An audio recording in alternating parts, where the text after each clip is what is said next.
Chapter 1639. Previously, the hundreds of golden-armored knights had charged with a bright aura like the sun rising in Great Peace City. Then, the first ancestral master of Dragon Tiger Mountain drew seals on the Yule ancient sword, and it was like the moon rising. Those Jianghu masters who were lucky enough to get close to the imperial astronomer were all amazed. However, most of the martial arts grandmasters of Liang, who had been hiding in the abyss, were cautious about this inexplicable change. They did not dare to get too close to the imperial astronomer. Some of the grandmasters who had sensed the danger even began to take the initiative to retreat, fearing that they would be implicated. It should be noted that about 60 years ago on Mount Longhu, thousands of people had witnessed the unexpected disaster when the great immortal Wuxia Xianxia ascended in broad daylight. The scene was still vivid in the minds of the older generation of Jianghu legends. No one knew how many masters had their qi momentum severely damaged when the great immortal Wuxia Xianxia was killed. However, compared to the demon execution platform of the Daoist master mansion, the Imperial College was a top-level important place in the capital. Most of the people of Jianghu were blocked outside by the heavily guarded Imperial Guards. These Liang elites were even able to ride their horses in the area between the Imperial College and the inner city under the urgent orders of the Ministry of War to prevent too many outsiders from getting close to the Imperial astronomer. Also, the few remaining copper fish bag masters of the Ministry of Justice moved out in full force and tried to reason with the famous Jianghu masters. If they really couldn't do it, they didn't care about the relationships they had built up over the years and just threw away all pretense of cordiality. If they didn't leave this place, then they would have to go to the Ministry of Justice's prison.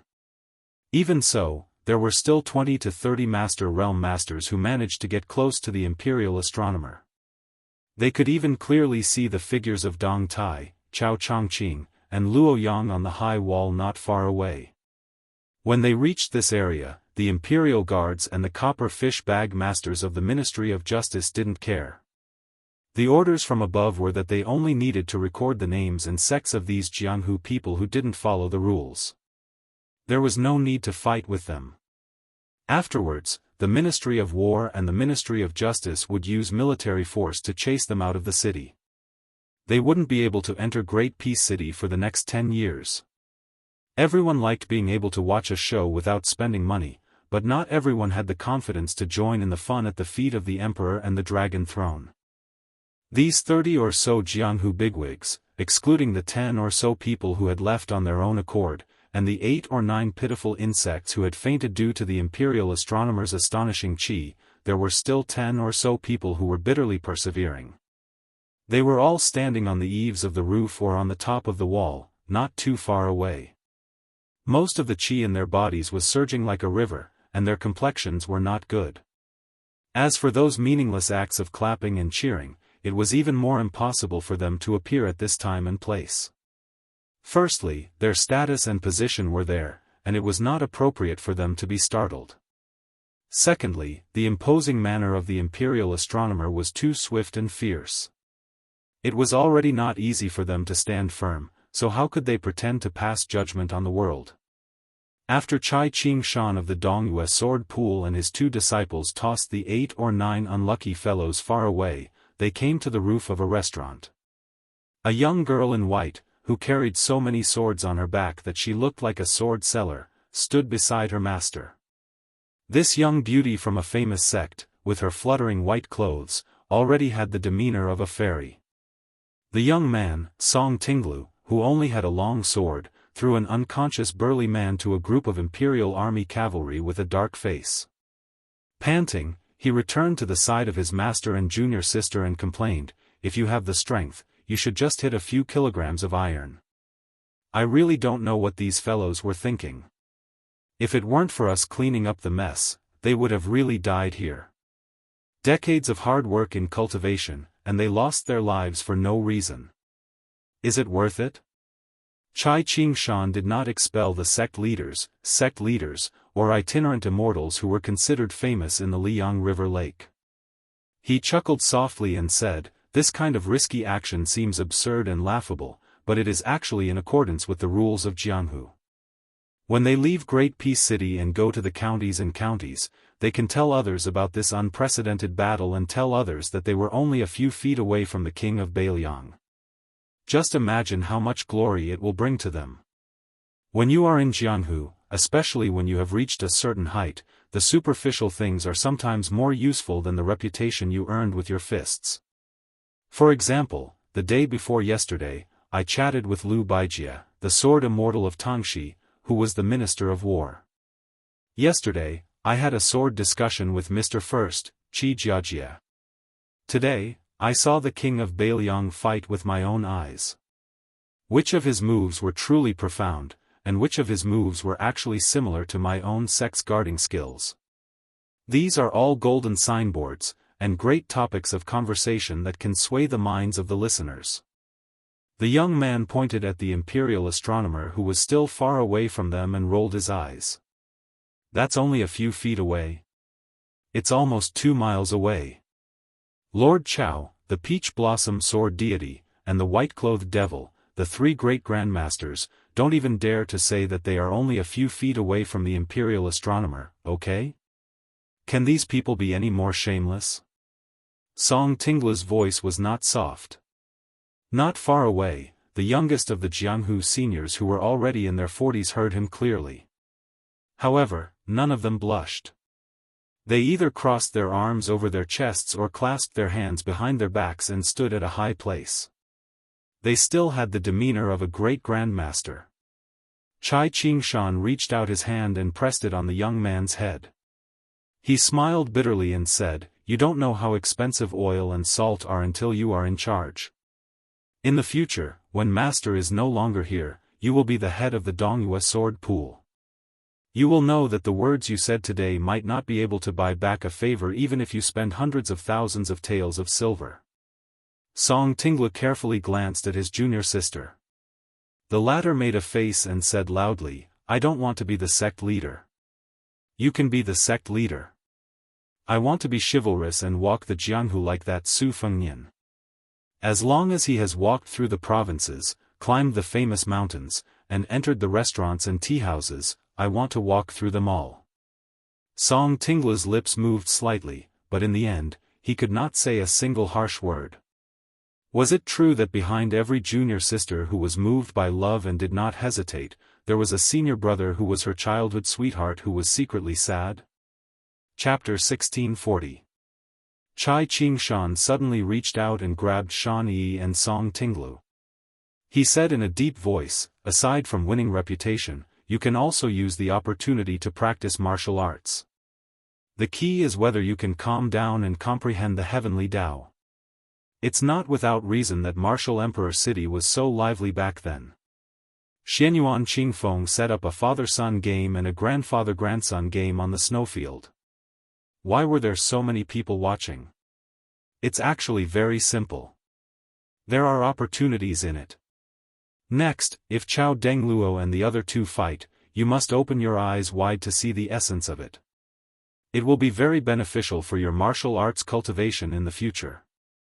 Among them, Dong Tai's fight is the most important. After all, this peach blossom sword god is very likely to use his sword today.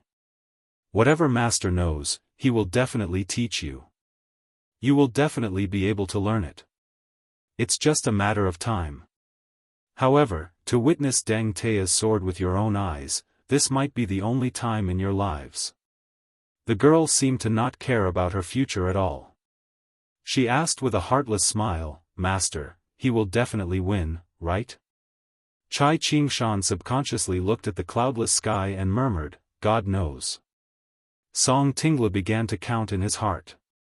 Han Shengxian, Wang Xianji, Sui Xiegu, Qi Jiajie, Chao Chongqing, Dong Tai. He knew of these fights, but Su Fengnian either won or tied. He actually didn't lose a single fight? The young man couldn't help but feel a little indignant. One had to know that the swordsman with a wooden sword whom he admired didn't seem to have won a single fight in Great Peace City. The first ancestor of Longhu Mountain was drawing talismans smoothly. Even if this immortal deliberately slowed down to increase the thickness of the talisman, the young king still showed no signs of stopping him. The closer it was to the end of the fight, the more the odds of victory favored Longhu Mountain. The old Daoist with the lotus crown looked more and more solemn, and he even couldn't suppress his fear. Not to mention the old Daoist who had achieved the status of an immortal after several generations of good deeds. Even before he ascended, he had been guarding the old Liang dynasty for 30 years as the immortal protector. He had never experienced such a strange feeling. The Daoists cultivated tranquility. The secular world thought that the so-called tranquility of the heart was like a pool of stagnant water. In fact, that was not the case. When the heart rippled, the state of mind would still have tranquility amidst the movement. That was true tranquility. This was somewhat similar to the movement of the Buddhist heart banner, but it was also different. An immortal's Tao heart was stable without impurities. If an immortal's body was stained with impurities, it might not cause the Tao heart to shake.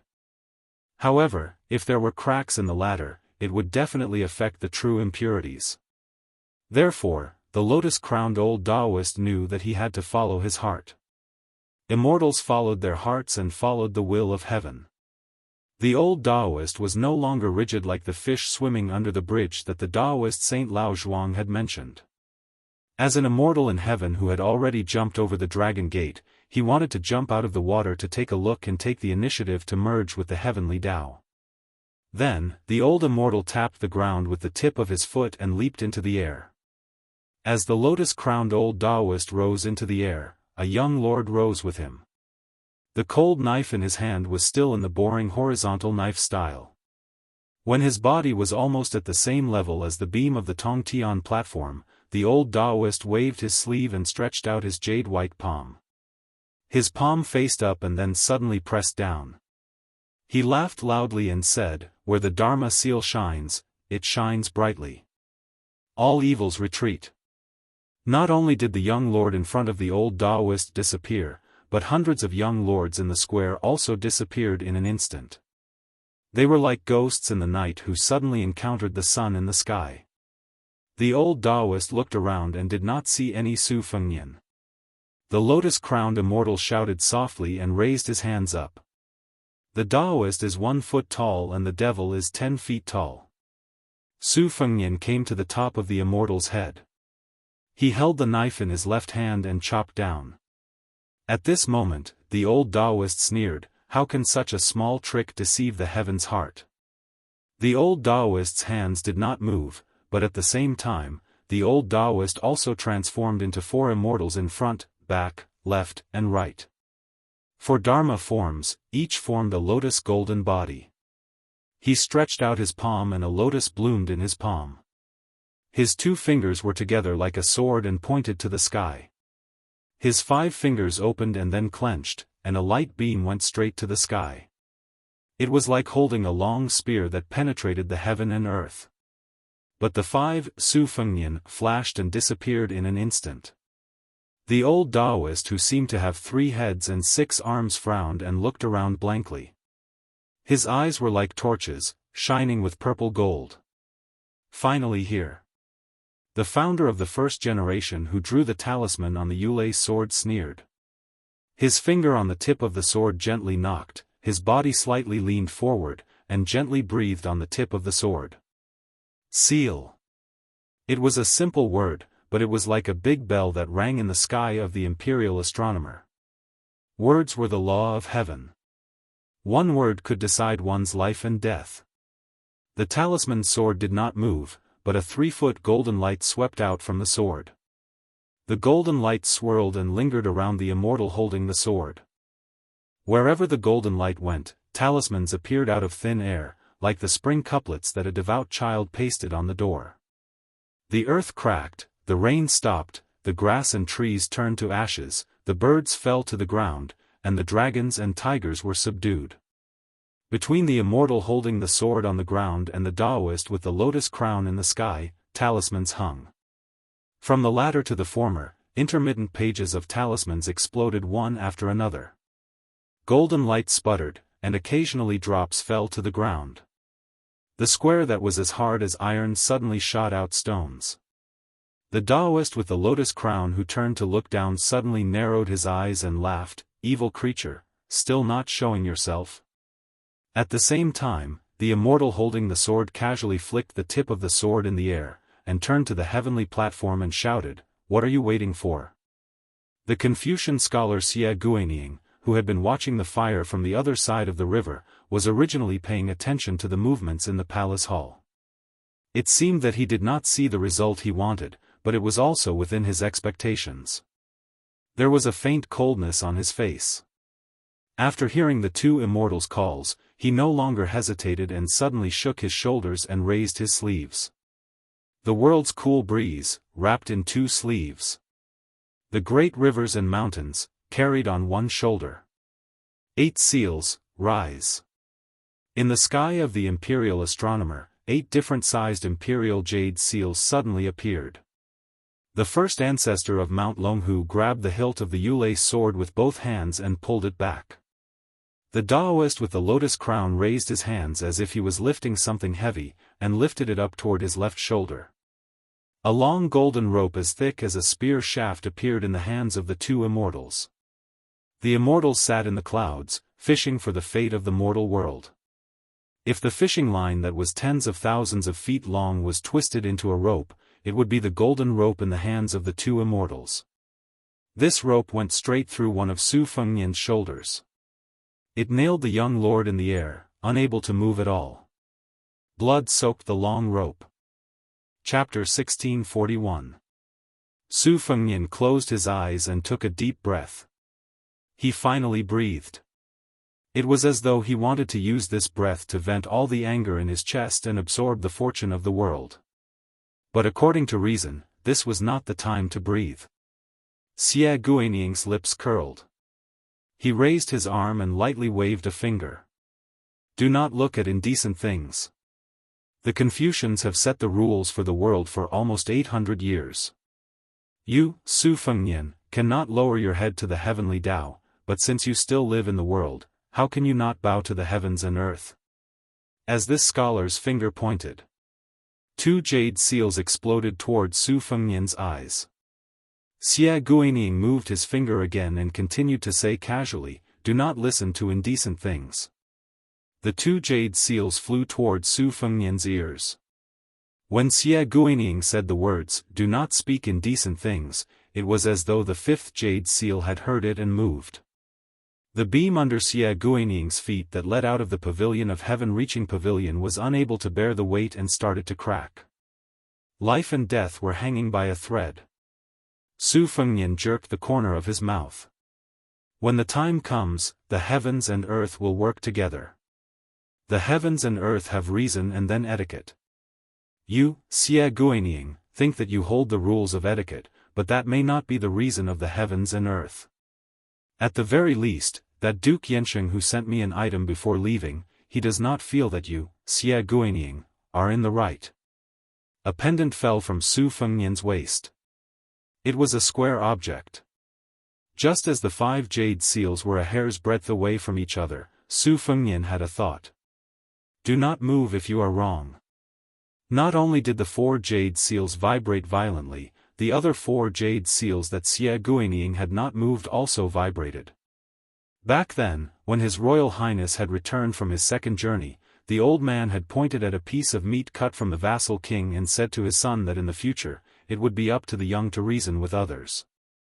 This time, he had forced his way into the imperial astronomer of Great Peace City. No matter how vicious his methods were, the expression of the young vassal king could be said to be warm and calm. At least, he was not angry or vicious. Su Fengnian, who was hung in the air by the long golden rope, began to walk with his saber. He walked toward the Tongtian platform, toward Xie Guanying, who had schemed against him, Su Fengnian, and Beiliang. The long rope was pulled in a semicircle. The tip of Mount Longhu's founder's Yulei sword and the hands of the Lotus Crown Immortal both appeared to be struck by lightning. The two immortals stamped their feet almost at the same time, trying their best to stop the long rope's swift and violent momentum. Xie Guanying's face was filled with shock. His gaze flashed across 2 places. One was on the roof of the imperial palace, the other was outside the city to the south of Great Peace City, and the other was in the capital area further south. He was both shocked and furious. Zhao Zhuan, Tantai Pingjing, Duke Yansheng, you dare to work together to ruin my great cause. Su Fengnian, whose shoulder was still pinned by the long rope, swung his saber. Xie Guining, who was standing on the beam of the Tongtian platform, grabbed the 4 jade seals and arranged them in a line to protect him and Su Fengnian's saber. He himself flashed away, allowing the 4 jade seals to fall to the ground, and the beam under his feet to break in two. Under the saber, the entire towering Tongtian pavilion was cut in two. Thousands of feet up in the sky, the saber seemed to have crashed into something with a bang. The two immortals looked at each other. After their gazes met, they released their hands almost at the same time. After Su Fengnian's saber, he turned and sneered. Want to leave? The Daoist with a lotus crown who had a red thread crawling on his sleeve sighed. He pulled all the long ropes with one hand and pulled back the red thread that was about to continue spreading, allowing the 2 red threads to freely dance around his sleeve.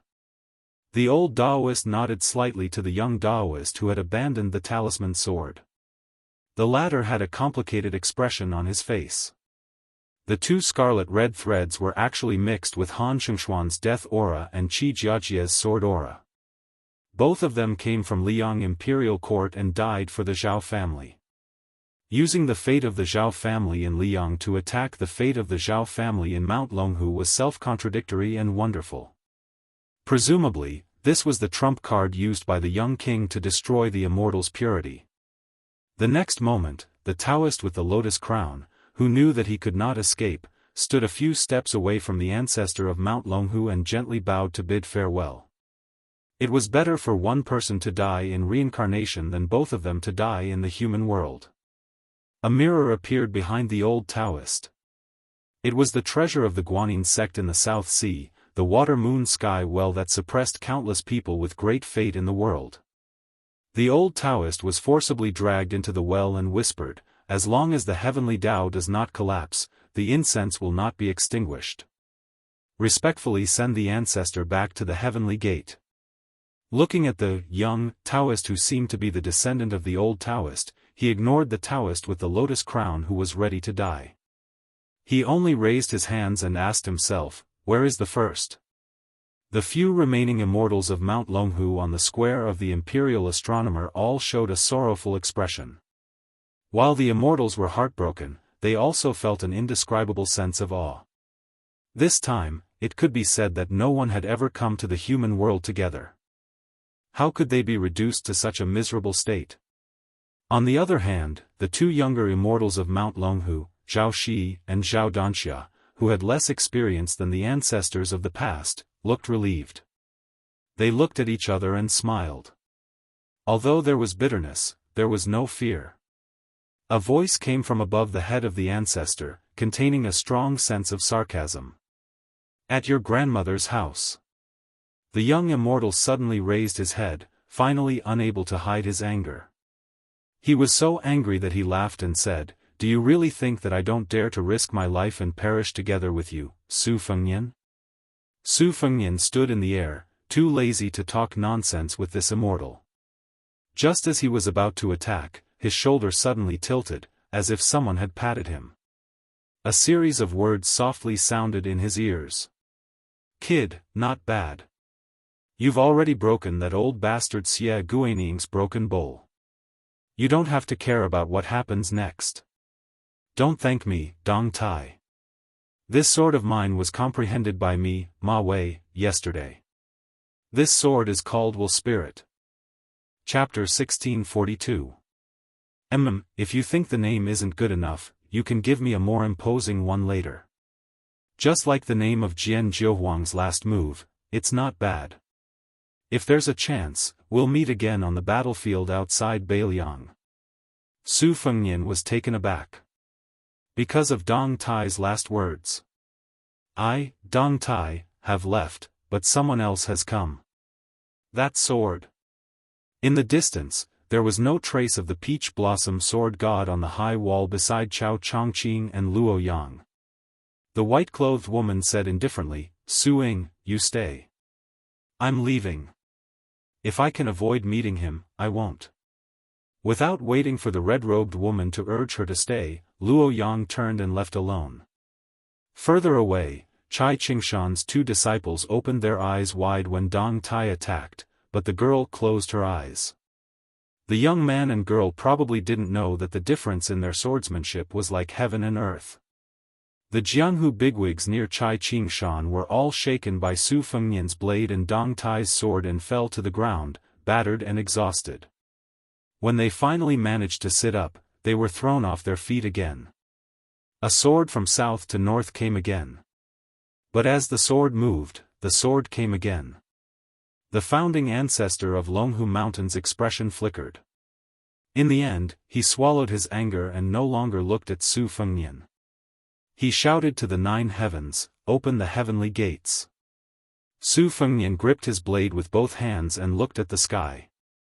"If you dare open the heavenly gates, then I'll cut them down as well." And then the sword came. Not only did it easily pierce through the head of the founding ancestor of Longhu Mountain, but all the other immortals in the Imperial Observatory Plaza, except for Zhao Shi and Zhao Danxia, were also beheaded. Su Fengnian had already killed immortals quickly and ruthlessly. This person seemed to be even more outstanding than the others. The young man wearing an ordinary Wudang Taoist robe arrived leisurely behind the flying sword. Without waiting for the father and son, 2 Taoist masters, to come back to their senses, he was grabbed and tossed into the sky like a chicken. Before parting, he said, "Be a good immortal, the affairs of the world will be handled by the people of the mortal world." This is where Qi Xuanzhen's fate with Dragon Tiger Mountain ends. Then, this elusive young Daoist stood in front of Su Fengnian with a smile, blocking the path of the saber. Su Fengnian flew into a rage and shouted angrily, "You with the surname Hong." The young Taoist shrank his neck and squeezed out a smile. "His Royal Highness, you have enough burdens on your shoulders. Don't take on this burden. There's little Taoist, Wu Dang, and the hierarch Li Yufu. It's enough." Su Fengnian glared at him. The young Taoist swallowed his saliva and said softly, "I can't let your sister worry, right?" Su Fengnian muttered, "You're itching for a beating again, aren't you?" And subconsciously kicked him out of habit. The young Taoist jumped a few steps to the side. He was also used to his own cowardice. If it was many years ago, His Highness the Crown Prince would feel that his kick was very impressive. And the young Daoists on the mountain who were watching the fight between the young martial granduncle and the hedonistic Crown Prince would feel that their martial granduncle was really powerful. Every time he dodged those kicks every year, he would have the demeanor of an immortal. Now, His Royal Highness had become the King of Bailiang, one of the 4 Grandmasters of Martial Arts Evaluation. That timid but kind young martial granduncle had also become the immortal Taoist who rode a crane to Jiangnan. He had become Qi Xuanzhen and Lu Zhu. But when they met again, he was still him, and they were still them. Su Fengnian's eyes secretly reddened. He said in a hoarse voice, "You should have left the mountain earlier. 1 day earlier would have been better. My sister would have been happy for 1 more day." The young Taoist pursed his lips, wrinkled his face, and shed tears. He couldn't say anything. Su Fengnian suddenly put an arm around the young Taoist's shoulder and whispered, "With Li Yufu's help, you can still see my sister, right?" The young Taoist nodded vigorously. Su Fengnian snorted coldly, "In the future, no matter which life you are in, when you see my sister again, you must treat her well. Otherwise, I can still beat you." "Lu Zhu, so what? I'm still that so-and-so and so-and-so. I have a much better background than you." A somewhat promising younger brother was afraid that his sister would be bullied when she got married and left home. They should all pretend to be evil when talking to their brother-in-law, right? The young Taoist master touched the pot that didn't boil. He wondered, "Didn't you cut off the karma with them?"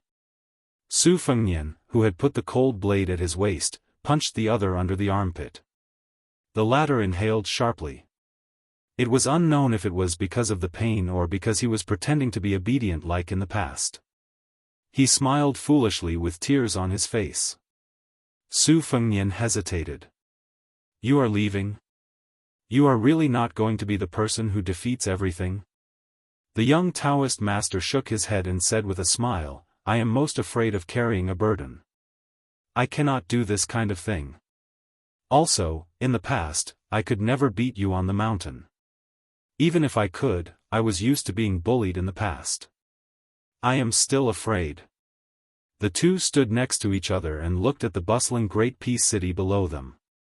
Su Fengnian said in a voice that only he could hear, every time I miss eldest sister, I like to think of her sitting on the back of the crane with you.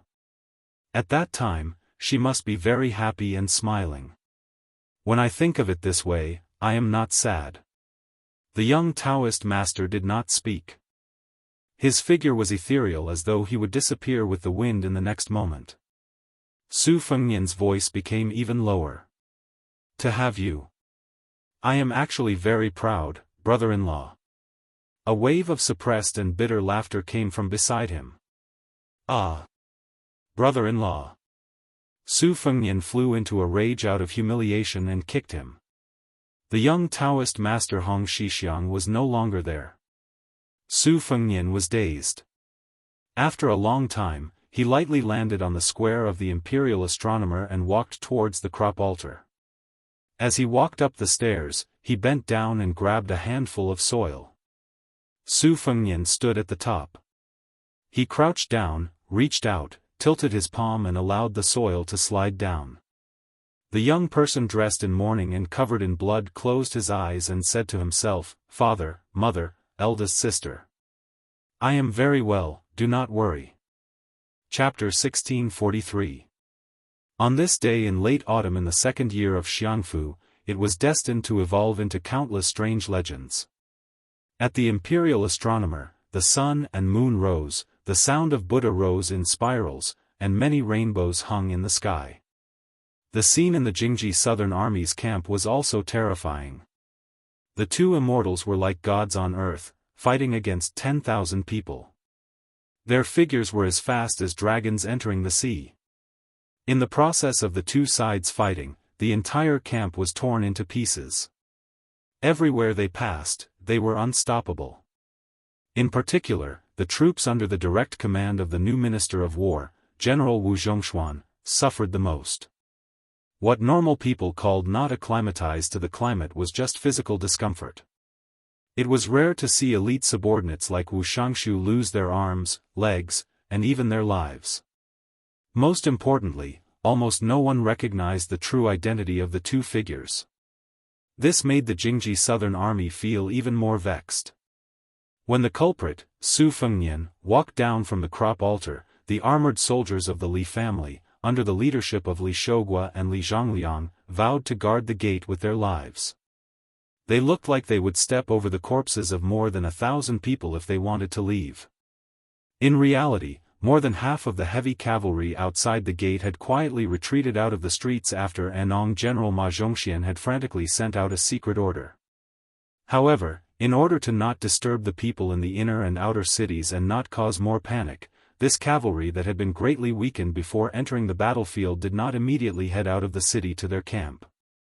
Ma Zhongxian had hurriedly left his father's sickbed in the manner of General Zhenbei. He didn't even have time to put on the robes of a military official, much less put on the armor. This Anong general turned his head and looked at the remnants of the army shrouded in a tragic atmosphere. His heart bled.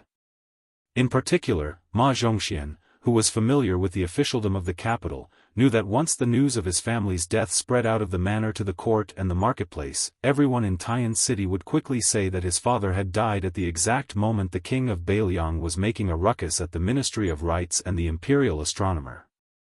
He had taken his last breath because he had been scared to death by that young man surnamed Su. Ma Zhongxian clenched his fists tightly. His eyes were bloodshot. He wished he could turn his horse around and give the order to chop that Su guy into mincemeat. A plain-clothed old man walked through the Li family's fragile infantry formation. Li Shogua wanted to remind him, but the old man waved his hand with a smile and walked straight to the king of Beiliang who had stopped at the edge of the crop altar. The old man did not stand in front of the young man. The two of them walked side by side, but one of them faced north and the other faced south. Su Fengnian said indifferently, I originally thought that it would be Tantanon from the Wuxia province who came here to persuade us. I didn't expect that it would be the head of the Secretariat who came here to play the villain.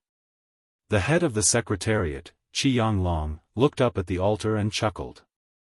It's a pity that the imperial astronomer was destroyed just like that. Su Fengnian said, Bailiang lost more than 100,000 men outside the Great Wall, and everyone died facing the north. Isn't that a pity? Qi Yanglong nodded and said in a low voice, in my opinion, it's all a pity. As a scholar who likes to read history, I feel that it's a pity that the imperial astronomer was destroyed. As a citizen of Liang, I feel that it's a pity that more than 100,000 Bailiang soldiers died in battle. However, I came to the capital to ask for a robe from the imperial court to wear, so I have no choice but to come here and nag at the king.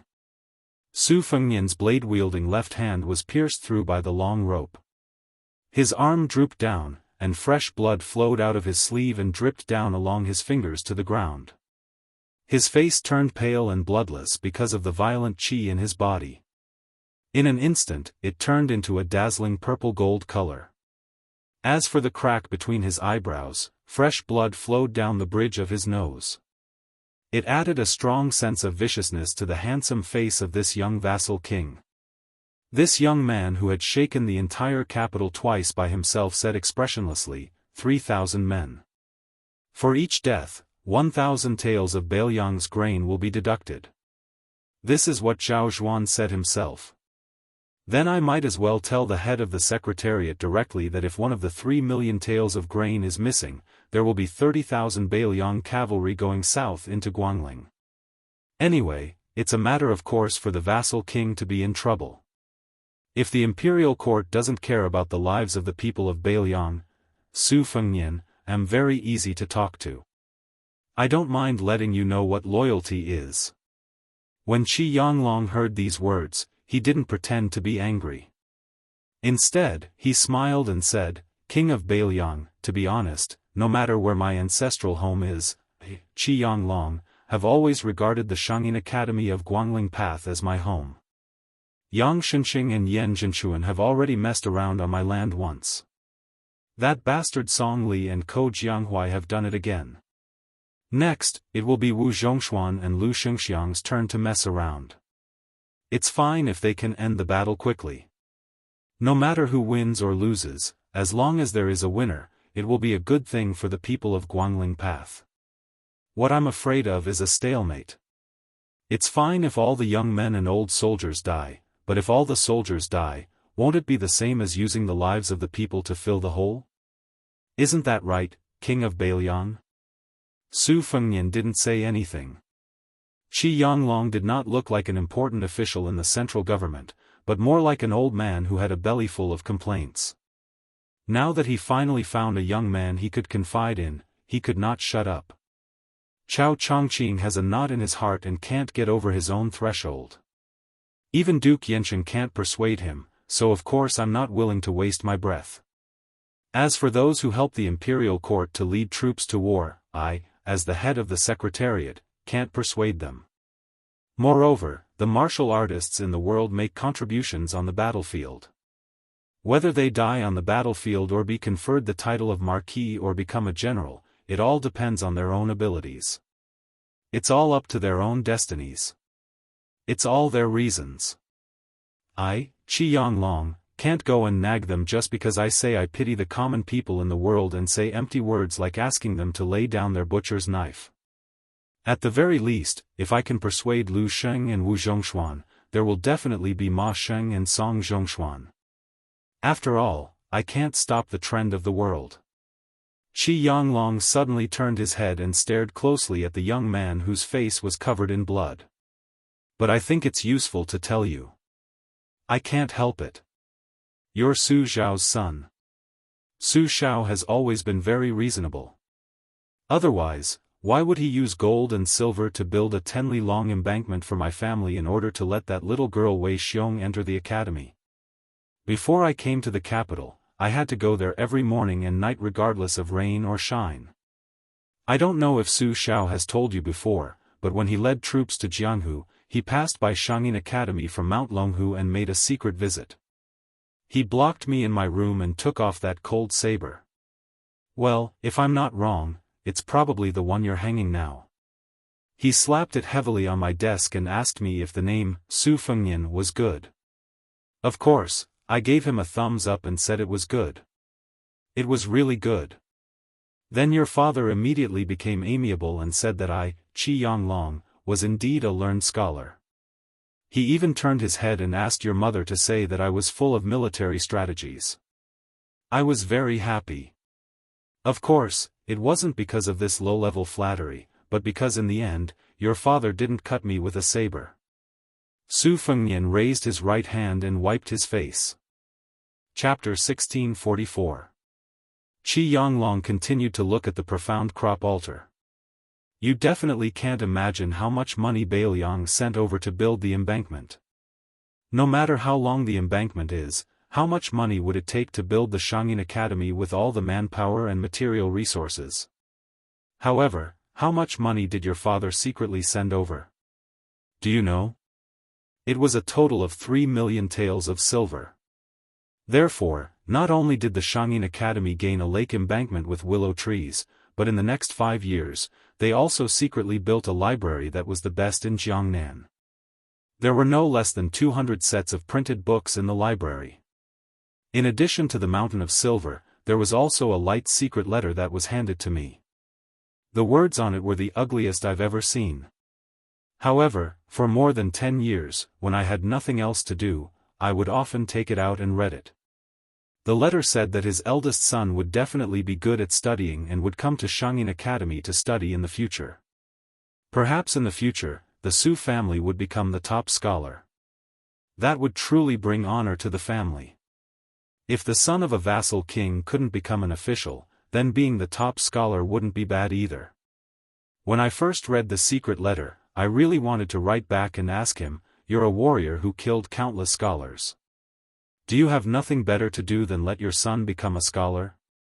Your Su family is the most powerful official in your generation. You have both the pillar of the state and the hereditary throne in your hands. Do you really lack the title of top scholar?" I also wanted to ask him, what is 3 million taels of silver? So many people of the 8 states have died, and how many scholars have died? Can this little bit of silver compensate for the destruction of the mountains and rivers and the sinking of the central plains? You're a dignified butcher. Why don't you want your son to become a vassal king? Later, when I read the letter again, as time passed, the paper became more and more wrinkled, but my heart became calmer and calmer. During this period, I heard that after the death of the old emperor, you actually dared to sing and dance in Mount Qingliang to celebrate peace. Fireworks could be seen all over the city, and music could be heard all over the mountain. Later, you were thrown out of the gate of the prince's mansion.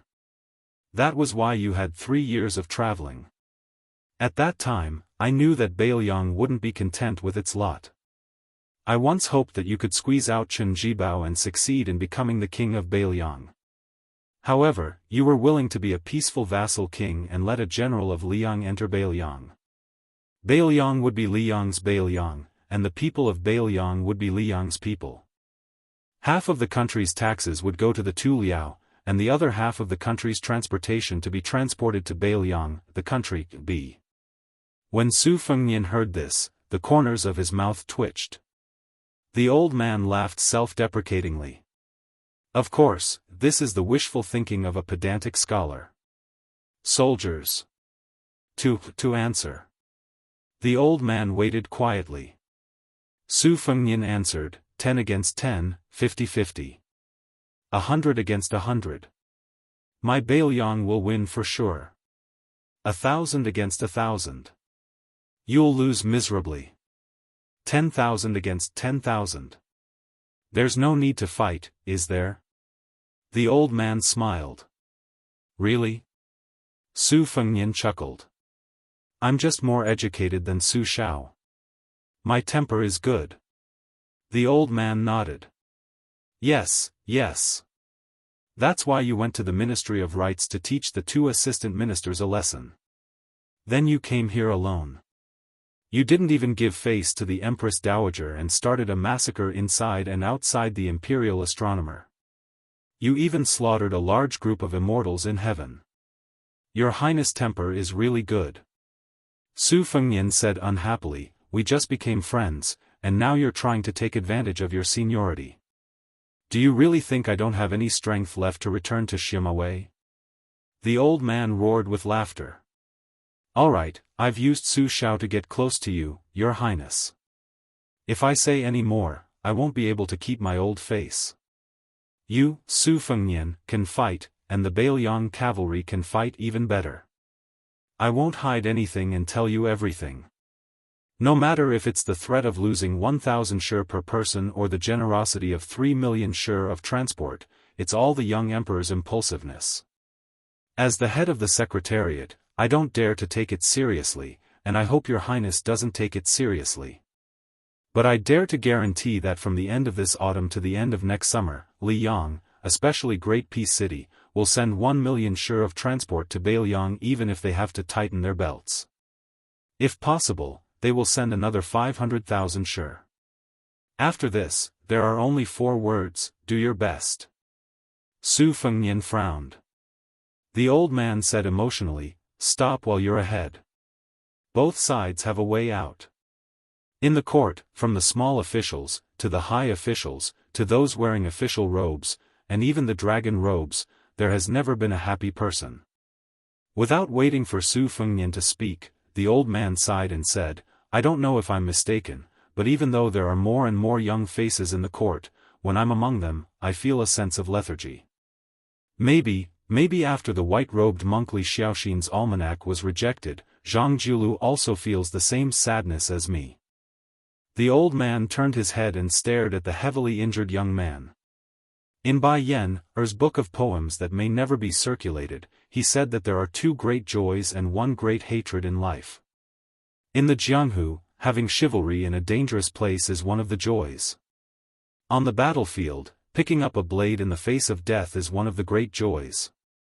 Every time I read in a book that the historians like to skim over, piles of bones, the people are in a terrible situation, it is a great hatred. The old man said with a smile, pitifully, this blue-eyed man died early. On the map of Liang dynasty, which he had glanced at many times, there was a place where the names of hundreds of thousands of dead people were engraved on a stone tablet. In the history books that generations of scholars read, there are no longer only the names of winners and losers. Earlier, there was a fellow who said that he had seen you and showed off in front of me. In fact, if it weren't for the fact that I couldn't disobey the emperor's orders, I wouldn't have come here to be bullied. What's so good about you, Su Fengnian?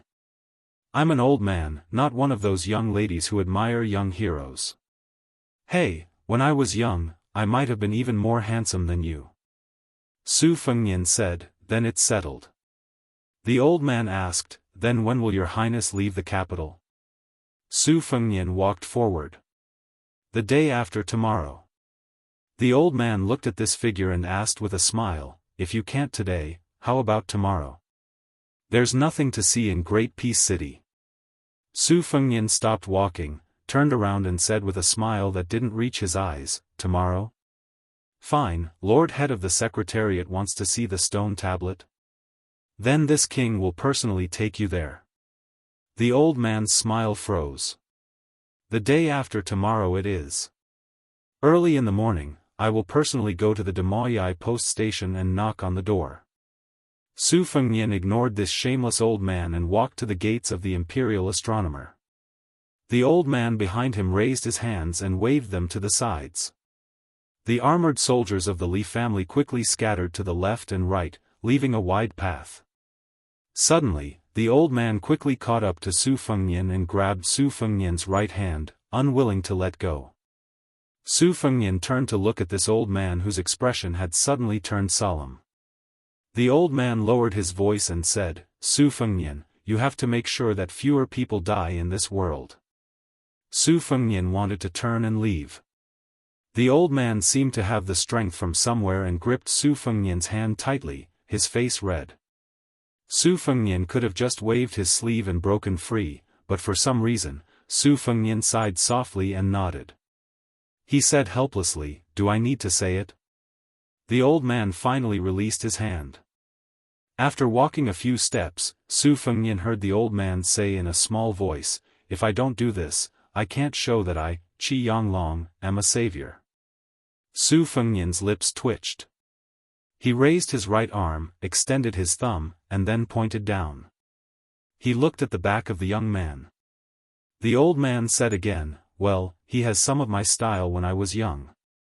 Perhaps he felt that he was too far away and the young king couldn't hear his mutterings, so when the king of Bailiang suddenly turned his head, the old man turned his back with lightning speed. He put his hands behind his back and walked quickly to the crop altar, as if he was in a hurry to go there to enjoy the scenery. The old man and the young man walked with their backs facing each other. The old man restrained the expression on his face and said in his heart, "Green eyes, if you were still alive, would you grit your teeth and not open the ban on the transport of grain, or would you go against all opinions and open the transport of grain? No matter what, I'm not as good as you." The old man stood at the top of the crop altar and looked at the dazzling loose soil. He slowly squatted down. "Su Shao, Zhang Jiulu. You two fought for half your lives when you were alive. After you died and went underground, you would actually drink together, right?" At the gate of the imperial astronomer, there was a girl who was holding a scallion pancake in one hand and rubbing her mink hat with the other. Su Fengnian walked over and bent down to help her adjust her mink hat. Then, a bright red robe fluttered over like a butterfly. She arrived in front of Su Fengnian and spun in an ethereal manner. Su Fengnian waited for her to stop and nodded with a soft smile, "You still look good." Su Fengnian held the two people's hands and said, "Let's go back to the post house first. We'll go home together the day after tomorrow." Su Yanbing had returned to the carriage at the gate of the imperial astronomer. He had already put away the spear. Su Fengnian wiped the blood that just oozed out from the corner of his mouth with the back of his hand and said with a smile, "You're back so soon? This spear is really fast." Su Yanbing, who was confused for a moment, nodded. When the young lord sat in the carriage, and the carriage drove for a long distance, Su Yanbing, who finally realized what was going on, laughed and scolded, "Motherf asterisk cur, you don't even use a dirty word when cursing people." After laughing, Su Yanbing looked into the distance and was a little lost in thought. The girl wearing the mink hat and the woman wearing the red robe didn't sit in the carriage for some reason. Inside the carriage, the young man who was covered in blood took off his cold sword, held the king's robe with both hands, and buried his head in it.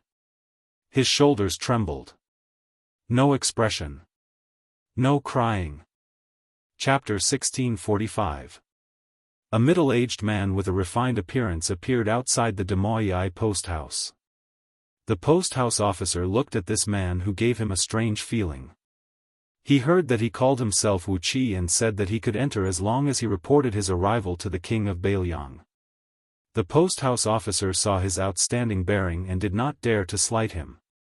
However, when the post house officer did not see the prince, he was stopped by the man surnamed Su, who was acting as a coachman.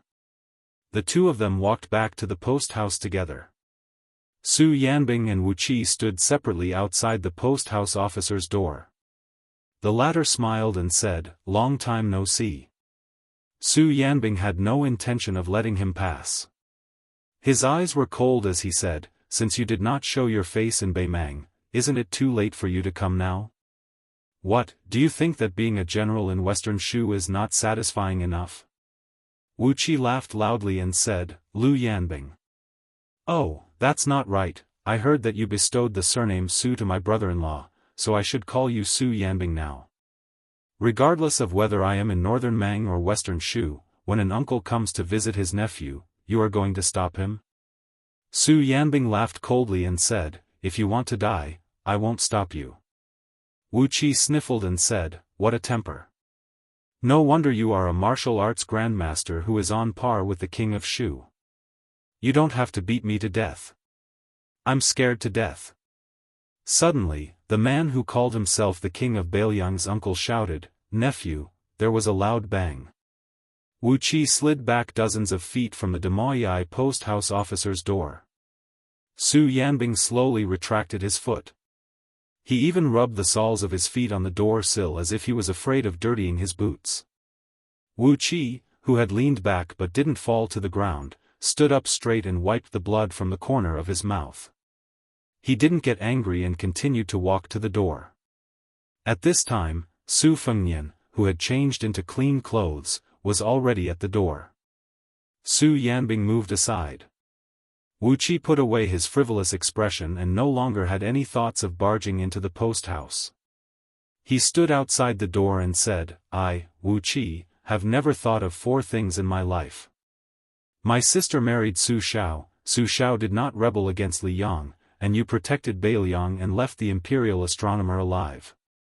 Su Fengnian's expression was complicated. Why don't you come in and have a cup of tea?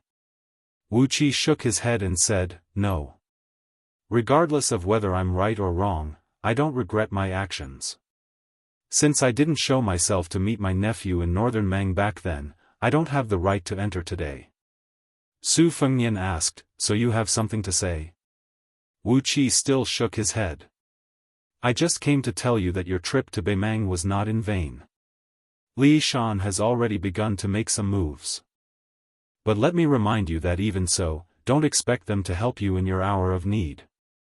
It's best if you don't even think about adding flowers to the brocade. Beimang's peace order might be alerted to this. Be careful of the aureole behind you. Su Fengnian nodded. I know. Wuqi grinned. If there really comes a day when we fight on the battlefield, Chen Zhibao will not show mercy. I will do the same. I hope you can do the same. Su Fengnian said, no problem. Wuqi was just about to speak when he heard his nephew, considerately, remind him, if you want to vomit blood, vomit it for a while. Wuqi's face immediately darkened. He coldly harumphed, clutching his chest as he turned around and left. Su Yanbing glanced at his departing figure. He held back his laughter and said softly, that kick of mine was not heavy. Su Fengnian grunted. That's why I said that. Su Yanbing was speechless. That sentence seemed to have been much heavier than his kick. Su Yanbing suddenly turned his head. Su Fengnian helplessly said, forget it. The red-robed woman and a certain young girl not far away, who had been itching to give it a try, finally gave up. Su Yanbing laughed. Then I'll go find some wine to drink. The post house doesn't even have a bottle of green ant wine. That's too unreasonable. After saying this, Su Yanbing walked towards a restaurant on the street. Unlike yesterday's Demoyi post house, where the majority of the guests were men, the seats of today's restaurants, inns, and teahouses were all filled with women. There were young women, plump women, and even many young girls who were in the prime of their lives. When Su Fengnian appeared at the entrance to see Wuqi, almost at the same time, flower hairpin women poked their heads out of the windows, their eyes shining brightly. There were those who were full of affection, those who were bold enough to cast amorous glances at him, and those who were shy and wanted to say something. There were also bold and unrestrained women who were shamelessly shouting the name of the king of Beiliang. Su Yanbing had not even entered the restaurant when countless handkerchiefs, round fans, scented sachets floated above his head, a large shower of fragrant incense. These women were all saying things like, I'll have to trouble this Beiliang warrior to give this fan to his highness. There were even more women who ran out of their rooms. They did not dare to approach Su Yanbing. In any case, they threw the letters in their hands at him and turned to flee. Even the half-step Marshal Saint Su Yanbing could not withstand this terrifying array. On both sides of the street, soft whispers could be heard from upstairs and downstairs. See, I told you a long time ago that my young master Su is the most handsome man in the world, but you didn't believe me. Now you've gone crazy. My eyes are about to get pregnant. If His Highness can walk out of the post house and get a little closer to hear him say a few words, even if I die, it will be worth it. All the handsome young masters of our great peace city added together can't compare to my big brother Su. I can't, he's really too handsome. Just looking at him from afar makes me drunk. It's a pity that I couldn't sneak out yesterday. Otherwise, I would have been able to see His Highness's heroic figure. Lend me your shoulder, I want to cry for a while, I've decided. In this life, I will only marry young Master Su. If that doesn't work, I'll just be a maidservant. Su Yanbing patted a scented sachet off his shoulder and decisively turned to walk back to the post house. He wondered if he should have His Highness leave Great Peace City as soon as possible. Weren't the women of the capital a little too formidable? Su Fengnian had already brought Jia and Suing back to the courtyard. He was dressed in purple and had come uninvited to lie down on a rattan chair under the eaves, resting with his eyes closed. Su Fengnian had also brought over a rattan chair. The woman in red who had taken off her veil crouched down next to Su Fengnian. The chuckling girl sat on the steps and had pulled out a scallion pancake from somewhere and was nibbling on it. Su Fengnian lay down on the chair and softly asked, "Why haven't you returned to Mount Hui yet?" Xianyuan Qingfeng did not speak. Su Fengnian opened his eyes and looked at the eaves. That year when he had entered the capital, it had also been at the post house in Great Peace City, on a rattan chair in this courtyard. Su Fengnian had talked to this crazy woman about snowmen and ideals. It was also at that time that the idiot with the wooden sword had left the Jianghu. Xianyuan Qingfeng did not open his eyes. He coldly asked, "After all these years, have you pitied me or yourself?" Su Fengnian smiled. "Both." Xianyuan Qingfeng fell silent. Su Fengnian said, "Thank you for helping me suppress Qi Jiajia's sword aura yesterday." Xianyuan Qingfeng coldly said, "You owe me the title of number 1 in the world." Su Fengnian snickered. I know. As long as it's business, I guarantee that I'll be honest with everyone." Xianyuan Qingfeng started working and muttered to himself, "Business, huh?" In the next moment, there was only a light breeze under the eaves. Su Fengnian turned his head and looked at the rattan chair without purple clothes. He stood up and sat next to the chuckling girl. She took out another scallion pancake and placed it in front of Su Fengnian without turning her head. Su Fengnian took the slightly hard pancake and ate it in big bites. The red-robed Suing stood in the middle of the courtyard. Su Fengnian mumbled, "Turn around." The red pancake spun non-stop, pleasing to the eye. Su Fengnian smiled brightly. After the head of the secretariat, Qi Yanglong, left the imperial astronomer, the old man was personally led by the head eunuch of the ceremony directorate, Song Tonglu, to a small hall located between the inner and outer court of Liang, the Hall of Immortality. The newly built Hall of Immortality was located in the inner court, but it was closely connected to the outer court. In addition, there were a total of 12 scholars who handled government affairs near the Hall of Immortality. This made the Hall of Immortality, which had been abandoned for many years, into a veritable central location. The Hall of Immortality did not take up much space. It was in the shape of an I-shape, a typical front hall and back bedroom. In the hall hung a large plaque with the words, "Fair and Peaceful," written by the late Emperor Zhao Dun. Recently, the small court meetings that the young emperor personally hosted had all been moved here. The introductions of important officials were also carried out here.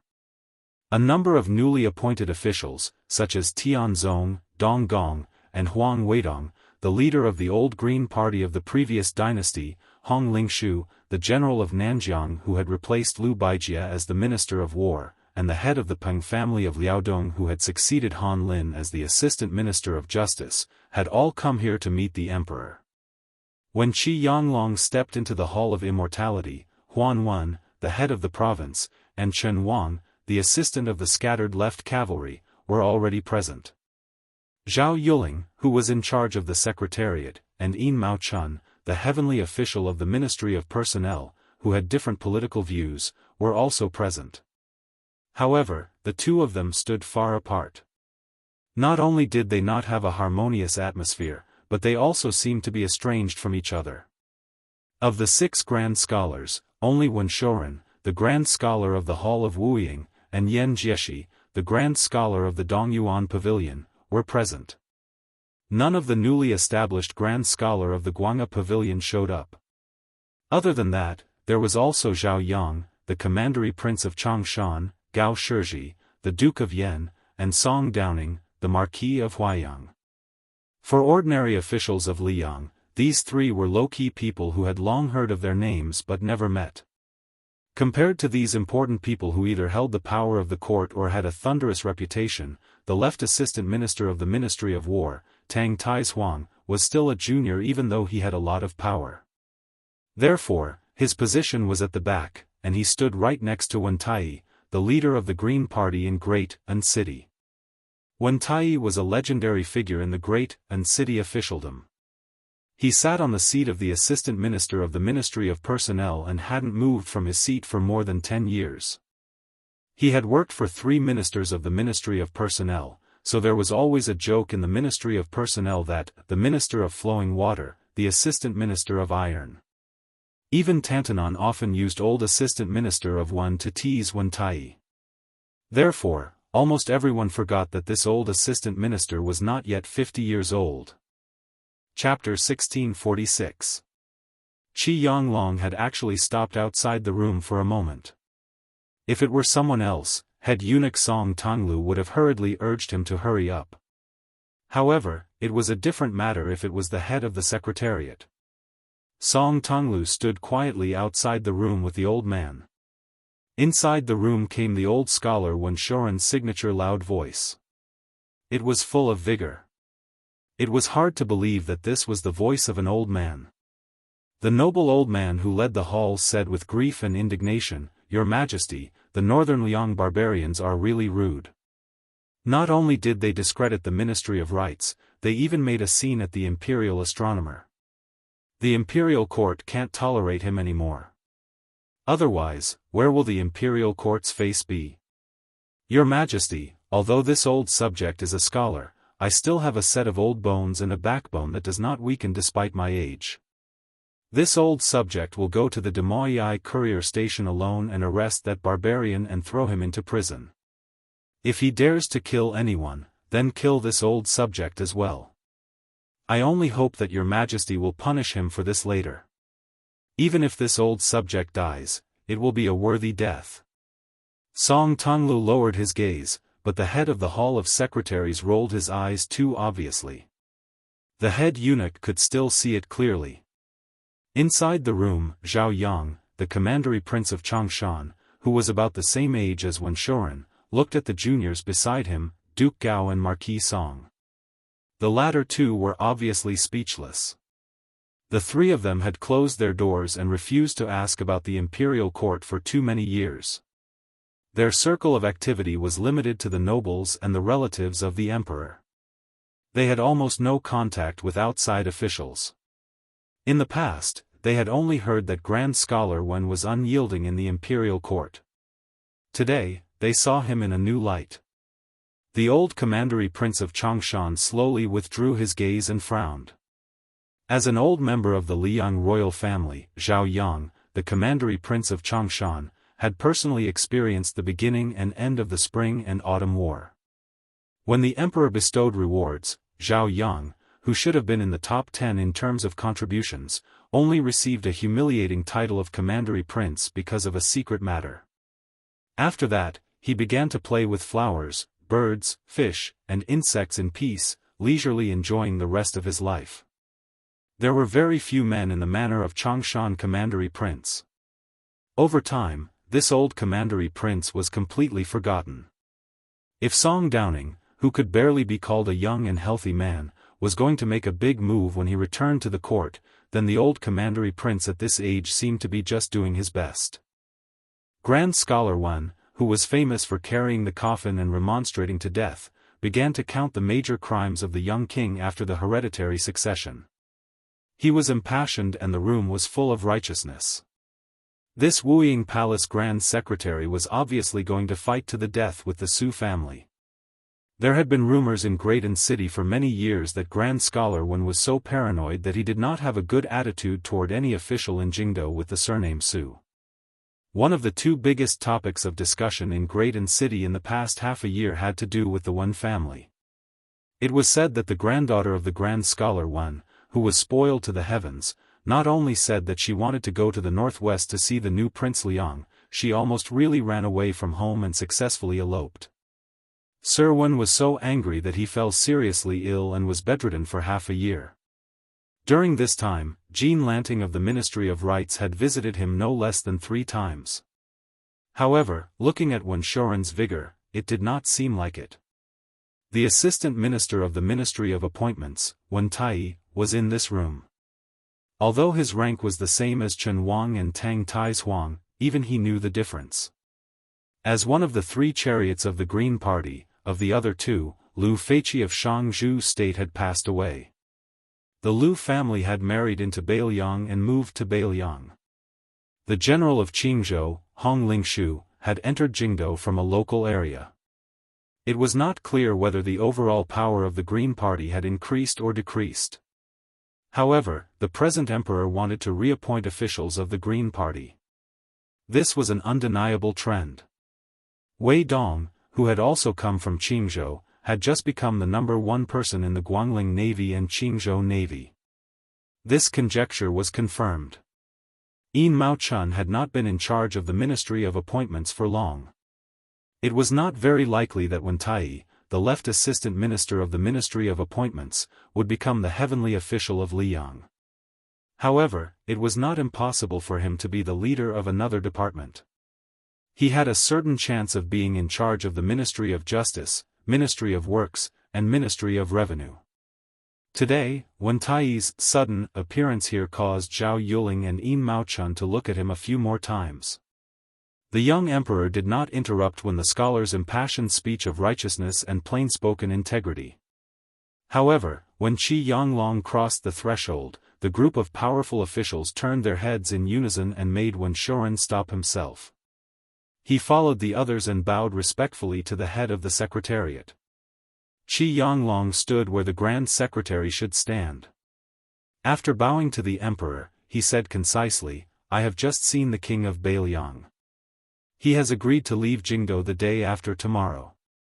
Regarding the lifting of the ban on the transport of grain, the king of Beiliang hopes that the court can send 500,000 dan of grain to Beiliang before autumn next year." A trace of confusion appeared in Huan Wen's eyes. He couldn't help but turn his head to look at the head of the palace secretariat standing beside him. He noticed that when Qi Yanglong said the number 500,000 dan, the palm in his sleeve made a small gesture in front of him. Commandery Prince Changshan's eyelids drooped in disappointment. As for the reason, probably only the old Commandery Prince himself knew. Tang Tai's Huang of the Ministry of War, who was sitting at the very back, smiled coldly. "You, Su Fengnian, have caused such a great storm in Great Peace City, yet you only dare to ask for 500,000 dan of grain from the court? Could it be that Great Peace City is no longer your territory and you don't even have the courage to ask for an exorbitant price?" The young emperor sitting on the couch breathed gently.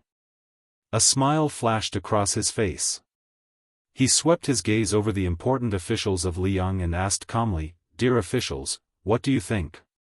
Wen Shoren was about to jump out and scold the new prince of Liang when he heard Chen Wang, who was standing in the same row as him and Yan Jieshi, speak first. "I believe that the king of Beiliang is the king of Beiliang, and the people of Beiliang are the people of Beiliang. The 500,000 dan of grain can agree to lift the ban and send it to the way of Beiliang." Wen Shoren immediately closed his mouth and swallowed back the grand speech that was about to come out of his mouth. The old scholar was able to put on the airs of an old official of 3 dynasties in front of Jin Sanlang, but for some reason, Wen Shoren felt uneasy about Chen Xiaobao, whom he had never interacted with before. When they met occasionally, he would take the initiative to be friendly. Unfortunately, official Chen never showed any signs of looking at him in a different light. This made Wen Shoren feel regret deep in his heart, as well as some unknown apprehension. Commandery Prince Changshan, Zhao Yang, who had not spoken in court for many years, said coldly, "Your Majesty, the Bailiang soldiers who died fighting outside the pass are worthy of 500,000 dan of grain as a reward. It would not be too much to say that lifting the ban and sending 1 million dan of grain is not an exaggeration. But this Su Fengnian, as a vassal king, has no regard for the law in the capital. We cannot make an exception and encourage his arrogance. Thus, I believe that not a single dan of grain can be given to Su Fengnian." The Grand Secretary of Dongyuan Pavilion, Yan Jieshi, also agreed, "Your Majesty, I agree with Commandery Prince Changshan's opinion. The Bailiang people and soldiers have performed meritorious deeds, but the King of Bailiang has made a grave mistake. Thus, meritorious deeds and demerits should offset each other, and the rewards and punishments should be clear. This is in accordance with the laws of the Imperial Court." Tang Taizhuang said in a low voice, "Your Majesty, I am willing to personally escort the King of Bailiang out of the capital and its environs today." The young emperor did not comment. He looked around and finally saw Wen Tai, who was standing at the back and was half a head shorter than Assistant Minister Tang. He asked warmly, "Assistant Minister Wen, do you have anything to say?" Wen Tai said without hesitation, "I believe that the lifting of the ban on Bailiang's transport of grain can be given, but not too much. It can be done slowly but not urgently." There was a secret room on the right side of the Hall of Spiritual Cultivation. On the wall of the secret room's west door, there was a large map with the names of officials written in small characters. It took up more than half of the wall. A young man stood at the bottom of the wall. He raised his head, but his eyes were tightly shut. He was a blind man dressed in white who stood at the center of Liang. Although the young blind man could not see the contents of the map, he could feel the indescribable grandeur. In the Liang dynasty, almost all important officials, whether civil or military, would have a place on the map as long as they reached the threshold of the 4th rank. From the capital to the various provinces and counties, from the 3 provinces and 6 ministries to the provincial governors and governors, from the great general of punitive expedition to the general of a province, they were all written on the map. Among them, there were very few names and their official positions. 2 concise and comprehensive evaluations were written in black and red small characters. One came from Yin Mao Chun, and the other came from Zhao Go. The young blind man looked at the map as if he was looking at the whole of Liang. When he heard Wen Tai's strategy of "not too much, not too little. It can be done slowly but not urgently," the young man smiled knowingly. He approved of the strategy, but also mocked it playfully. The young emperor said, "The matter of the transport of grain will be discussed tomorrow. Today, I want to discuss with everyone the candidate for the Jianghu Dao's magistrate." Almost everyone understood. No wonder Assistant Minister Wen would make an exception and make an appearance today. There was nothing to discuss. Nowadays, when it came to the promotion of officials, the young emperor's words carried enormous weight. The head of the secretariat, Qi Yanglong, and the provincial governor, Huan Wen, never had any objections. In addition, Chen Wang, who never missed a small court meeting, and Yin Mao Chun, who always understood tacitly, all appointments went smoothly. Thus, even if Wen Tai, who was born in Qingzhou, was sent out to be the head of the civil officials of Jianghu Dao, which slightly violated the rules of Liang, no one would use such a trivial matter to argue with the emperor. Moreover, Wen Tai had been the second in command of the Ministry of Appointments responsible for distributing official hats for more than a decade. Who was willing to offend this future, young magistrate with deep roots? Not yet 50 years old, but jumping ranks from assistant minister of the 6 ministries to local magistrate, he was clearly going to return to court. His future was promising. Perhaps within 10 years at most, there would be another rank 2 big boss in the capital. When Shoren quickly proposed that Assistant Minister Wen was the best candidate. Who did not know that the great and great Wens of Great Peace City were famous for being inseparable? Chapter 1647. After the emperor made the final decision, Wen Tai naturally knelt down to thank him and shed tears of gratitude. After Wen Tai, who was about to return to his hometown as the Jianghu magistrate, stood up. A tall old general wearing the robes of a standard second-rank military official walked into the room. After bowing and asking for forgiveness, he stood near Tang Taizhuang without saying a word. Gao Shizhi and Song Downing quietly looked at each other and smiled. The Minister of War had actually held himself back from complaining on the spot. Most likely, other than the two Grand Secretaries and the newly promoted Wentai, most of the people present had already heard of the disturbance in the Jingji Southern Army camp. The Southern Expedition General's men had suffered heavy casualties. They only knew that two martial arts grandmasters who used spears had fought. As for who it was, they didn't even see their faces. What followed was a tepid question-and-answer session. The young emperor focused on asking Wu Zhongshuan about the recent situation of the Guangling War. An hour later, this far-reaching court meeting ended. Only Qi Yanglong, Huan Wen, Chen Wang, and Wu Zhongshuan remained. Emperor Zhao Zhuan led the three civil officials into the secret room. The two old men were stunned when they saw the young man. Zhao Zhuan smiled and introduced him. "This is Lu Su, from Qingzhou. He is very knowledgeable. My original intention was for Mr. Lu to become one of the teachers of the Diligent Room, but Mr. Lu refused. So that Mr. Lu temporarily does not have an official position to teach in the Diligent Room." The blind Lu Su stood beside the emperor and said calmly, "Greetings, my lords." Huan Wen nodded and smiled but didn't say anything. Qi Yanglong was expressionless and made a low sound of acknowledgement. The Diligent Room was the study place of the emperor's descendants. Was this to pave the way for the white-robed minister? Huan Wen suddenly looked at Qi Yanglong and asked, "Lord Head of the Secretariat, since we're here, why don't we get straight to the point?" Previously, Qi Yanglong had said in front of a large group of people that Bailiang had begged the court for 500,000 stones of grain transport.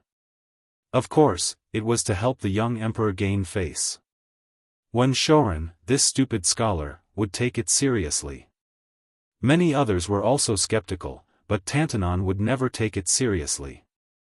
Qi Yanglong pretended to be confused and looked around. Where did this skylight come from? Huan Wen was fuming with rage. He wanted to settle accounts with the head of the secretariat. Zhao Zhuan already smiled and said, "I plan to allow Bailiang to transport millions of shur of grain. In the future, Wen Tai, who oversees Qingzhou, will have full authority to handle this matter." "Sir Qi, Tantanon, is this appropriate?" Qi Yanglong nodded. Huan Wen pondered for a moment. "That's the only way." Zhao Zhuan turned to look at the Minister of War, who was filled with a murderous aura.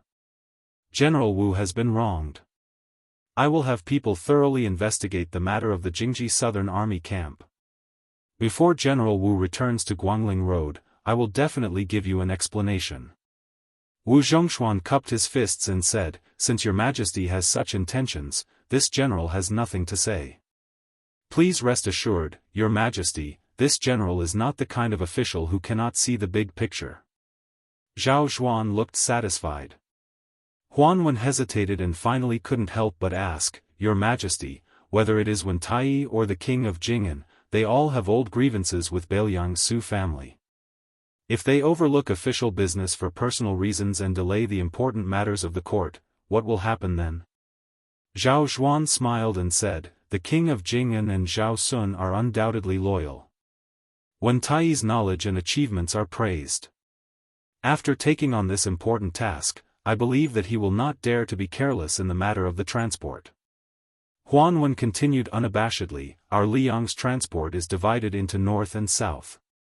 The southern transport is mainly based on the Guangling River, while the northern transport is mainly based on the canals. This has also given rise to two stubborn factions. Wen Tai had a deep grudge with the head of the southern transport in his early years.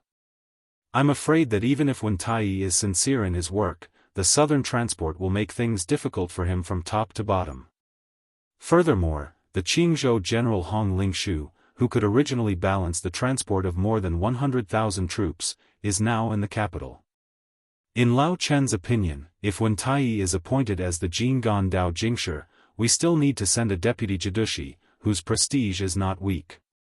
Other than intimidating the snakes and insects in the hinterland of the Central Plains, we can also conveniently clean up the mud that has accumulated for many years in the south.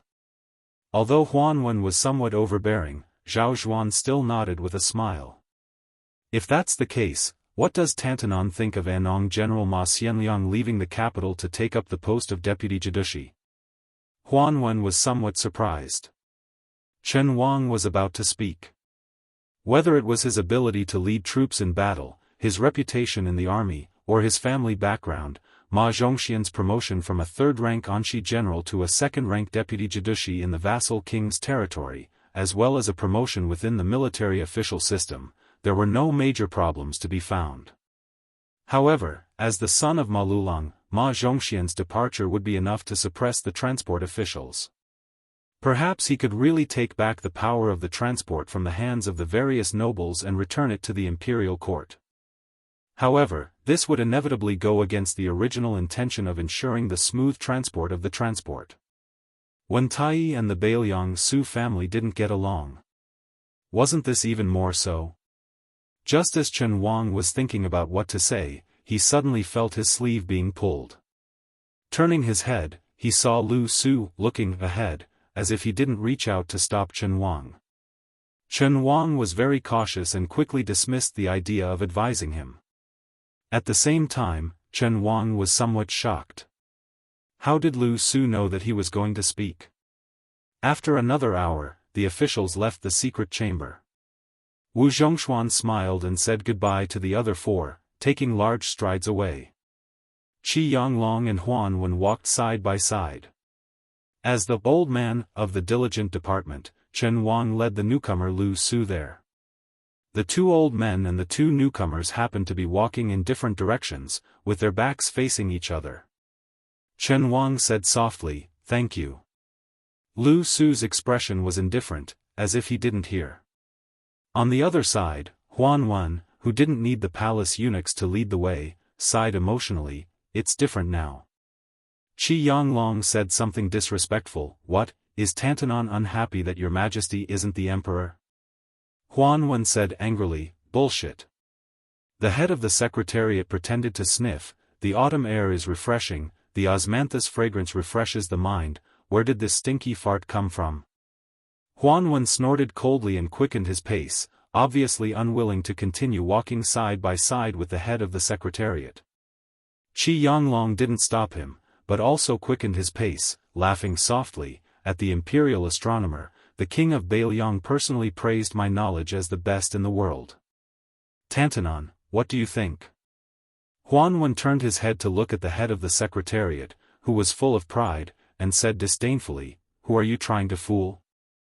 This time, it was Qi Yanglong's turn to stride forward. Huan Wen looked at the back of this figure and muttered, "Is that kid blind?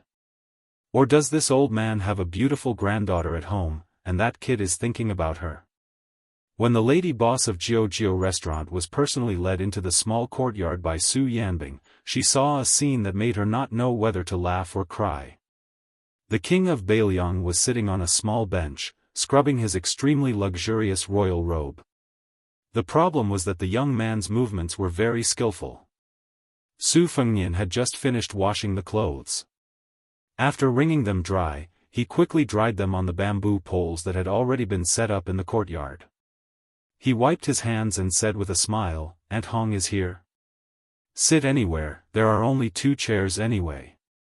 Then Su Fengnian also smiled at the young woman beside the lady, "I see Miss Chen again so soon." Jia and Su Ying, who were squatting in the corridor, were playing chess. After seeing the lady and Chen Yu, they didn't pay much attention and lowered their heads to continue playing chess. Jia's chess pieces were placed in the upside-down mink hat, and Su Ying's chess pieces were in the big robe. The lady boss was sitting on the rattan chair. Chen Yu originally wanted to stand beside Aunt Hong, but she didn't expect that the young king would choose a position close to the 2 strange women. He squatted lazily against the pillar, waved his hand and said with a smile, "Miss Chen also sit." The lady boss went straight to the point. Fengnian, I heard that you only asked for 500,000 share of grain from the imperial court. Chapter 1648. Su Fengnian was amused. He smiled and said, that's not true. It's Qi Yanglong, that old fox, who doesn't respect his elders, who thick-skinned asked me not to be too ruthless. He promised that before autumn next year, there would be at least 1 million dawn of grain to cool down. As for the 500,000 dawn, I suppose the head of the Hall of Secretaries wanted to save some face for the imperial court. In any case, when the time comes, I will definitely bring tens of thousands of Bailiang cavalry to charge into Guangling Road. After thinking about it, I decided not to go too far, so I agreed. Now that I think about it, I have let him down. If there is a chance in the future, I will definitely apologize in person. The proprietress was dumbfounded. After a long silence, she finally scolded with a smile, how shameless, but Aunt Hong likes it. Chen Yu's heart trembled. Tens of thousands of Bailiang cavalry charging into Guangling Road? What did this mean? Su Fengnian glanced at Jia and Su Ying's unconstrained chess moves and shouted, play here, play here. He then took out a chess piece from Jia's mink hat and helped to place it. When he saw Su Ying's resentful gaze, he quickly repeated, play here, and also helped to place the chess piece. Chen Yu stared with wide eyes, somewhat dazed. It was clearly 2 lines of, you don't care about me, I don't care about you. Could this be considered a chess player? While Su Fengnian was playing chess, he took the time to smile and say, Aunt Hong, don't be angry about the matter of the imperial astronomer. It's not good to be angry, it's easy to get wrinkles. Aunt Hong is still young. If you go out with me and I call her sister, the passers-by will think that I'm old. They might even beat me up with righteous indignation. Aunt Hong smiled and rubbed the crow's feet at the corner of her eyes. She nodded vigorously, yes, that is true. Chen Yu quietly took a deep breath. Aunt Hong suddenly laughed softly, Fengnian, am I your Aunt Hong? Su Fengnian acted as if he was facing a great enemy. He immediately got up and ran behind the woman, carefully massaging her shoulders. Aunt Hong, is something the matter? Truth be told, don't look at how lively I am right now, I'm just pretending to be fine for the imperial court to see. After all, I'm in the capital, surrounded by enemies on all sides. Once I'm exposed, I'll be in danger. Right now, it's very difficult for me to even walk. It's just that I don't want Aunt Hong to worry. Aunt Hong shouted to the man standing at the entrance of the courtyard, Su Yanbing, your prince said that he can't walk anymore. I want to invite him to the Jianghu embassy. Why don't you carry our prince to the carriage? Su Yanbing smiled and said, this. Su Fengnian hurriedly signaled with his eyes. But Su Yanbing still said straightforwardly, no problem. Who was the one who said, what a fast gun, at the entrance of the imperial astronomer? Su Fengnian said with a sullen face, Aunt Hong, are you really not afraid of causing trouble? I'll be leaving the capital the day after tomorrow. When that time comes, do you still want to continue operating the Jianghu embassy? Aunt Hong suddenly stood up and pulled Su Fengnian towards the entrance of the courtyard. The helpless king of Bailiang turned his head and said to the women who were playing chess, I'll bring you delicious food when I come back. When the group of people walked out of the Weiwei embassy and towards the small carriage, even Aunt Hong and Chen Yu could hear countless screams from the distant streets. Some of the cries were heart-wrenching and could be sung and wept.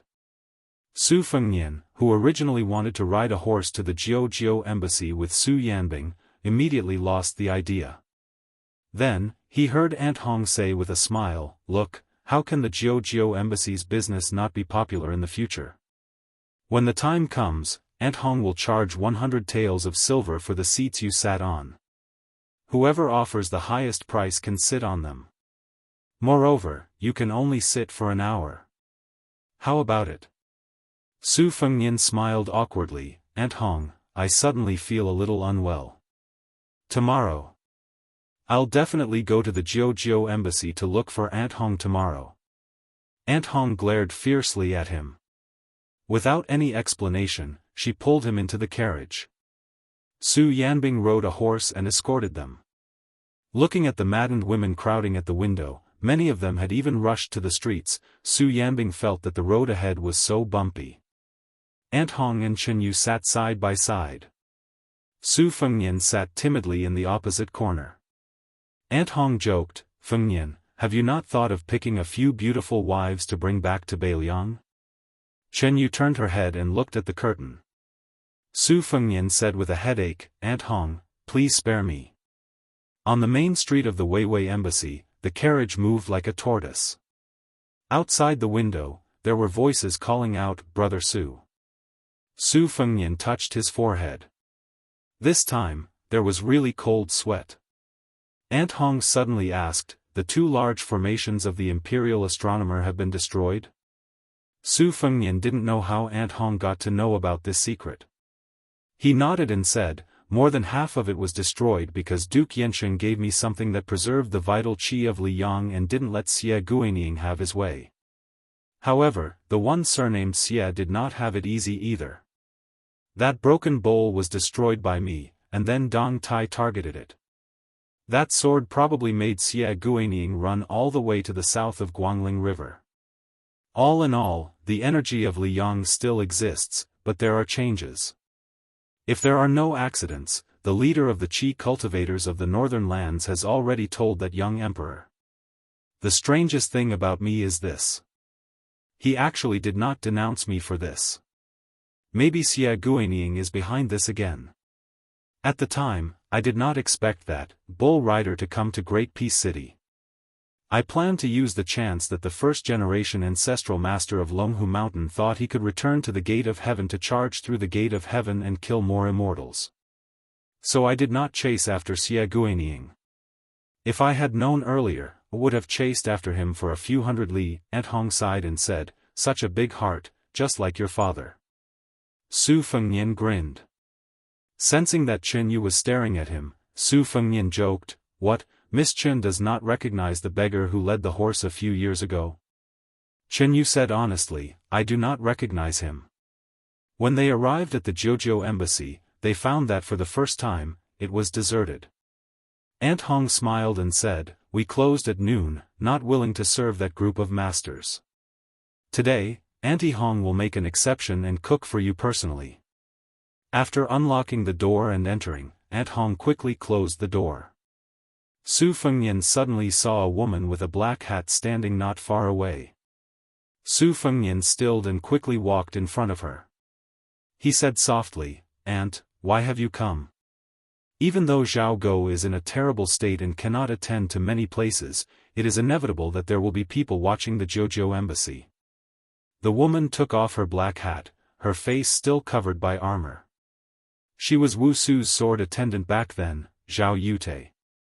Su Fengnian met her at the Qingqing Mountains Qingyang Palace during his second tour of the Jianghu. She had personally handed the red sandalwood sword case that contained the great Liang's dragon sparrow sword to Su Fengnian. Her voice was hoarse as she said, "I shouldn't have let you come, but Aunt just wants to see you." Su Fengnian said with a childish expression, "I can go to the imperial astronomer whenever I want to. Even if Aunt wants to see me in the palace, I can still go there." Aunt Hong smiled and said, "All right, aren't you tired? Sit down and talk. I'll go to the kitchen and wait for an hour. You two can have a good chat." Chen Yu wanted to help, but she was pushed back from the curtain by Aunt Hong. Chen Yu could only choose a bench and sit down quietly. Zhao Yute was just about to talk about the puppet Wu Lingsu when Su Fengnian said happily, "Aunt, when are you going back to Beiliang?"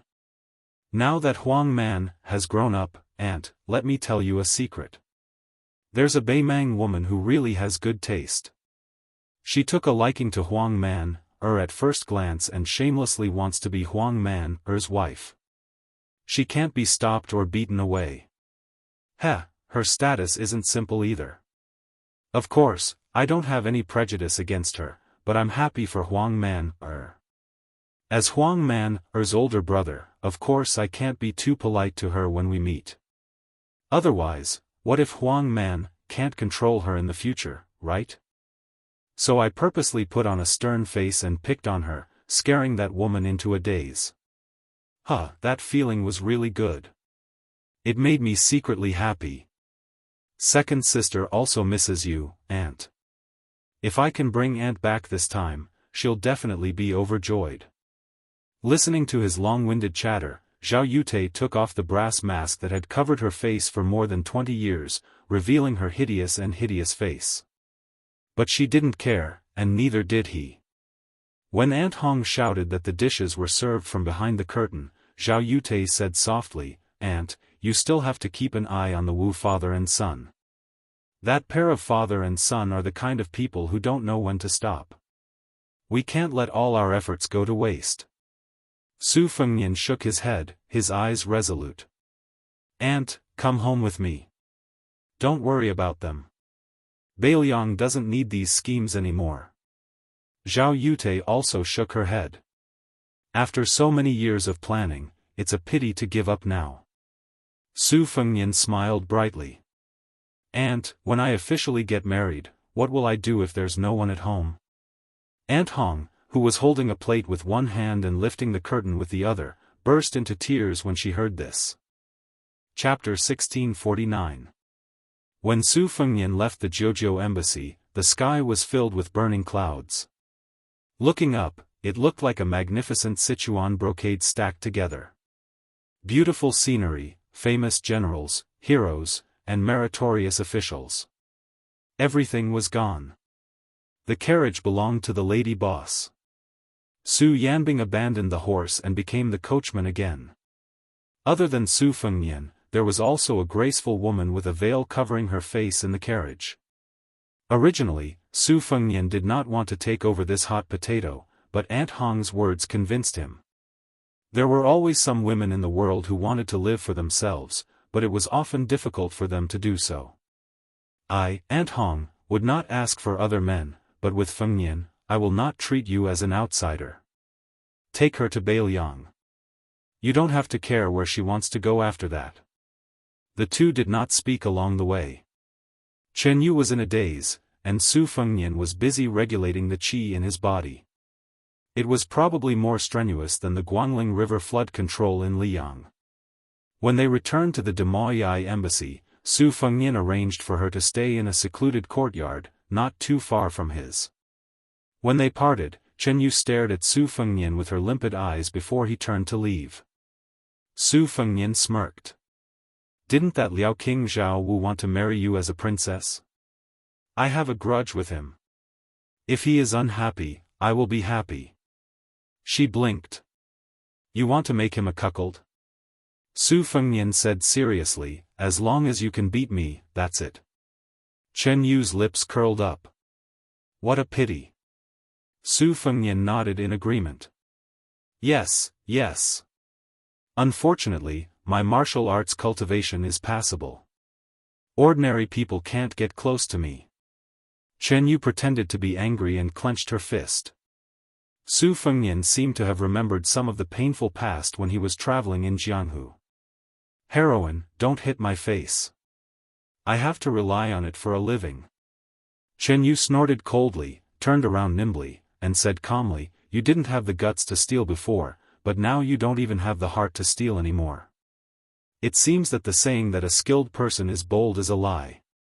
When Chen Yu was far away, Su Yanbing teased, "You can't even hold your tongue. Is it because you cultivated the great yellow court of Wudong Mountain years ago?" Su Fengnian sneered, "How is that possible? Do you know that in Yanji prefecture of Yuzhou province?" Su Yanbing nodded and said, "Yes, I know. Yu Dilong said it before. Chu Lushan, Yuan Zwazong, Yan Wenluan, and maybe Bai Yu and Song Dongming also know about it." Su Fengnian finally understood why Yan Wenluan, Chen Yinshui, and the others looked at him strangely when they passed by Xiaoguang city of Yuzhou province. Su Fengnian gritted his teeth and said, "Yu Dilong, you little bastard who deceives his master and destroys his ancestors. Just you wait." Su Yanbing seemed to be talking to himself. Honest words are unpleasant to the ear. Su Fengnian said helplessly, Uncle Su, you are not honest. You are not behaving like a grandmaster while my realm is declining. Su Yanbing patted Su Fengnian's shoulder with a serious expression. Just when Su Fengnian thought that the most unknown martial saint of the Liang dynasty was going to say something, Su Yanbing said earnestly, Your Highness, it's enough that you have the demeanor of a grandmaster. Oh right, can you ask those crazy ladies outside the post house to leave? I just want to buy a bottle of green ant wine in peace. Su Fengnian said firmly, This, I really can't.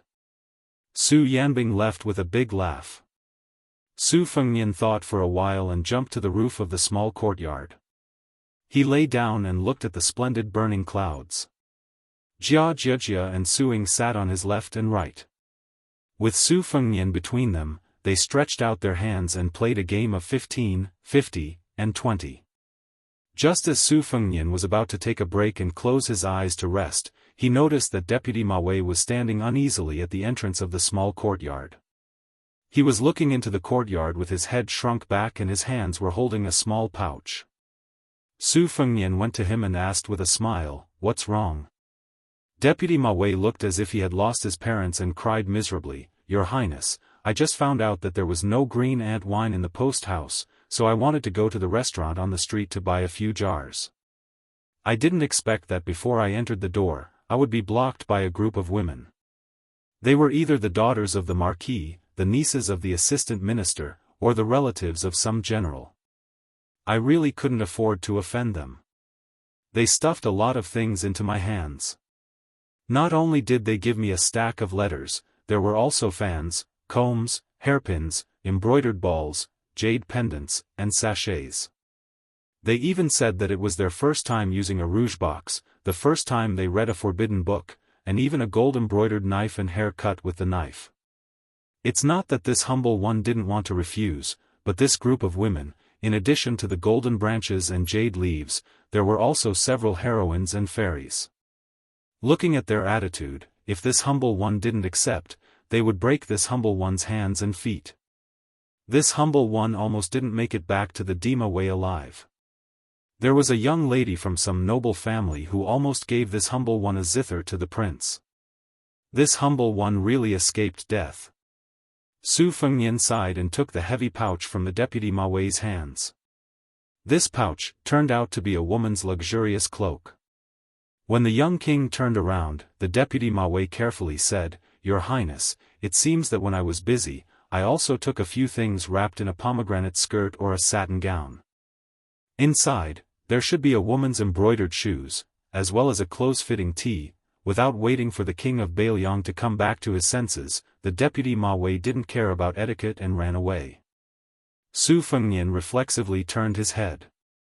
The girl sitting on the roof was laughing non-stop. Su Fengnian calmly threw the pouch full of feelings on the ground at the door.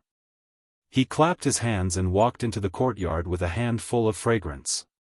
He thought to himself that the people of Ma Wei shouldn't be so stupid as to really destroy it all. In fact, it wasn't bad to have some letters and love letters to pass the time. The next moment, Jianghu left the roof and stood near the pouch. He raised his foot and looked like he was going to step on it. Su Fengnian turned his head and turned his head again, not looking. When Su Fengnian returned to the rattan chair to lie down, he saw out of the corner of his eye that his daughter was squatting at the door. Suing was also squatting at the side. The two women seemed to have found a treasure trove there, turning it over and over. It was a mess, and for some reason, Chen Yu also came to the door, fanning the flames, giving pointers, and teaching. Su Fengnian grimaced and closed his eyes. In fact, the corners of his mouth were full of a warm smile.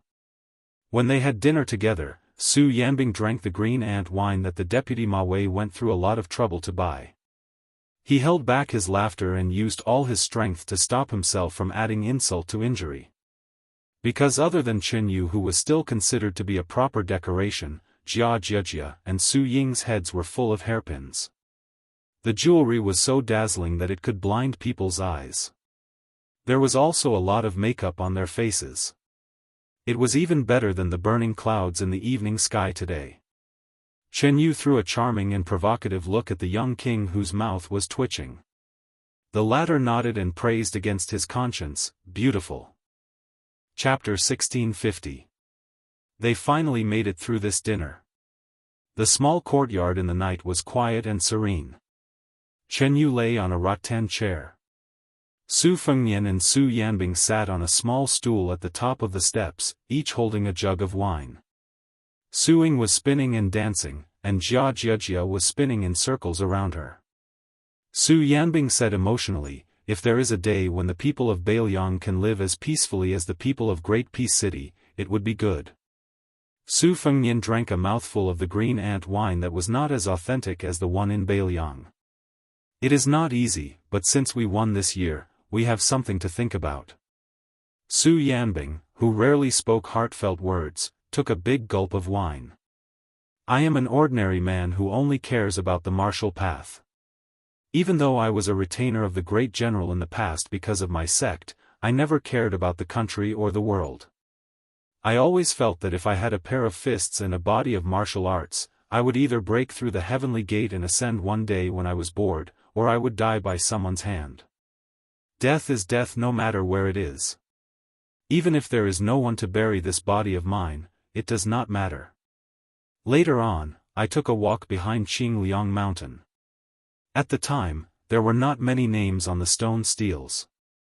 I looked at those stone steels that were not tall and suddenly felt that I should leave my name here in the future. I did not read much, but I knew that no matter if it was official or unofficial history, no matter how many millions of words were left for later generations, no matter how many poems were written by scholars, the common people did not have a share. To leave one's name is as difficult as ascending to the heavens. It is even harder than ordinary Jianghu martial artists becoming great grandmasters. But we of Bailiang are different. We have 300,000 stone steels, and that record of heroic spirits. Su Yanbing exhaled heavily.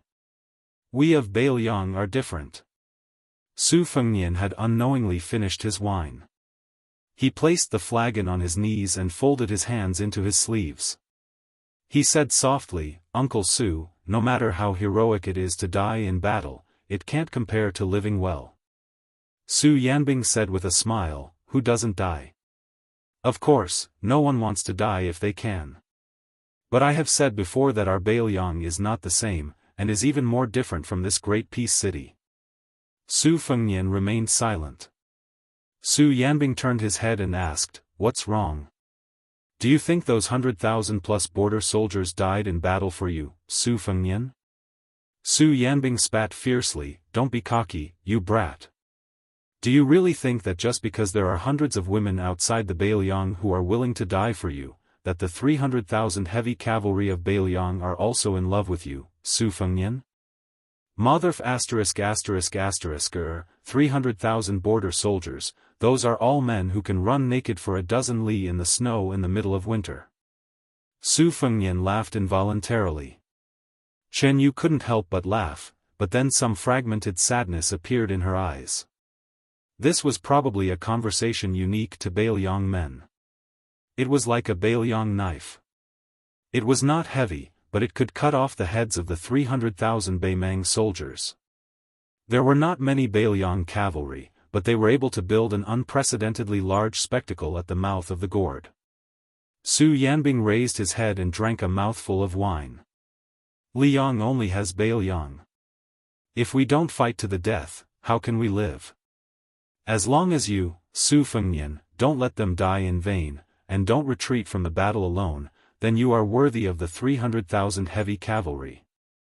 Su Fengnian laughed. "Uncle Su, these words are too hurtful.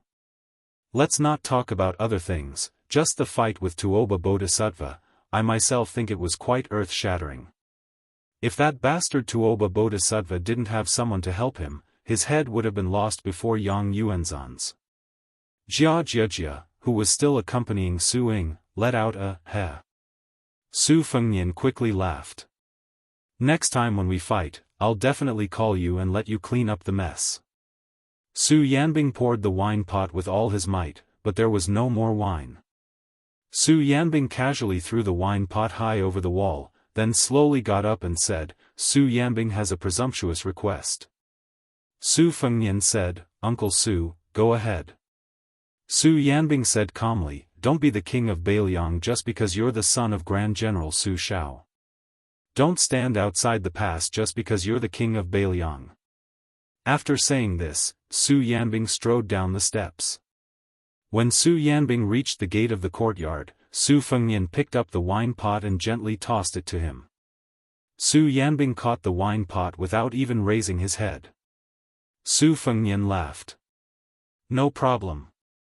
But just think of it as you owe me a pot of wine. How about it? Su Yanbing laughed. You owe me. Su Yanbing had been gone for a long time. Su Fengnian was all smiles as he rested his chin on his hand, watching the two women spinning in circles in the courtyard. Chen Yu broke the silence. I originally left Jiuzhou Embassy with you only because Aunt Hong wanted me to go to Beiliang. To me, it doesn't matter where I go. I'm not lying to you about this. Su Fengnian grunted. I believe you. Chen Yu smiled sweetly. Her smile was so beautiful that it could bring disaster to the country and its people. Unfortunately, Su Fengnian did not turn around. She laughed. I heard that the snow in Beiliang is very heavy in winter, so heavy that it can even blow people away. Is that true? Su Fengnian shook his head. It's not that exaggerated, but the snow in Beiliang is really heavy. Chen Yu continued to laugh. Then I've really made up my mind to go to Beiliang? Su Fengnian nodded. Beiliang is not big and very poor, but it can definitely accommodate a woman who wants to see the snow. Chen Yu tilted her head and asked, that's all? Su Fengnian still nodded. That's all. Chen Yu's smile did not change. You really are different from before. Su Fengnian still nodded and added, I forgot to remind you that Beiliang is really poor. If you have money or dowry, don't forget to bring it because it's too heavy. When the time comes, I'll help you carry it. I'm not afraid of being tired. If it's not possible, I still have 800 white horses. This time, I came to Great Peace City and did not have to fight. Isn't this the style of the Beiliang cavalry? Chen Yu's chest trembled slightly. She gritted her teeth and said, it hasn't changed. Su Fengnian turned around and laughed as he clasped his fists. There was another period of silence. Chen Yu spoke again, the person in your heart, she's very beautiful, right? Su Fengnian did not nod this time. He seemed to be in a daze. After a long time, he said softly, of course she's beautiful. When I was very young, I liked her at first sight. But at that time, I didn't know what it meant to like her. I only knew how to bully her. Maybe I was afraid that she would not remember me. Chen Yu sighed softly. Suddenly, this young man turned around and smiled warmly. Also, she has dimples, you don't. For the first time, Chen Yu had the impulse to beat someone up. Su Fengnian turned his head again. His gaze seemed to pass through the courtyard walls, the walls of Great Peace City, the mountains and rivers, and looked towards the distant south. Chen Yu made a sound of acknowledgement. So it's her. No wonder you want to take the Beiliang cavalry to the Guangling Road. Su Fengnian said gently, I told her that I can bully her, and no one can bully her. She may not believe me, so I will prove it to her. Chen Yu felt slightly sad for no reason. So between men and women, the calm words that were said without much effort, had such weight. Actually, there was something that Su Fengnian did not say. In the future, he would not bully her. My little mud figure. Chapter 1651. Due to the misfortune of having 3 unusually diligent emperors, the morning court session in Liyang continued year after year, day after day, without end. Due to the disappointment of too many of the top nobility of Great Peace City yesterday, today's court session was not as grand as yesterday's. However, compared to the cold autumn of the second year of Jianghu, it was much livelier. At the same time, because of the addition of Wu Zhongshuan, Gao Shi, and Song Downing, as well as Changshan Commandery Prince Zhao Yang, who rose from the west, this morning's court session caused the eyes of many officials who had lost hope to light up. It felt like there was a light at the end of the tunnel. The sky had not brightened, and the gates had not opened. The civil and military officials who had gathered together were mostly whispering to each other. They said that old Assistant Minister Wen had finally succeeded. He was going to be sent out, promoted, and given a first-class position. However, some observant people had already noticed that Jin San Lang had yet to show his face. If it was in the past, that bearded and determined assistant minister of the Ministry of Rights would have long been standing near the main entrance, chatting and laughing with his colleagues.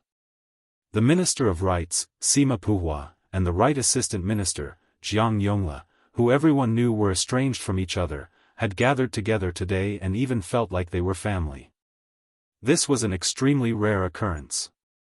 Other than the Ministry of War and the Ministry of Appointments, who didn't know that in the other four ministries of the Shangshu province, there was almost no minister and assistant minister who didn't have a knife hidden behind their smiles. One had a hard time improving, the other was waiting for a higher chair that was close at hand to sit on. It would be strange if they could dig out each other's hearts. Some of the older officials who were familiar with the court session took the chance to close their eyes and nap. After all, at the court session, as long as they were not normal officials who had the right to enter the hall, they could rest while they were far away from the emperor. But if they lost their etiquette, then it would be terrible. This was not something that had never happened before. Even if the Censorate and Directorate of Rights closed one eye and closed the other, if you were lying on the ground, who other than a blind person could not see? Cultivating in the government, it was better to be safe than sorry. Suddenly, as if a heavy stone was thrown into a small lake, a burst of noise that should not have appeared quickly spread to the vicinity of the gate. Even the half-asleep elderly officials had to open their eyes to look. The news spread out layer by layer at an astonishing speed, as if it was 800 li away. They were indeed the most knowledgeable group of people in Liang. Even if the news passed through countless mouths, it was still accurate when it reached the vicinity of the assistant minister of the 6 ministries. However, a large number of women had appeared at this solemn place at the end of the imperial road. And most of them were young women in their prime. In different yamens, on different mountains, and in different positions, many high-ranking officials who had originally stayed out of the commotion suddenly had extremely ugly expressions on their faces. A few old officials with white hair were so angry that their lips turned purple. Among them were the Marquis of Yongla, the Right Assistant Minister of the Ministry of Works, the General of Annan, the Scholar of Chongwen Pavilion, and the Grand Secretary of Wuying Palace, Wen Shouren. Apparently, among those women who wished for the world to be in chaos, there happened to be this illustrious and influential junior. Chen Wang's position was even further away from the gate than his official position. Beside him stood the poor Zhuangyuan scholar Li Jifu. The imperial uncle, Yan Qiji, even ran over to the Ministry of War's Kong Zhenrong, a military ruffian who was not liked by other departments. Without Jean Lanting, this leader who had the potential to become the new leader of the literary world, Gao Tingshu, Wu Congxian, and the others no longer gathered together. They stood in line according to their respective yamens. When Li Jifu heard the unbelievable truth, his eyes were somewhat dazed. Yan Qiji and Kong Zhenrong looked at each other and smiled, secretly bumping their fists. Gao Tingshu and the other handsome and elegant scholars of the capital who clung closely to the towering tree that was Jean Lanting mostly had gloomy expressions. Tang Taizuang walked in front of the head of the secretariat and Tantanon and asked softly, "Two sirs, do you want me to have people drive those women away?" Tantanon hurriedly waved his hand and said with a smile, "Drive them away? Assistant Minister Tang, I advise you to forget about it. The Ministry of War is already struggling to make progress. Don't make trouble for yourself. Be careful not to be hated. Once there's a slip-up, you'll be criticized behind your back." Qi Yanglong also smiled and said, "If the palace doesn't care, then Sir Tang shouldn't get involved." To tell the truth, even Tantanon, and I can't afford to offend the powerful Rouge army. The head of the secretariat raised the corner of his eye slightly and said with undisguised schadenfreude, "Look at our grand scholar one, who is recognized by the court as writing moral articles with moral principles. As a person in the situation, isn't he still as unmoved as a mountain?" Tantanon grunted and added fuel to the fire. "Assistant Minister Tang, you should learn a bit. This is called letting you cause trouble in the officialdom. I'll meditate as an old monk." Tang Taizuang, who had been unhappy, also laughed with the two old men after hearing their banter. His anger immediately dissipated and he felt like he was trying to find joy in the midst of bitterness. Tang Taizuang had mixed feelings. He remembered that when he was about to leave the Duo Yen cavalry, General Gu had said with a half-true, half-fake smile that it was indeed not easy to be an official in Great Peace City, but it was not without meaning. If he had the chance, he should talk to those old men more. He should not think that it was flattery. If he could make them joke with him, he, Tang Taizuang, had more or less entered the capital. Otherwise, even if he became the Minister of War, no matter how frightening the official patch on his chest was, he had not crossed that threshold. He would always be an outsider who could not raise his voice. While the Assistant Minister of the Ministry of War was daydreaming, one or two high officials near the Grand Scholar of Wuying Palace exchanged glances. They seemed to be expressionless, but the corners of their mouths curved.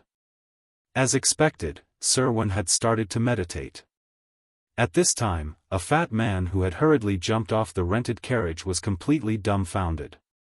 Had the carriage driver brought him to the wrong place? Why are there so many young women here? Have all the brothels in the capital opened in Yudao's area? The fat man who had almost ripped his court robes gave himself a slap in the face. It hurt so much that it was not a dream. The fat man shook his head hard and finally woke up a bit. But when he smelled the fragrance that came to his nose, his head started to feel dizzy again. He used all his strength to jump a few times. He was very glad that he could see the civil and military officials on the other side through this thick wall of rouge. A woman with a graceful bearing seemed to be dissatisfied that the fat man was blocking her view and said angrily, "Move." The fat man with a mild temperament moved a few steps to the side without another word. In the end, he was reprimanded by several women in unison, "Move." The fat man felt wronged.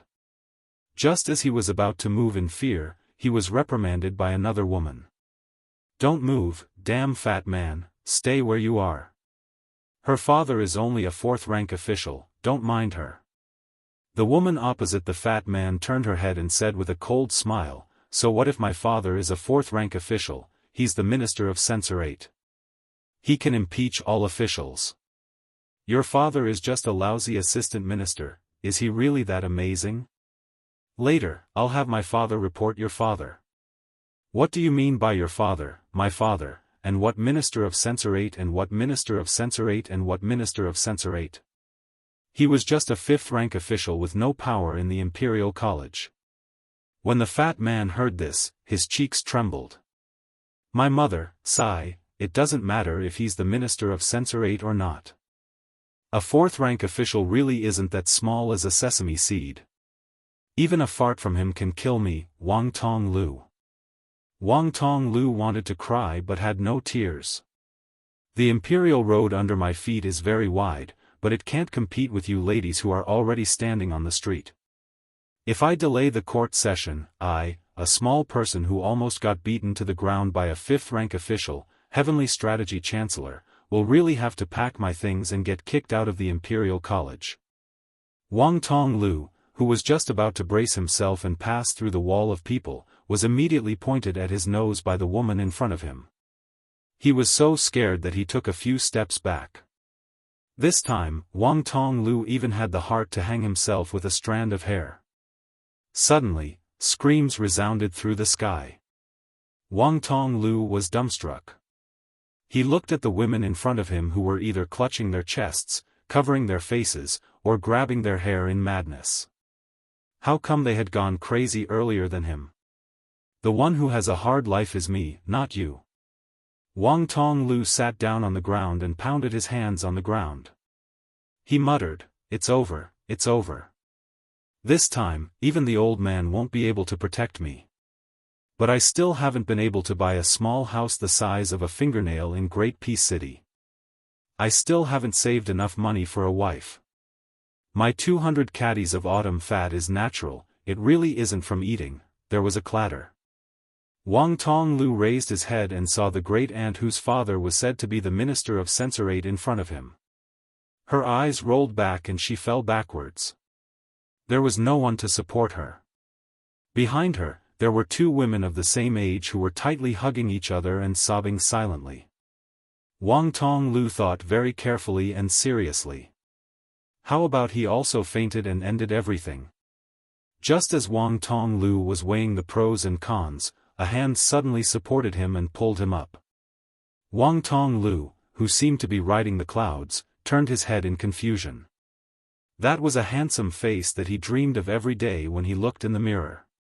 It was smiling, the kind that was very good at tricking women. It was the kind that could rely on his face to beat half of the world.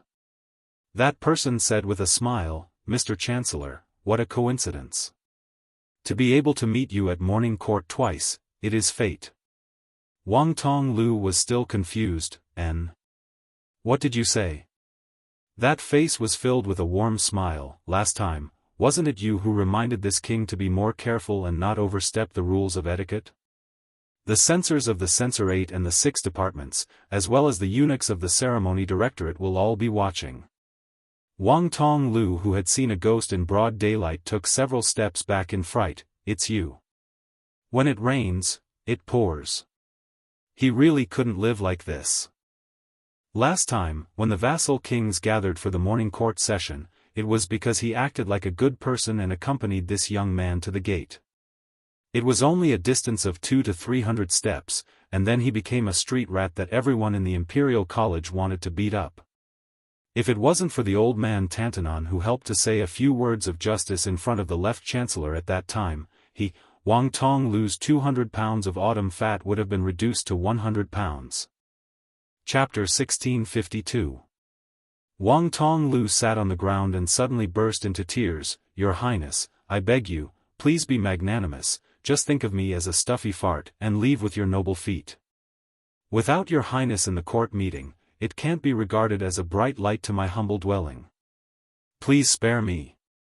I really can't stand the torment. The sages in the books have warned us that if you are condemned by thousands of people, you will die without any illness. It's true." A young man wearing a purple and gold robe stood in front of the fat man and smiled. "Mr. Chancellor, do you still have the strength of a scholar?" Wang Tonglu cried heartbreakingly and choked with sobs. "Your Highness, I want to have one, but I have dozens of family members, I have to support my family." Nearby, a woman whose family elder happened to hold a noble position in the Imperial College spoke even more deadly than the Immortal's flying sword. "Aren't you the pitiful worm nicknamed Wang Luzi from the Imperial College? My uncle seemed to have mentioned you before, fatty. He said that you were delusional and that you saved some money with great difficulty in your early years to redeem a woman from a brothel. In the end, she ran away with a young scholar. You don't have a wife and children, do you? My uncle also said that your life is full of hardships, you are a cold stove that can't be burned no matter how much firewood you have." Wang Tonglu suddenly stopped crying and became quiet, silently sad. As Wang Tonglu wisely stopped making noise, perhaps there was such an excellent contrast of a bloated green leaf, which made the handsome and young Northwest vassal king look more like a banished immortal than a banished immortal. One of the braver girls took a step forward. Her cheeks were flushed red, and her hands were twisting the corners of her clothes. She bit her lips and finally gathered her courage to say, "Your Highness, I am Song Yulin. U as in sweet rain, Lin as in verdant and lush." In fact, none of the young girls around her laughed at her slip of the tongue, because no one was listening to her. However, when she realized how stupid she was, tears already welled up in her eyes, and she couldn't say another word. Then everyone looked at the young vassal king, who they had only heard about 100 times, and laughed softly. "Song Yulin, you as in lush, Lin as in sweet rain and dew. Song Yulin, nice to meet you. I'm Su Fengnian. This action of the young Wang caused an unprecedented uproar. This time, no matter how reserved the woman was, she was about to go crazy. The girl named Song Yulin was swaying as she took a few shaky steps forward. When she reached out her hand, she had already closed her eyes. Su Fengnian didn't know whether to laugh or cry. He hesitated for a moment, then stretched out his arm to let her hold his wrist. He joked, men and women shouldn't touch each other. In the future, if Miss Song can't get married because of this, you might as well come to Beiliang. I'll introduce you to Beiliang's great men. They kill the Beimang barbarians ruthlessly, but they treat the women they like well for the rest of their lives. After the commotion, there was a strange silence. Song Yulin, who was only 16, finally opened her eyes. She sobbed and said innocently, "But I only want to marry you." Su Fengnian gently pulled back his arm but rubbed her head. "Actually, when you grow up, you will naturally marry a scholar. At that time, the world will be peaceful, and you will have a truly peaceful life with him. Of course, don't forget, at that time, our Beiliang will also have scholars." Everyone present could not imagine at this time that when it was no longer the auspicious era, the world would be very peaceful. It was so peaceful that going from Great Peace City to Beiliang's Qingsang City, and even to Beimang's southern dynasty, there would be no obstructions. There was a woman called Song Yulin who really did find a scholar in Beiliang. That scholar did not pass the imperial exam, and in the end, he was just a poor private tutor. But the husband and wife treated each other with respect, from the bride to the groom, to the old hares to the old hares. On this morning in Great Peace City, when the young vassal king half-dragged the tragic fatty through the crowd, there were still many women who had not recovered. As though he had accepted his fate, Wang Tonglu's head drooped and he did not speak. Su Fengnian released his hand. "All right, I'll go first. Just follow me from a distance." Wang Tonglu looked at the sharp gazes not far away and shook his head dispiritedly. He said, "It's no use. Those officials have good eyes. They may not be good at reading, but they are good at picking mistakes." Su Fengnian said with a smile, "It's not that there's no way. If I kick you away, you won't even have to go to court. You will also have a good reputation that fell from the sky. How about it? Mr. Chancellor, don't worry, I will use my strength. You have a lot of autumn fat, at most it will only hurt for half a day, but it will definitely not hurt your muscles and bones." Wang Tonglu grinned. "Wang Yi, forget it. Back then, I walked through the gates of hell. At most, I will be the heavenly strategy chancellor for the rest of my life. Anyways, the salary is enough to support myself, anyways, that girl is married." Su Fengnian glanced at him and asked, "Back then, you gave all your wealth to her to buy her freedom. In the end, it was all for someone else. Do you regret it?" Wang Tonglu sighed, and then looked indifferently at the dragon's pool and tiger's den in front of him. He said, "Of course I regret it. I'm not a saint, but I don't regret it that much. For the woman I like, knowing that she's living a happy life is a blessing in disguise. It's just like how I've won 2 imperial examinations in a row, but I almost failed to pass the Jinshe exam. In the end, I succeeded in entering the Imperial College. I don't need to spend money to read books for the rest of my life. It's the same principle." The old man. "Yes, Tantanon. He said that a living person can't die from holding back his urine.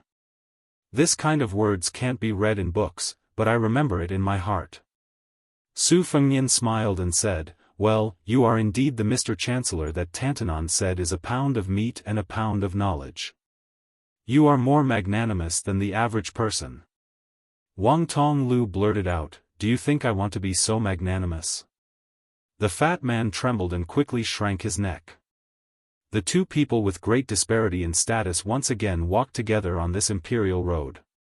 The fat man turned his head and looked at the women who were still unwilling to leave. He sighed and said, "Wang Yi, it's like a dream. This is the first time I have experienced this kind of battle in my life. I will definitely not encounter it in the future. The fat man muttered in his heart, I hope I won't encounter it again.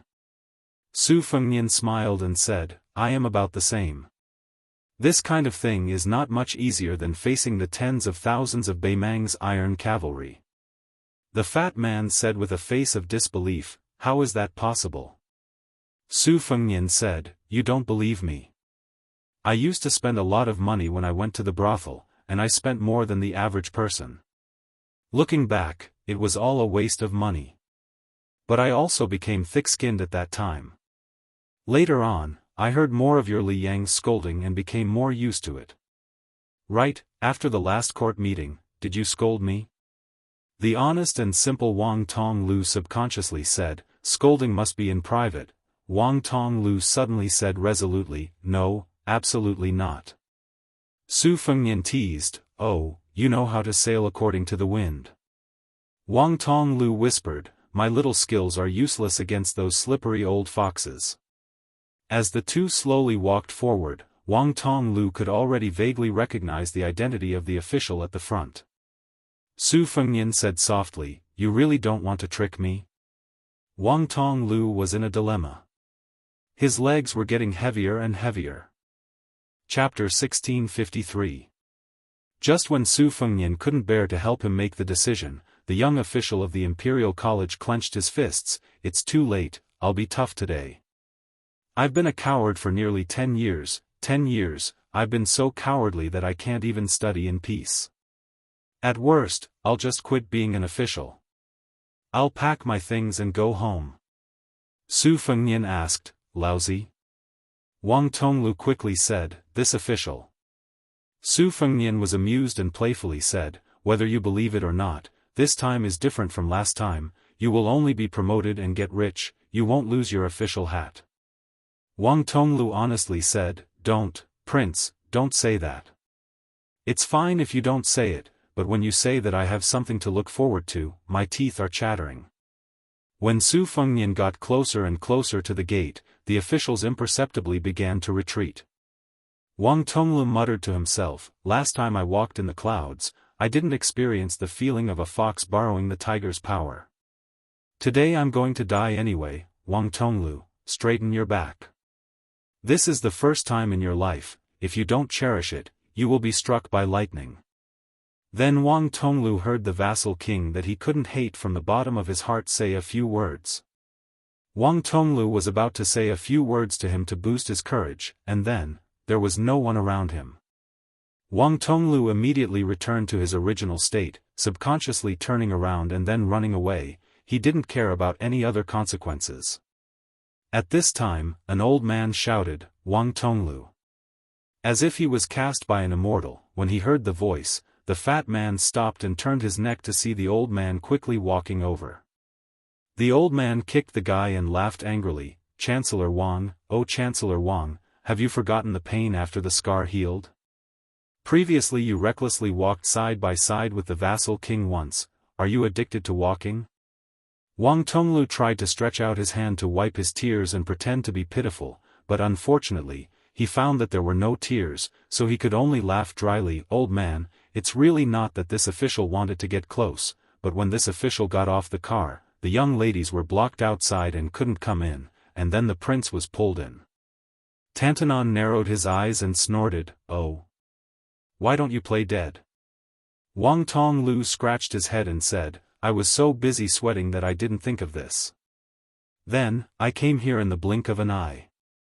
Later, I thought about it and decided to just let other people do whatever they want. Wang Tonglu wanted to cry but had no tears. Old master, he said, why don't you help the Buddha all the way to the west and save this official one more time? Tantanon sneered and said, it's hard to say whether you are a Buddha or not, but if you want to go to the western paradise, you don't need anyone to send you off. Wang Tonglu helplessly awaited death. Tantanwang said angrily, all right, follow me. Fatty smiled from ear to ear. The old man asked softly, what did that Su kid say to you? Fatty smiled foolishly and said, I was so scared that I forgot all about it.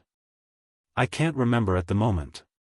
When old master brings this official in, I will definitely think about it during the court meeting. I will report it to old master when I return. Tantanon looked at him in a new light and said, "You are enlightened." Fatty was resentful. Suddenly, he had a flash of inspiration and said in a low voice, "Old master, I remember something." In the end, that prince seemed to have said something before he left. When old Prince Liang walked the imperial road for the first time, no one was willing to go with him. Prince Liang didn't count the first time, but the second time, if there was someone who was not afraid of death following him, then he would be too lazy to say something like, not kneeling in the court, carrying a sword into the palace. Tantanon's eyes shone and he laughed loudly. He pulled Wang Tonglu's hand and walked quickly to Qi Yanglong's side. Then, Tantanon whispered a few words to the head of the secretariat. His expression was strange, as if he couldn't win against Wang Tonglu, but someone could suppress him. Wang Tonglu saw the unreachable Grand Secretary of the dynasty staring at him and laughed. He patted his shoulder and said, "Wang Tonglu, Grand Chancellor Wang, right? You are good." Wang Tonglu's shoulder tilted and he swallowed his saliva. With a pale face, he said, "Little Chancellor, I am Little Chancellor, a very little Chancellor." Qi Yanglong smiled and said, "I heard that the guy with the surname Su didn't even bother to participate in the court assembly because of you?" Wang Tonglu's eyes turned rapidly and he patted his chest loudly, "Absolutely not. I am so damn quick-witted, so quick-witted." Wang Tonglu admired himself a little. If he angered old Master Tantanon, he would at most be scolded and kicked a few times. But if he angered this former Grand Chancellor Qi, not to mention 200 caddies of meat, even if he had 2,000 caddies of autumn fat, it wouldn't be enough to shave him. Tantanon was stunned at first, then he stomped his feet and scolded, "Damn you Wang Tonglu. Ungrateful brat who can't be tamed. Get the hell out of my province today, see if I can't take care of you." Wang Tonglu opened his mouth wide. Qi Yanglong smiled amiably and patted the young fatty's shoulder lightly, "Don't listen to Tantanon's nonsense, it's useless even if he has a loud voice. In the small court assembly, I will personally greet His Majesty and ask you to come to my secretariat. It's not a high position, but it's still standard 4th rank. As for whether you can climb up, it will depend on your own ability." The fatty looked left and right, then lowered his head and said softly, "Lord Head of the Secretariat, after thinking about it carefully, I still think it's better to go to the Secretariat." The fatty who had his head lowered didn't see the two elders looking at each other and smiling knowingly, nodding their heads secretly. Huanwen kicked the fatty again, "Get the hell back to your colleagues in the Imperial College, don't be an eyesore here." With Wang Tonglu's size, when he jogged, it was really no different from getting the hell out of here.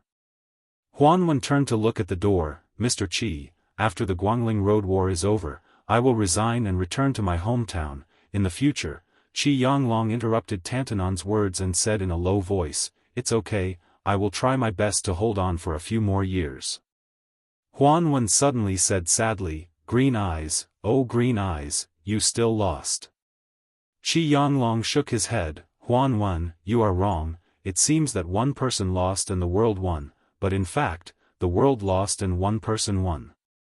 I believe that in the hundreds and thousands of years later, many people have flipped through the pages of books about us, but it's fine if they have. Only Zhangjiulu, this green eyes, will make people slowly flip through those pages in the dead of night and carefully read them a few times, and maybe they will even say regretfully, 'Why is there no wine to drink at the table?'" Huanwen murmured, "It would be even better if there was a plate of peanuts at hand."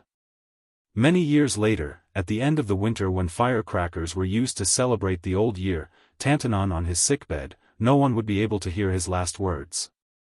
"Old friend, do you have wine? Do you have peanuts?" In the second year after Huanwen's death, the new emperor of Liang rehabilitated Zhangjiulu, the first person in Yonghui's reign, and posthumously conferred the title of Duke of Anghua. There was a gentle woman, who was not very beautiful, with her child, who could already recite many Confucian classics, looking at the row of tombs and asking her son to kowtow to them one by one. In the end, the mother and son sat side by side in front of a tombstone engraved with the name Zhang Bianguan. The child, as in previous years, read loudly for his father, his grandfather, the mother and son, and the other Zhang family except for a woman. Further away, the emperor and empress of Liang stood without any retinue, but they did not dare to disturb them. There was an old man who lived in seclusion in the countryside. In the snowy twilight, he walked unsteadily. He did not go to the Anghua cemetery where only the mother and son were there to sweep the tombs, but there was no shortage of wine, but to a small tomb that was far from being extremely glorious. In front of the tombstone, he poured a glass of wine and put a plate of peanuts. Just after the old man left, there was another provincial official who resolutely resigned from his position. For the old man that he often talked about, he poured more wine and peanuts. He sat alone in the wind and snow all night.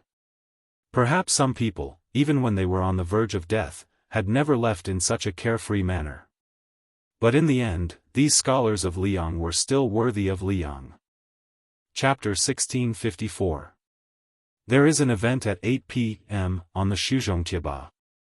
You are welcome to ask questions. It is time to start spoilers. Qi Yanglong really did go to the Demoyai post house, personally urging the young king to leave the capital with his troops. However, as soon as the elder got off the carriage, the post-house officer ran up to him with a small cloth bag in his hands. Because he didn't dare confirm the elder's identity, he carefully asked, "May I ask if elder is from the secretariat?" The post-house officer didn't directly ask if it was the head of the secretariat, instead bringing up the yamen instead of his official position. Even if he made a mistake, he could still make up for it. The elder nodded and made an N sound. He asked, "Could it be that the king of Bailiang has already left the capital?" The post-house officer's knees went weak. Fortunately, the elder had already grabbed the cloth bag and weighed it in his hand. He said in confusion, "Seal?" The post-house officer who had almost knelt on the ground forcibly straightened his back. He didn't know what to do and his face flushed red. The Demoyai post house had always been a place of plague that ordinary officials avoided like the plague. Last year, he had also accidentally angered a manager of the department for purging officials in the Ministry of War, which was why he was thrown here to fend for himself. How could he have thought that there would be a day when he would speak face to face with the head of the secretariat? When the post-house officer heard the prince say that Qi Yanglong of the secretariat would be coming to Demoyai this morning, he didn't take it seriously. He felt that at most, a third or fourth rank official would be enough for his ancestors to come. The post-house officer gritted his teeth. He didn't have the time to worry about being rude. His mind was filled with the thought that every extra word he said to Grand Secretary Qi would add a bit more glory to his family. He asked in a trembling voice, "Head of the secretariat, do you want to enter the post-house to rest for a bit?" Qi Yanglong smiled. Just as he was about to tactfully refuse, he suddenly thought of something and asked, "Does Demoyai have green ant wine this time?" The post-house officer said like a chicken pecking at rice, "Yes, yes, yes." When the post-house officer led the head of the secretariat into the inner courtyard of the post-house, he purposely made the many minor officials of the post-house busy. Qi Yanglong didn't expose his shallow intentions, allowing the post-house officer to lead the way into that secluded small courtyard. The post-house officer quickly brought out a rattan chair for the old man and explained that Wang Yi liked to rest on the rattan chair whenever he had nothing to do. He had heard from the previous post-house officer that Wang Yi did the same when he came to the capital last time. He had a special liking for this rattan chair. Qi Yanglong lay on the rattan chair and looked like he was resting with his eyes closed. The post-house officer took 2 pots of wine from his subordinate and did not dare to disturb him. He stood under the eaves with his back bent and waited quietly. Qi Yanglong rested for about half an hour. After opening his eyes, he asked softly, "What did the young prince say when he gave you the item?" The post-house officer slapped his head and quickly said, "I almost forgot." His Highness had indeed warned me that if the head of the Hall of Secretaries graced us with his presence, I should tell him that this little plaything was temporarily lent to him by a scholar surnamed Zhang. Now, it is returning it to the scholars of the world. If it weren't for the head of the Secretariat, since Milord has personally dismounted, then there is no need to say anything. Qi Yanglong was taken aback. A scholar with the surname Zhang? Green eyes? Definitely not. Zhang Julu would definitely not have any personal relationship with Beiliang. Even if he did leave behind this relic, it should have been given to Huan Wen. Oh, then it should be the saint of the Zhang family, Yansheng Gong. Qi Yanglong slowly stood up and put away the small cloth bag. He took the 2 pots of green ant wine from the posthouse officer and asked with a smile, "Have you drunk this wine?" The posthouse officer blushed with shame and said, "I only drank a few mouthfuls yesterday. It's a bit hard to swallow. It's too strong, like it's burning my throat." The posthouse officer paused and flattered, "Head of the Hall of Secretaries, even if you want to drink, you should drink it slowly." Qi Yanglong dismissed it with a smile and took the wine and left. Give silver? The old man did not have this thought. If he really gave silver, how would this unknown official dare to brag to his colleagues about his title as head of the Hall of Secretaries? How would he be able to use this title to seek a future with a clear conscience? Great Peace City, Great Peace City. It was a very peaceful city, but there were not many people who were truly at ease here. In today's court assembly, the young king who came to the door but turned back finally did not appear again. This greatly disappointed the Rouge Army that was even more powerful than yesterday. The Assistant Minister of Rights, Jean Lanting, had not attended the morning court assembly for 2 consecutive days. He had asked for leave from the old Minister of Rights, Sima Puhua. He did not even go to the court assembly for the next few days. He closed the door and refused to see any guests. It was said that he did not even receive people like Gao Tingshu and Wu Zongxian. After the Assistant Minister of Personnel, Wen Tai, and Anong General, Ma Zhongxian, became the Jianghu County Administrator and Deputy Regional Governor respectively, the head of the Peng family quickly took over as the left Assistant Minister of Personnel. The Imperial Army's high-ranking general, Li Chang'an, replaced Ma Zhongxian as the new Anong General. Just as the morning court assembly in the capital was bustling with activity, 800 light cavalry under the careful escort of the Jingji West camp were already on their way to Jidong's border. Everyone in the Jingji West cavalry saw that there wasn't going to be any trouble and felt a sense of relief. It was said that it was easier to invite the devil than to send it away. This northwest vassal king and his 800 white horses were truly difficult to invite and send away. It was said that the northern general, Ma Lulang, had been scared to death. One of his troops had also suffered a great calamity the day before yesterday. The blood stains on the street outside the Imperial Astronomer's Gate had not been wiped off yet. The private army that the Minister of War, Wu Zhongshuan, brought to the Jingji South camp had also suffered a great loss for no reason. The cause seemed to be a conflict with the young king at the Ministry of War's Yamen. A valiant general from the southern border was beaten half to death on the spot. The Anxi general, Zhao Gui, who was born in a noble family, seemed to be seriously ill. It was difficult for him to even get out of bed, let alone wear armor and ride a horse. Therefore, only Qi Changgong, the captain of the Western Cavalry, was left as the backbone of the Western Cavalry. After about 100 miles from the Jingji West camp, several of the Beiliang cavalry turned their horses around and stopped. When the Western Cavalry, who only dared to follow far behind the 800 Beiliang cavalry, saw this, Yuqi Changgong personally rode out and took the lead to approach. When he saw the figure of the king of Beiliang, he was immediately on tenterhooks and slowly moved forward. Su Fengnian, who was dressed in simple casual clothes with a white jade belt around his waist, lightly squeezed his horse's belly and came to Yuqi Changgong's side alone.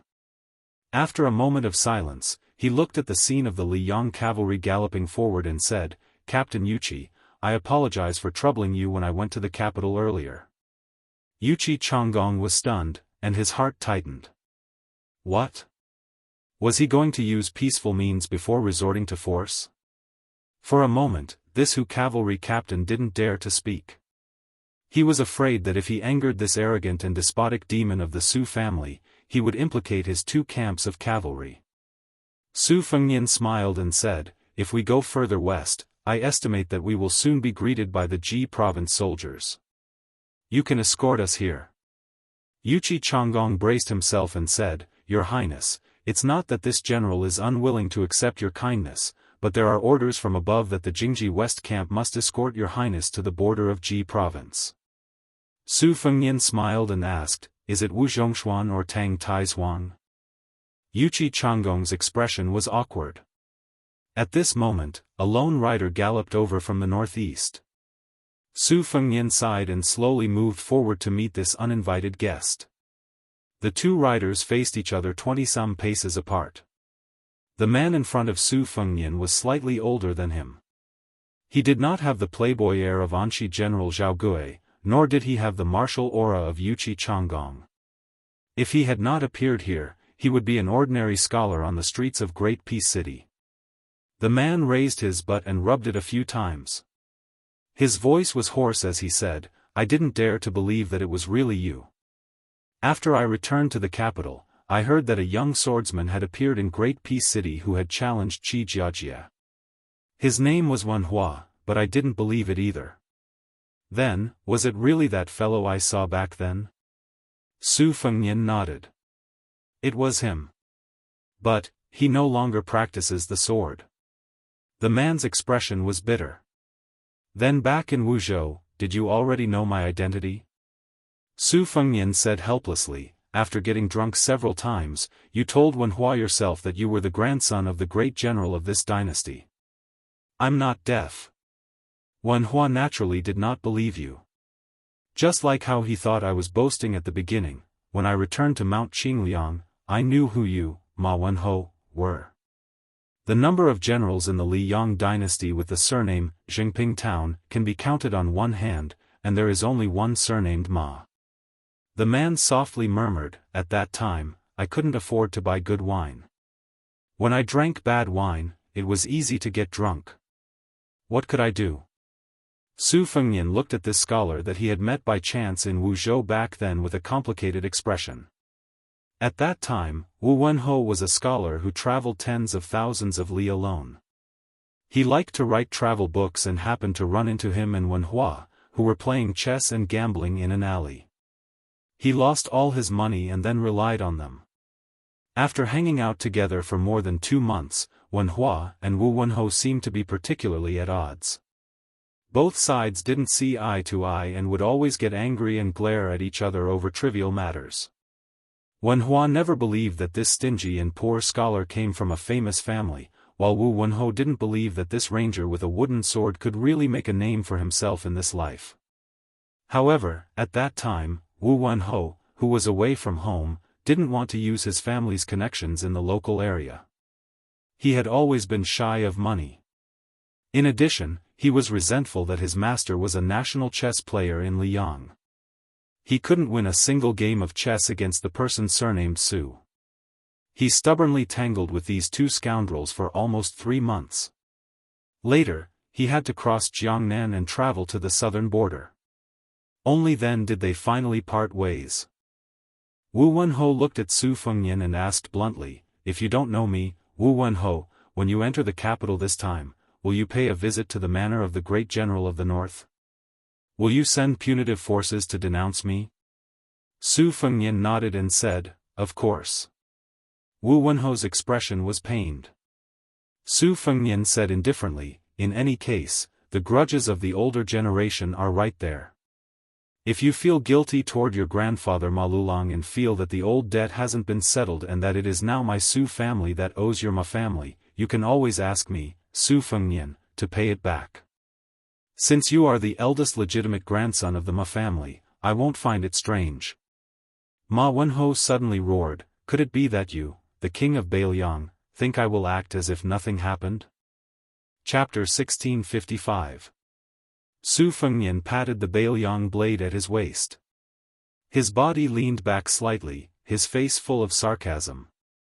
When you and I were poor, you, Ma Wenho, won a game of chess against me? Now, I, Su Fengnian, am one of the 4 grandmasters, and the king of Beiliang with 300,000 cavalry under my command. You want to wrestle with me?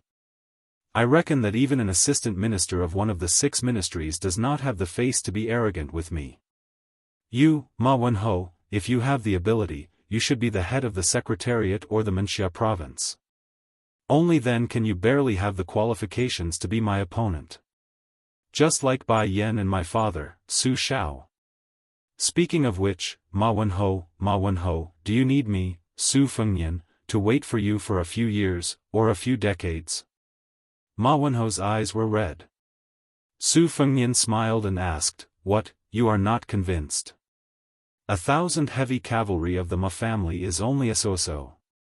You are just a scholar, do you want to humiliate yourself?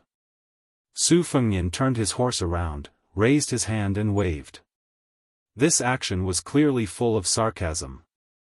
Ma Wenho shouted, Su Fengnian, you are a bastard. Just you wait. Su Fengnian did not pay any attention to him, and left. In the distance, Yuqi Changgong, who had seen the unpleasant meeting between the two, heard these words. The Hu cavalry officer was even more worried for the eldest grandson of the Ma family. If the king of Beiliang wants to kill you, then he will kill you for nothing. The 2,000 cavalry under my command will at most help you collect your corpse. This vassal king had caused such a huge commotion in Great Peace City, but no one came out to uphold justice. Now that he had left the capital, the eldest grandson of the Ma family who had just lost his stabilizing force was nothing in front of him. Yuqi Changgong hesitated for a brief moment, but in the end, he gave up the idea of escorting Liang Qi into Ji County. With the eldest son of Ma family stirring up trouble, he, the commander of Hu cavalry, was really afraid that the king of Beiliang would use him as a punching bag to vent his anger. In the process of Yuqi Changgong running to get close to the young master of the Ma family, he just happened to pass by the young lord. The latter smiled and cupped his fist to bid farewell. Yuqi Changgong, who was flattered, hurriedly returned the greeting. After returning to the group, Jia sat on his horse and looked at Su Fengnian with a puzzled expression. Su Fengnian picked up the mink hat from her head and put it on his own head. He laughed softly and said, only I am allowed to be Su Zhao's son, and Ma Wenho is not allowed to be Ma Lulang's grandson? There was no such logic in this world. As long as a person is alive, having something to think about is definitely better than not having anything to think about. Su Fengnian glanced at the lifted curtain of the carriage and saw half of the beautiful face. He joked, that's enough. You don't have to hide anymore. Even if you, Chen Yu, get out of the carriage and ride away, no one will stop you. The white horse, or to be exact, the commander of the Phoenix Battalion, Yuan Meng, rode his horse over. This burly man, who had followed His Royal Highness to travel Jianghu, laughed and said, Your Highness, that group of capital cavalry is really cowardly. They are so boring. Su Fengnian glared at him and said, Don't be so sarcastic here. Do you think you are a hero just because you are a traitor? Yuan Meng's face was filled with hidden bitterness. Your Highness, I am reluctant to give up my position as the commander of the Phoenix Battalion. If Your Highness allows me to join the battle at the border as a commander, I will go straight to Huda City. Su Fengnian said grumpily, Right now, the Yuzhou cavalry lacks a general. Are you willing to give up your position as the commander of the Phoenix Battalion and become a 4th-rank cavalry general? Yuan Meng smiled mischievously and said, Damn it. I am not stupid. I will not do it. I will not do it even if you beat me to death. Even the cavalry generals in Yuzhou can't compare to the captains of our Liangzhou border army. Only a fool would go and lose face. Su Fengnian smiled and said, Commander Yuan, your words are quite firm. All right, when we pass by Yuzhou, this king will definitely have a good talk with Yan Wenwan, Chen Yinshui, Yul Wandao, and the others. It will also let the Yuzhou side know that Liangzhou has a hero like you, Yuan Meng. Yuan Meng smiled apologetically and said, Your Highness, it doesn't matter to Commander Yen and Deputy Commander Chen. After all, they are only the head of the infantry and can't control my official status. However, please don't say this to General Yu. If he becomes the deputy commander of our Bailiang cavalry in the future, what will I do? Su Fengnian laughed and scolded, "Get out of here." Yuan Meng left with his tail between his legs. Next, Chen Yu indeed left the carriage. However, her horsemanship was mediocre. Afraid that she would delay the march, she rode on the same horse as Su Ying, who wore a red robe and a hat. Su Fengnian and Miss Hehe rode side by side with them. Chen Yu asked curiously, "May I ask who that son of an aristocratic family is?" Su Fengnian sighed and said, "He is a friend I met during my earliest travels. At that time, apart from the two of them, this guy was the one I hit it off with the most. Of course, I had good karma with him, but I had bad karma with Xianyuan Qingfeng on the Great Snow Plateau.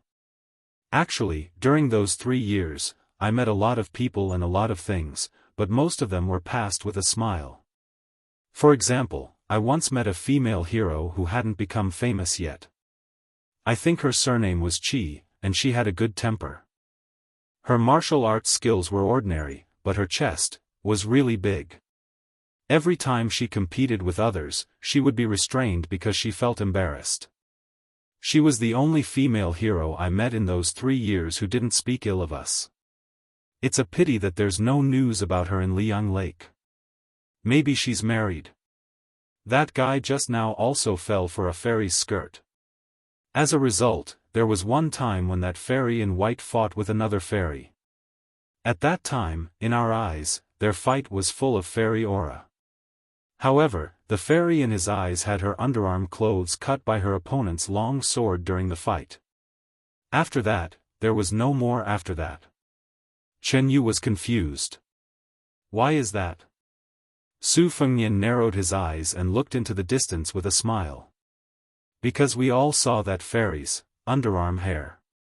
Chen Yu was dumbfounded and didn't know whether to laugh or cry. Su Fengnian smiled and said, "Actually, there are a lot of interesting things. For example, there was a guy who went to a martial arts competition to find a spouse. The only time he won was because his opponent suddenly had a stomachache during the competition. Then, he had a rare moment of glory, so he chased after his opponent and beat him up. He grabbed his opponent's belt and refused to let go. In the end, you can probably imagine the scene, it was unbearable to look at."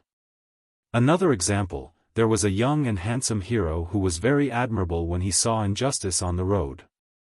He was also born with a dignified appearance, but the moment he opened his mouth to speak, he was done for. His speech was a complete mess, and no one knew where he came from. It was really a pity. It can be seen that it's really not easy to be a young hero who is loved by everyone outside the martial arts world, right? Chen Yu was speechless. Su Fengnian saw a horse appear on a hillside in the distance. He laughed and spurred the horse forward. Jia and Su Ying also followed. Chen Yu looked at the back of the figure in front of her. She suddenly understood the change in the young man's state of mind. Jianghu was a place where it was difficult for people to die if they didn't want to. On the battlefield, people wanted to live but might not be able to.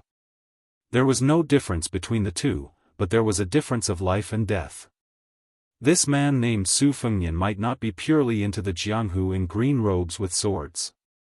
He might not really dislike the battlefield, right? Su Fengnian seemed to have guessed Chen Yu's thoughts. He suddenly turned his head and said with a smile, "The battlefield is actually the most magnificent Jianghu. Really, one day, I will have a good fight there. 10,000 enemies are 10,000 enemies. If in Jianghu, where can you find 10,000 people to be your green leaves?" Chen Yu finally had a good impression of him, but it suddenly disappeared. Su Fengnian turned his head and saw the horse. He shouted with a smile, "Ant." Then, in the distance behind the armored woman, 2 people suddenly appeared on horseback. Wu Qingqing groom was holding a little girl in a green robe. Su Fengnian reined in his horse and stopped beside Aunt Zhao Yute. Yu Groom rode closer and said with a smile, "If your highness doesn't mind, let me go with you." Su Fengnian frowned and said, "Lu Huang is not in Beiliang." Yu Groom gently rubbed the little girl's head and said calmly, "It has nothing to do with shitty. I just want to take a look outside the Northwest Pass." Chapter 1656. Su Fengnian was silent for a moment and then smiled. "It's good to take a look now. At this time, the Beimang barbarians still haven't caught their breath and the border is still peaceful. In the future, we might not be able to comfortably watch the desert wind." Yu Groom got straight to the point. "No matter.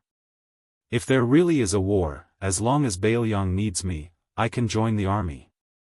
Su Fengnian asked curiously, "You don't want to avenge your master? Are you not afraid that your apprentice brothers and sisters will hold a grudge?" Yu Groom said calmly, "They are two different things. Besides, we are not that narrow-minded. Speaking of which, when did my master, Wang Xianji, fall to the point where he needs his disappointing apprentices to avenge him?" Su Fengnian smiled. "That's true, that battle." Yu Groom's face was bitter as he hurriedly waved his hand. "What happened in that battle is between you and my master. Winning or losing, life or death is also between the two of you, but if you say anything more, I'm afraid I won't be able to resist. Even if I know I will lose, I will still fight you. At that time, I will be embarrassed. I don't have the face to go to Beiliang, but if I don't go to Beiliang, this girl will make things difficult for me." Su Fengnian nodded. Zhao Yute looked gratifyingly at Su Fengnian. To be able to make a proud martial artist like Yu Groom yield, it was not just because of the title of King of Beiliang, or even because of the 300,000 cavalry. When they went up the slope, there were 3, and when they went down the slope, there were 5.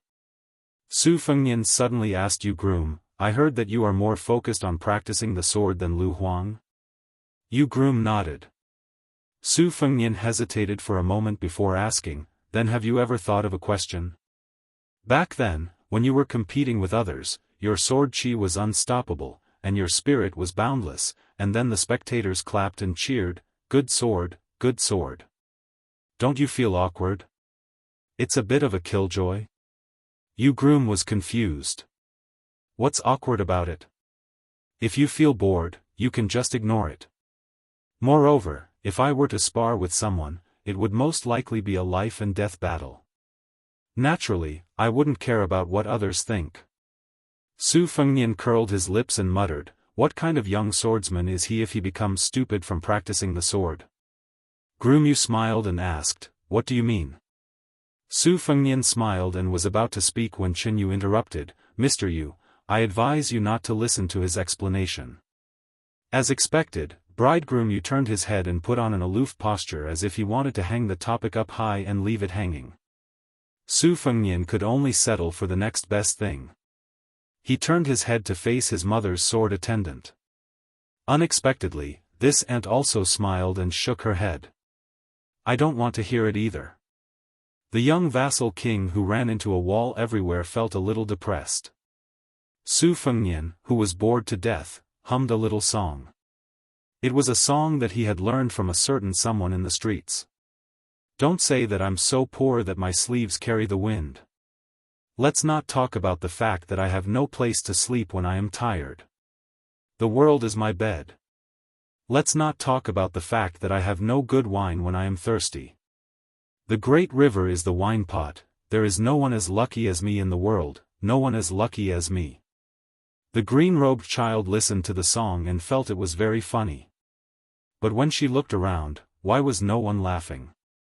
In the winter of the second year of Jianghu, after the vassal king who had caused a ruckus in Jing had left the capital and reached Beiliang's territory, it was said that the Princess Sui Zhu Zhaofengya had died of an illness. This grievous news that was neither too big nor too small was quickly forgotten by everyone in the great news that was sent back to Great Peace City.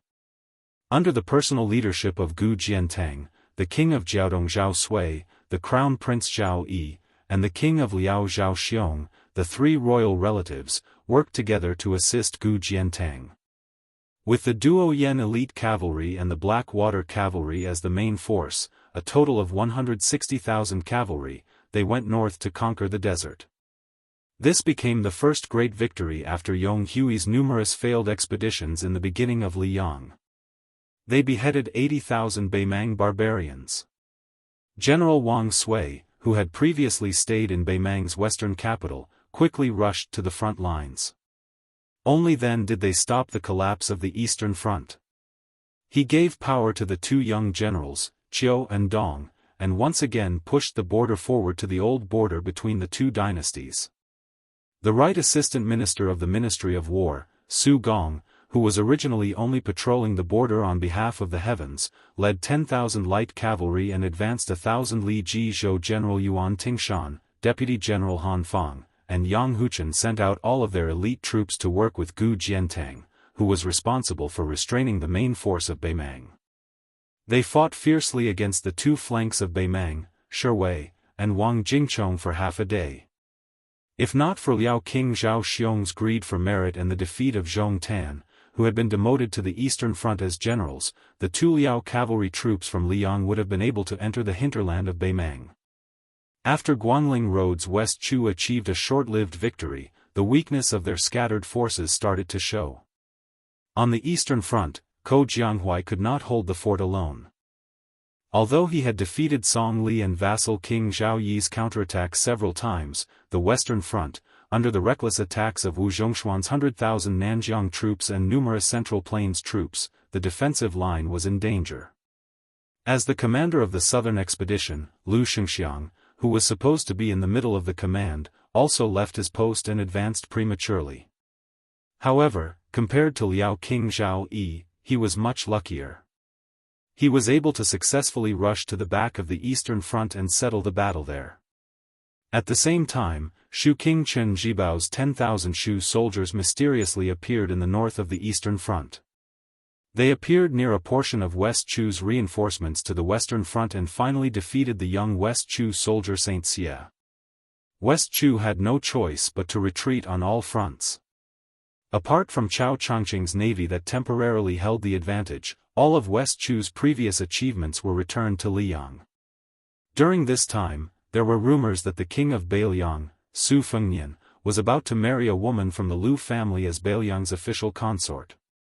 Liang was mostly speculating about which generals and officials would appear in the northern Liang prince's manor during the festivities on Mount Qingliang this time.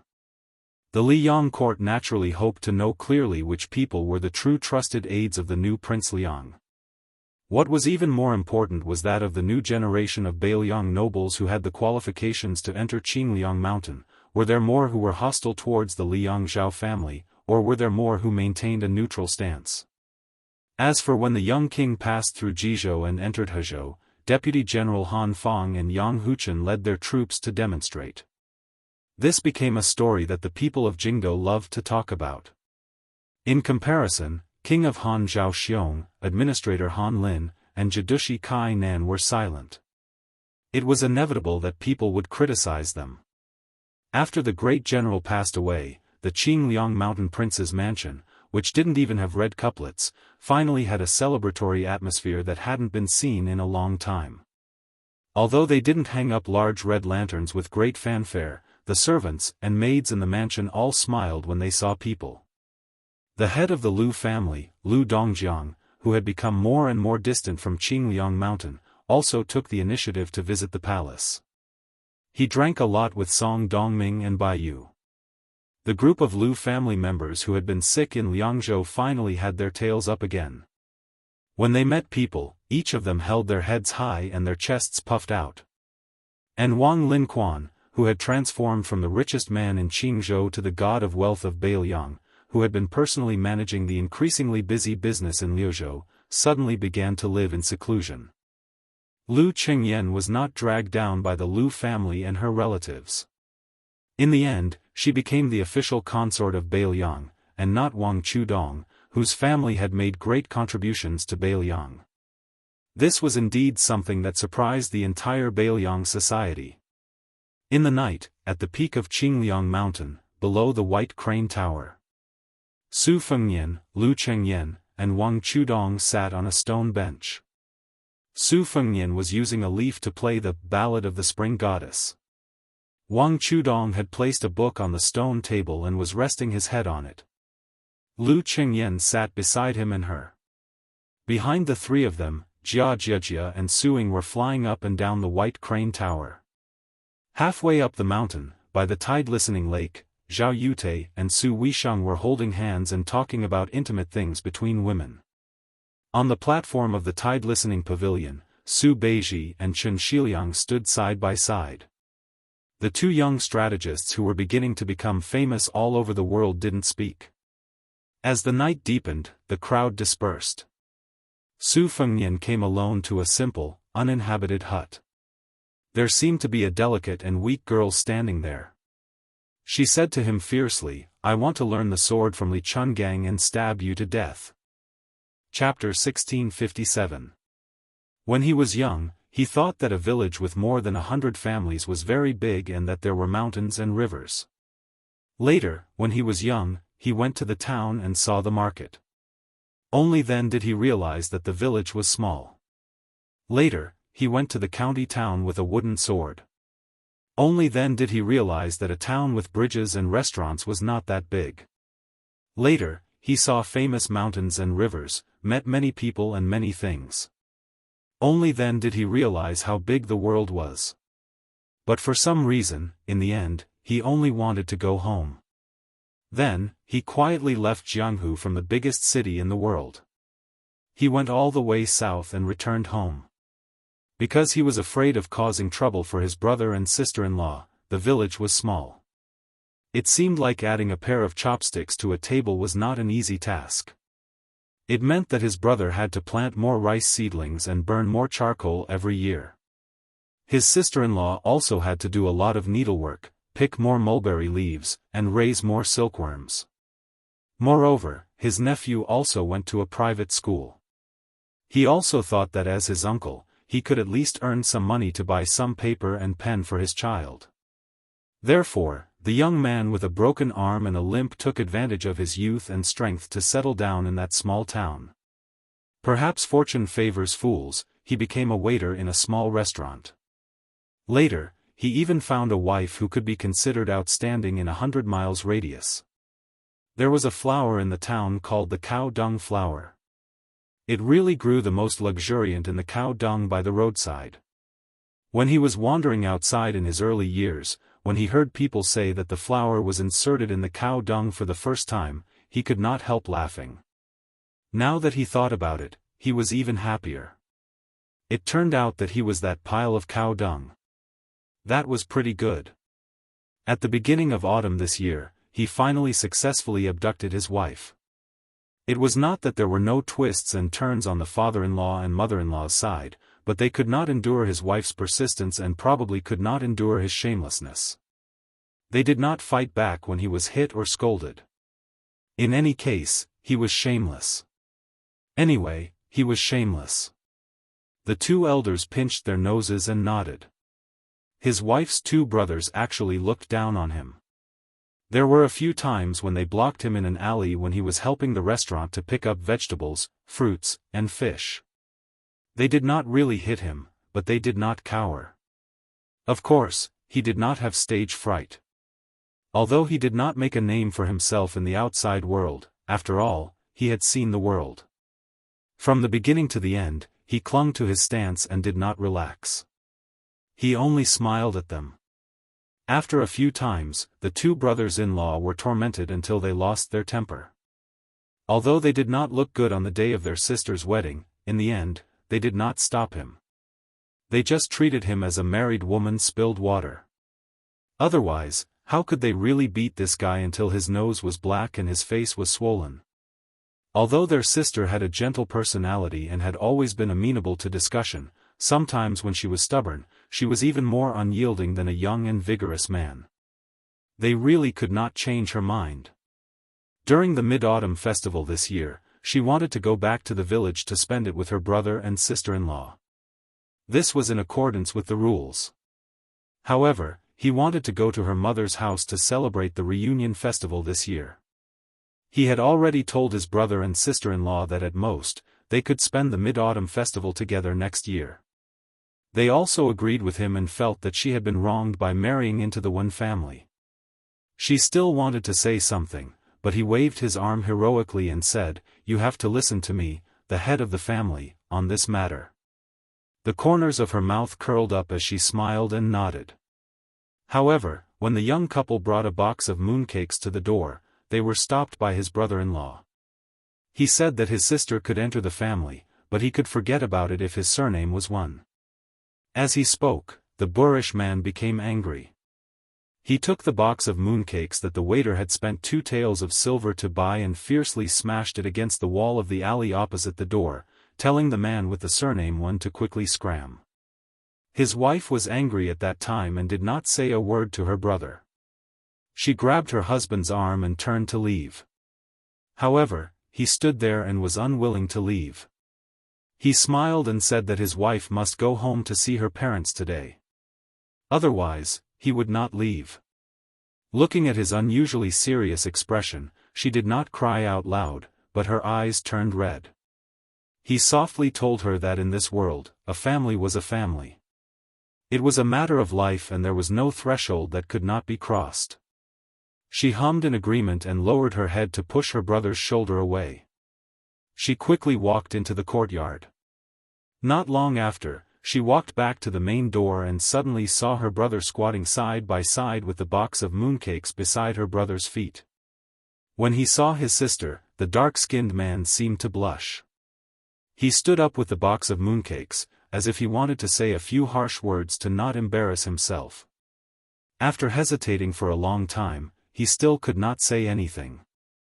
He could only fiercely say to his brother-in-law, "If I hear that you dare to bully my sister in the future, I will break your third leg."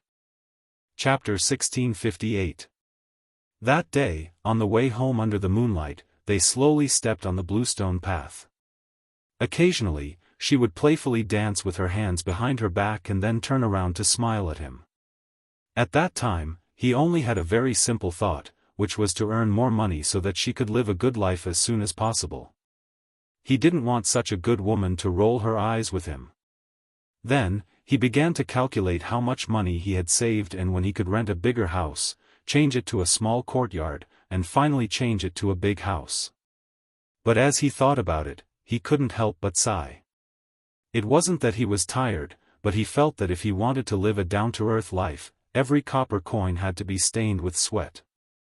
Fortunately, his legs weren't nimble, but he was diligent, willing to put in effort, willing to smile, and willing to get up early and work in the dark. After the early days when he was often treated as a joke and entertainment, the men who had a sword around the town and considered themselves as young heroes were not too willing to compete with a young waiter like him.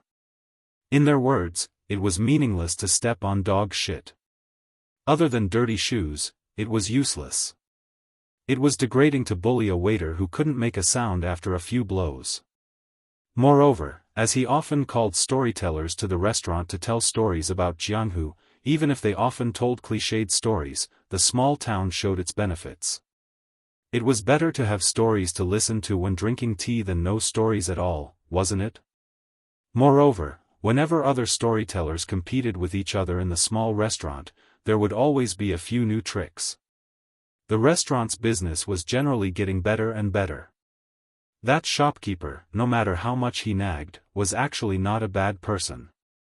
Otherwise, he wouldn't have taken him in. As business gradually improved, he gave him a few more taels of silver every month. Occasionally, when the restaurant was closed, the shopkeeper would drink by himself and accidentally drink too much wine. He would even drag him, a waiter, to eat a few meat dishes with enough oil and water. When he got married, the shopkeeper even gave him a red packet of 3 taels of silver. It was considered a very generous gift in the small town. After that, he worked harder and harder. It was not an exaggeration to say that he could replace 3 waiters, but it was certainly not an exaggeration to say that he could replace 2 waiters. After this year's Mid-Autumn Festival, the shopkeeper gritted his teeth. He felt that no matter how easy the waiter was to order around, he would not be able to cope with the increasingly flourishing business. Therefore, he hired a delicate young lady from a neighboring village to be the wine seller. She was 17 or 18 years old and had good potential. It was just that her family was too poor and she appeared thin and tanned. After she started working in the restaurant, she had been stained with meat, fish and oil several times and her figure immediately became slim. Very soon, she gained a bit of a fresh and lively appearance. As a result, the restaurant's daily income increased again. This made the shopkeeper extremely happy. Especially with his discerning eyes, he could see that the young lady was a bit interested in the young man with the surname Wan. He was both angry and amused. He thought that his daughter was really obsessed with him. Even if the waiter's temperament was not bad, he still had a family. Why did she blindly bump into him like a moth bumping into a lamp? In the future, it would not be difficult to find a young man of equal social status. Could it be that she would have to become the one man's concubine? That was a blessing that only those rich old men in town could enjoy. However, what was even more interesting was that the young man with the surname Wan was usually quite smart. If it were any other ordinary man, it would be reasonable for him to touch the little girl's hand or pinch her waist when she took the initiative to throw herself into his arms. It was a small matter after all, it did not cost him a single cent. But the man surnamed Wan was still not enlightened. He was even more serious than the few scholars in the town who had achieved scholarly honors. This made the shopkeeper, who was watching the fun with a smile on his face, anxious for him. It was going to be winter soon. The rich old men were probably counting their fingers and waiting for the day of snow. They had prepared enough charcoal at home and were eagerly waiting to wear those mink furs bought from the county town. But it was much more difficult for the poor. It was cold when it snowed and even colder when the snow melted. Buying new clothes and thick boots cost money. Using charcoal to light the stove also burned money. It was said that in the north, especially after the Guangling River that divided the Liang dynasty into the north and the south, many people died. The war was very fierce. Hundreds of thousands of soldiers from the imperial court were fighting there. There were even some well-informed town officials who came from the county town, saying that in the south, there was a great general under the command of a great lord. He led an army of 100,000 from the southernmost side to the Guangling River and killed until blood flowed like a river. It was said that the dead almost blocked the entire river. They also vaguely heard that the place called Bailiang in the northwest of Liang suffered even more. The army of 1 million Baimang barbarians had arrived at their doorstep. Some of the older people in the town could not help sighing when talking about these important imperial matters. Many of the younger people were heartless and would talk back to the old people from time to time. Most of them thought that the war was not a big deal and that if they joined the army, they might be destined to be a general. When they came back from the battlefield, they would lead hundreds of armored soldiers and sit high on their horses. That was what they called awe-inspiring. It had already been 4 or 5 days since the storyteller showed up in the restaurant. Not only were the regular customers unable to hold themselves back, some of the more impatient ones even stepped on the bench and cursed. Even the innkeeper was so anxious that he grabbed the waiter surnamed Wan and gave him a good scolding. The waiter smiled and explained that the storyteller had gone to the county town to learn from the old storyteller. Now, not only were there old storytellers in the few larger restaurants in town, even young and beautiful women were playing the pipa to liven things up. If they wanted to attract more business, they had to show some of their real skills. The innkeeper rolled his eyes. That was the logic, but you should at least let that old man come back and show us a few things. If you drag on any longer, the regular customers of the restaurant will all run away. The innkeeper finally patted the waiter's shoulder. Probably because he found his conscience, he glared at the waiter and said, "In the future, if you let that old freeloader go on a long trip, don't secretly pay for it. The restaurant will pay for it." Without waiting for the waiter to flatter him, the innkeeper had already turned around and left with a hand on his chest. He muttered that his heart ached. "You can't be a good person. You can't be a good person." The waiter, who was crippled at a young age, looked at the side street and grinned. That day, the old storyteller who had been fixed in this restaurant all year round finally came back. Moreover, word spread like wildfire, and the restaurant was full on that day. Especially when the old man talked about one thing with joy, the entire restaurant roared with laughter. Even the innkeeper and the waitress were overjoyed. Everyone looked at the waiter surnamed One. Some of the rough men even held their stomachs and laughed so hard that they almost cried. The storyteller who had rushed back from the county town said that the #1 expert in the world was no longer Wuxia Xianxia of the martial emperor city of the Eastern Sea, but a young vassal king, the king of Bailiang, who had 300,000 Bailiang cavalry. This #1 expert in the world and Baimang's military god, a guy called Tuoba Bodhisattva, had a fierce fight in the western regions. The two top immortals in the world fought for thousands of miles. It was a fight that turned the sky and the earth upside down, and the sun and the moon lost their light. Among them, Li Yang's king of Bailiang had once beaten the most powerful guy of the Baimang dynasty out of the city with a single sword strike. If it wasn't thousands of steps, it should have been at least hundreds of steps. The city walls were like paper. Then, that young vassal king who had ascended to the top of the Jianghu personally said that he had learned that sword strike from a swordsman from the central plains called Wenhua. Therefore, amidst the laughter, there were nosy people who kept shouting at the top of their lungs, "Hey, hey, hey, One, when did you get close to the king of Bailiang? Otherwise, when will you take us to the northwest to see the power of the Bailiang cavalry?" Yes, yes, yes, that's a prince. He should have a prince's mansion, right? Waiter, we'll take advantage of you. How about you take us to Bailiang tomorrow? It shouldn't be difficult to eat and drink well, right? Flying sword. Give me a flying sword. Waiter One, since you can make that great prince admire you, you must have the flying sword skills from the romance novels. Why don't I break a stool leg for you, and you can take me flying? The lame young man who was standing in the restaurant's lobby was holding a jug of wine. For a moment, he forgot to pour wine for the guests. He didn't say anything and didn't answer, but he couldn't stop laughing. However, he really laughed until tears came to his eyes. At this moment, a guest who had finally realized that he hadn't received any wine after waiting for a long time slammed the table and roared, "One, where's the wine? Do you really think you're the swordsman from the central plains that the prince talked about? Damn you!"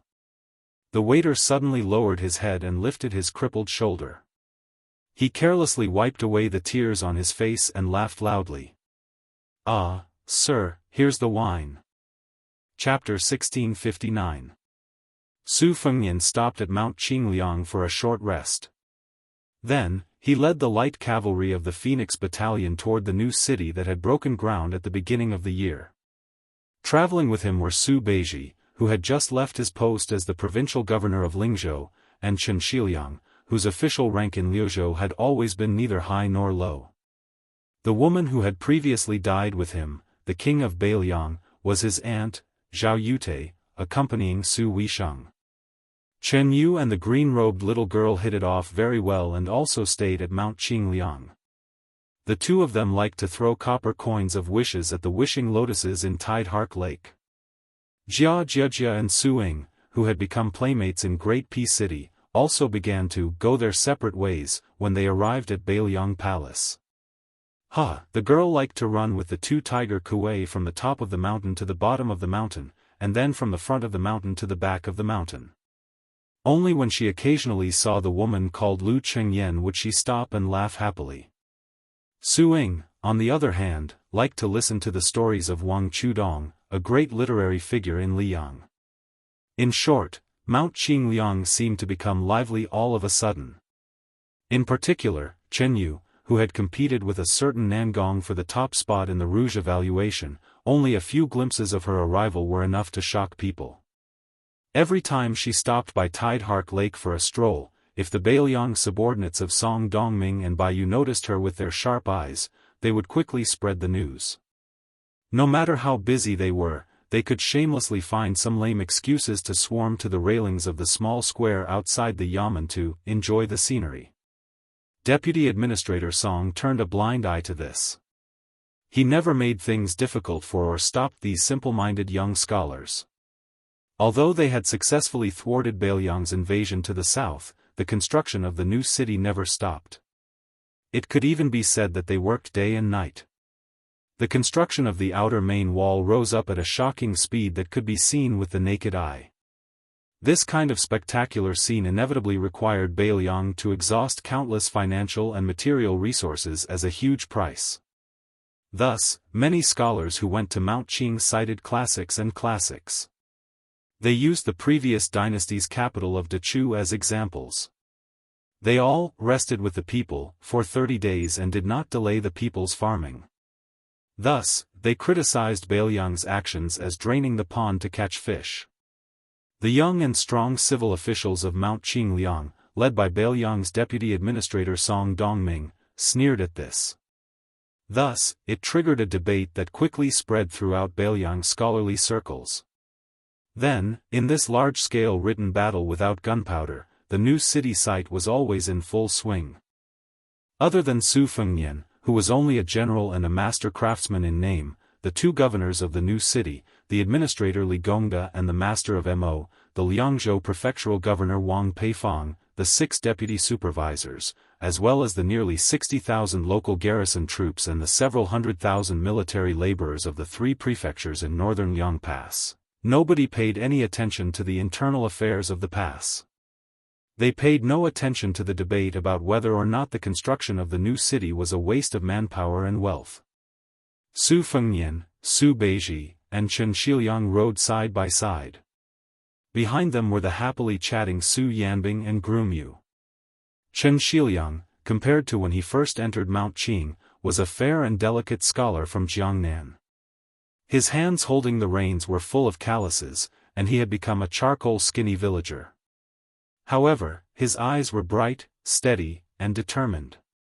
At this time, he said to Su Fengnian, as long as Mount Qingliang can take out the silver, Liuzhou can immediately move 40,000 young and strong men to the new city.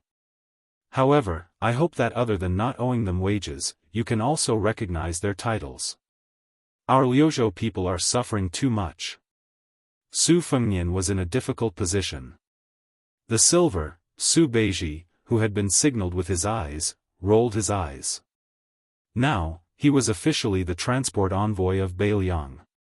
He slowly said, after defeating the Bailiang barbarians, other than the soldiers' salaries and pensions, the military reward that was given out was close to 900,000 taels of silver. This was after Yan Wenluan, Yul Wandao, and the other border generals took the lead and asked not to accept any rewards. In the end, Mount Qingliang converted things like silk and stationery into silver and sent them out.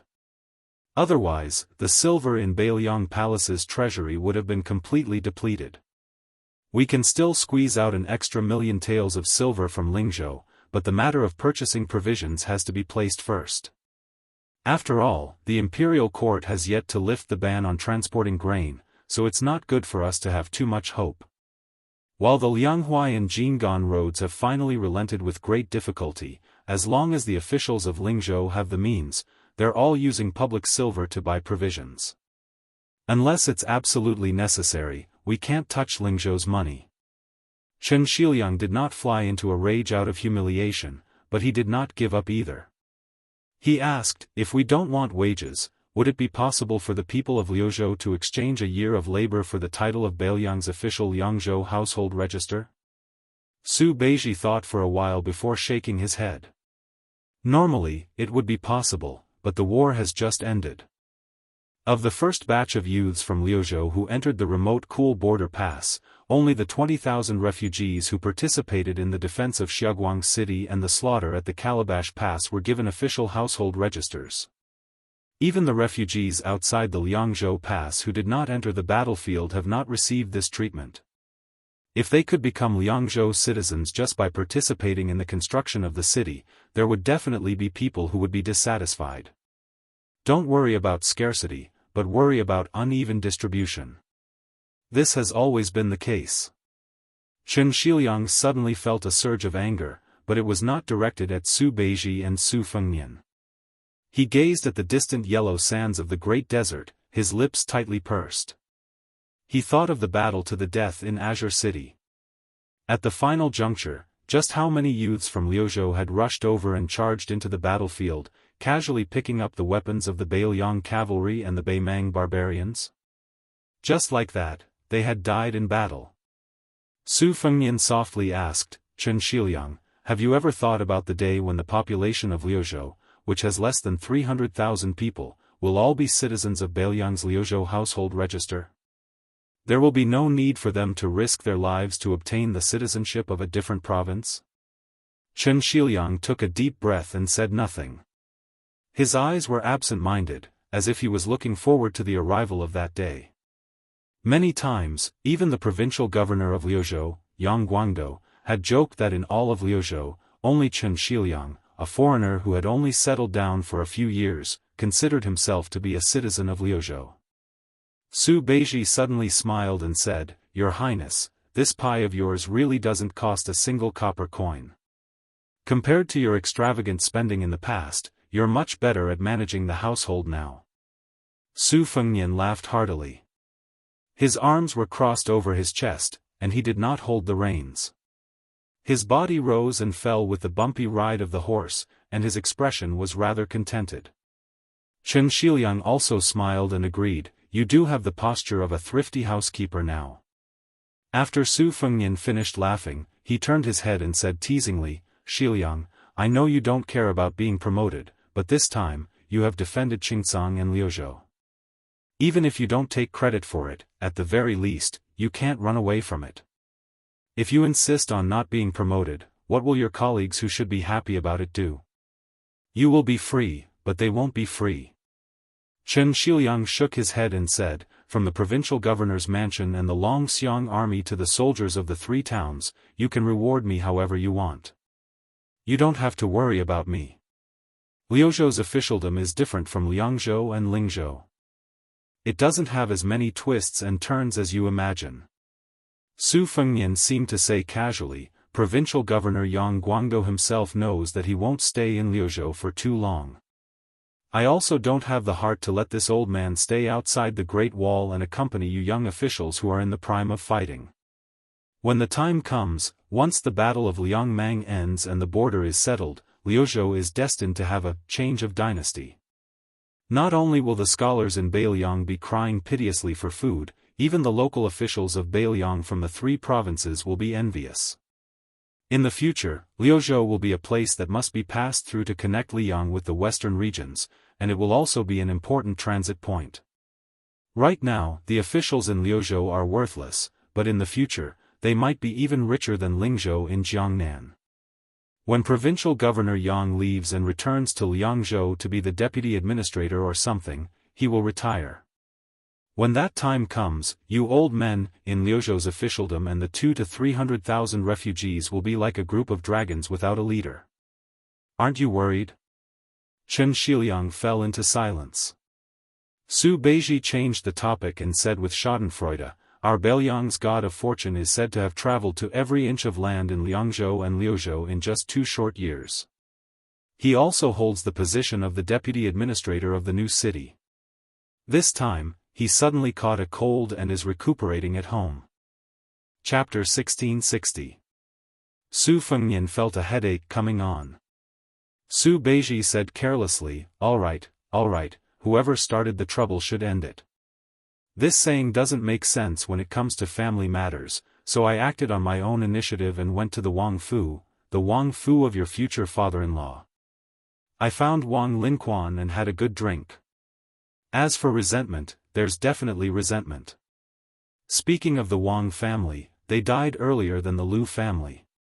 In the first half of their lives, they served the great general as a pawn. In the second half of their lives, they accumulated such a large family business in Qingzhou. With a wave of the Su family's hand, the entire Wang family brought boxes and carts of gold and silver into Bailiang.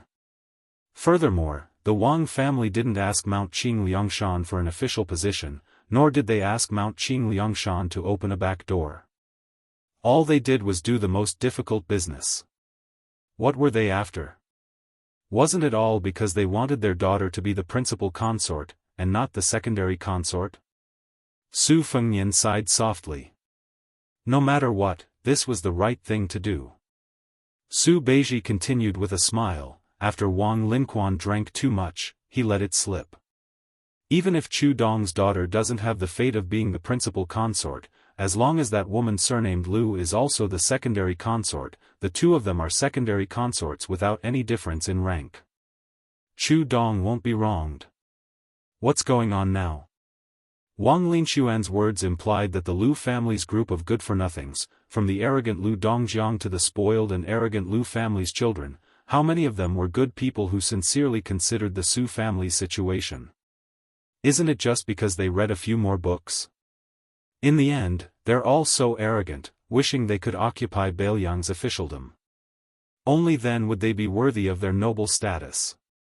A group of people who don't know the immensity of heaven and earth.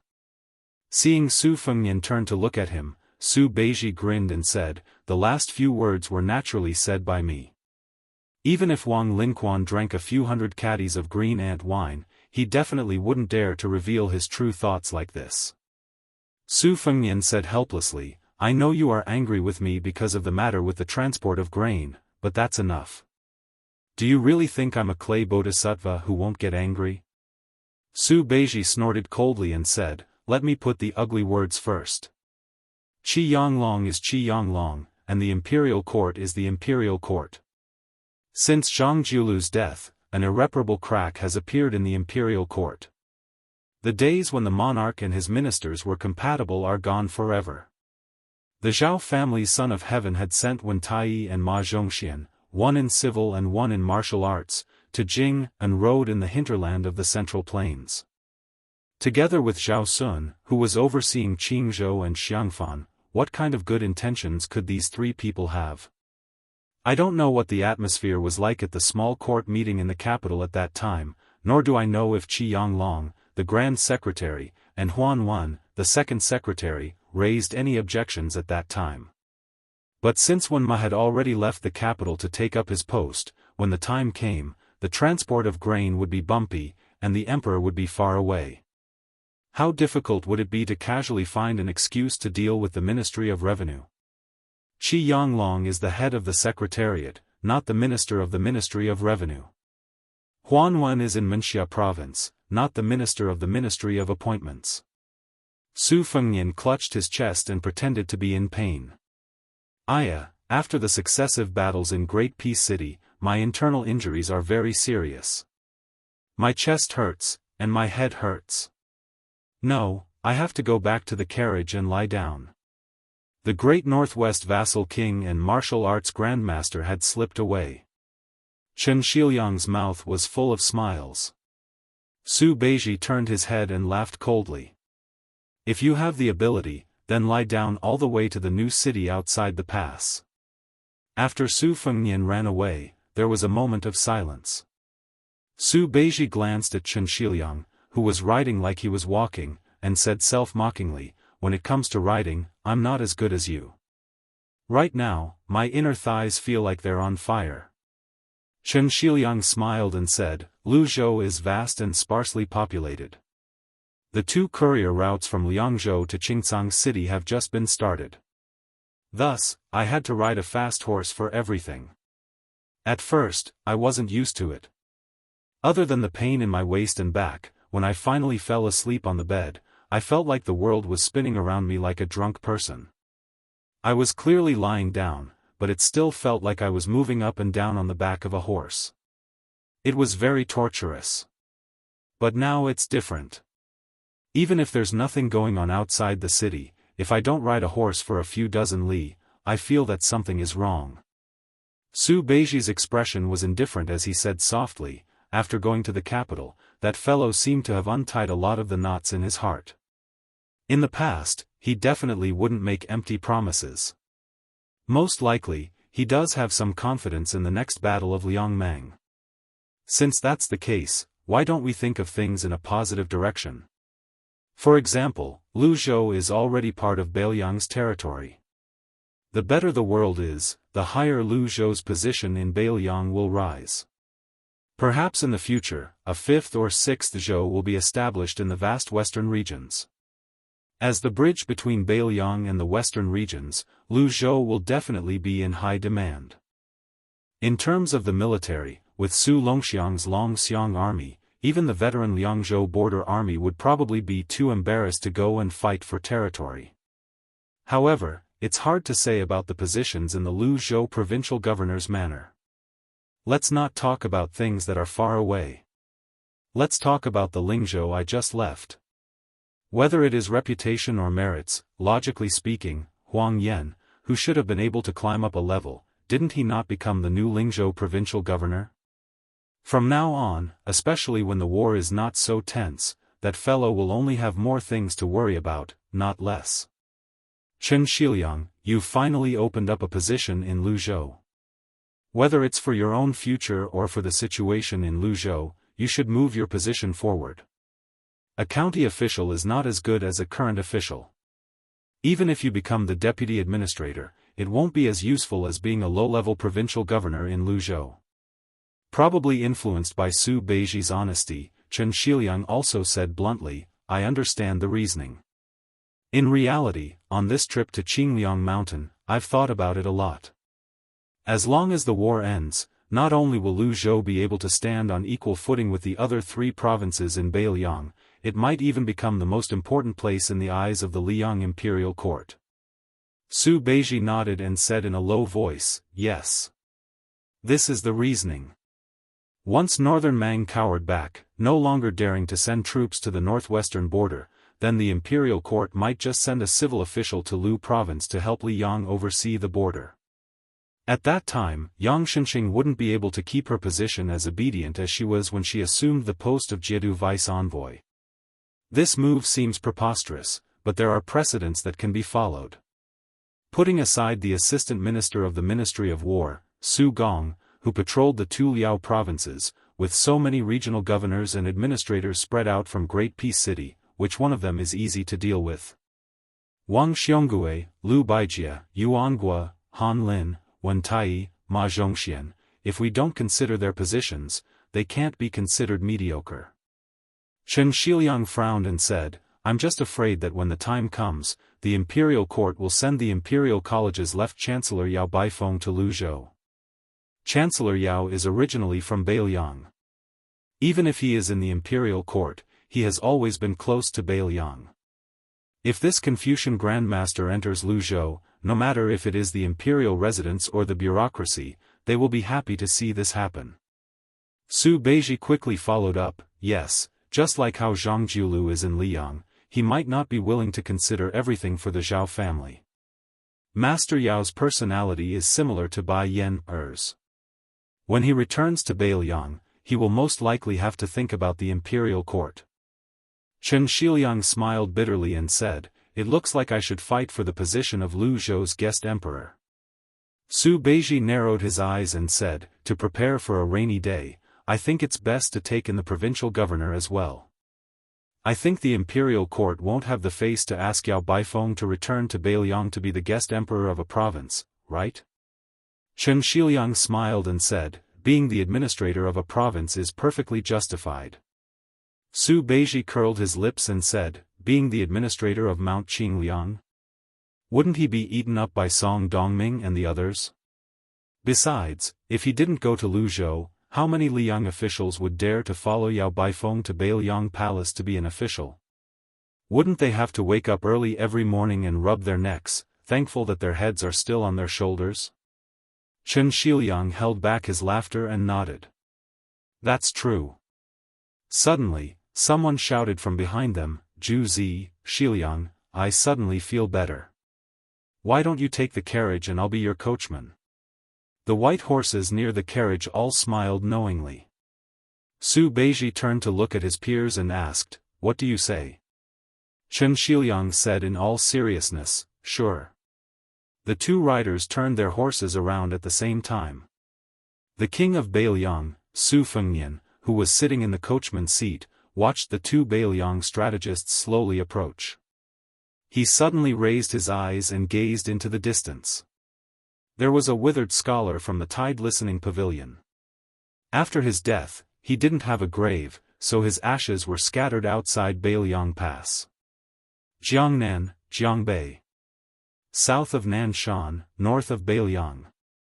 Jiangnan was in the south, 3,000 miles long. Bailiang had a gravestone, 300,000. Chapter 1661. Before they arrived at the new city outside the pass, the 800 Phoenix Battalion Light Cavalry encountered a small incident that made people not know whether to laugh or cry. The aggressive senior officer Yuan Meng quickly rode to the side of the carriage and reported to the young vassal lord acting as the coachman, "Your Highness, the scouts have reported that there are more than 60 Jianghu martial artists with swords and sabers 1 li northwest of here. They are divided into 2 groups and are rushing this way. Do you need me to bring people to stop them?" Su Fengnian was stunned for a moment and asked with a smile, "Is it a Jianghu feud between the gangs, or is there an ulterior motive?" Yuan Meng opened his bloody mouth and said with a murderous look, "Who cares? Anyway, my brothers have been holding back for too long. Let's use them as an appetizer to go with wine." Su Fengnian waved his hand and said, "Forget it, let's just continue on our way. As long as they don't come close, don't pay them any attention."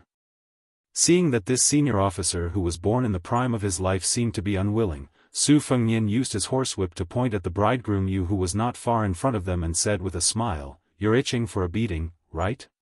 This is Wang Xianji's eldest disciple. Is he enough for you to sweat?" Yuan Meng said resentfully, "Then forget it. Harmony breeds wealth. Harmony breeds wealth." However, the development of the situation made the sullen senior officer Yuan feel very gratified. The 2 groups of Jianghu fish dragons crashed into the long snake formation of the 800 White Horse Cavalry. Yuan Meng could obviously see that the people in the lead wanted to lead the trouble and wanted to muddy the water so that they could escape. One of the young swordsmen who was covered in blood flew over the heads of the White Horse Cavalry and landed on the right side of the slowly advancing cavalry. With him taking the lead, the others behind him all stepped on the tips of their toes and nimbly flipped over the wall of people. If that was all, it would have been fine. However, there were some whose lightness skills were slightly inferior. They couldn't possibly circle around to the back of the light cavalry and escape. After a moment of hesitation, it was unknown who was the one who summoned the courage to shout, "Gentlemen, please make way, please make way, please make way." Then, 5 or 6 reckless fellows attempted to pass through the cavalry formation. Yuan Meng, who was already hot-tempered to begin with, was already burning with rage when someone dared to provoke him. However, when he turned around and saw that his prince was as still as a mountain, he forced himself to endure. In the end, this group of bastards wanted to take an inch and want a mile, wanting to interfere with the marching of the troops. Yuan Meng tilted his head and spat fiercely. He cursed in a low voice and roared at the top of his lungs, "Raise the crossbows. Anyone who dares to come within 10 steps of me will be killed without mercy." The cavalry didn't stop and continued forward, but almost immediately, all the light cavalry raised their light crossbows.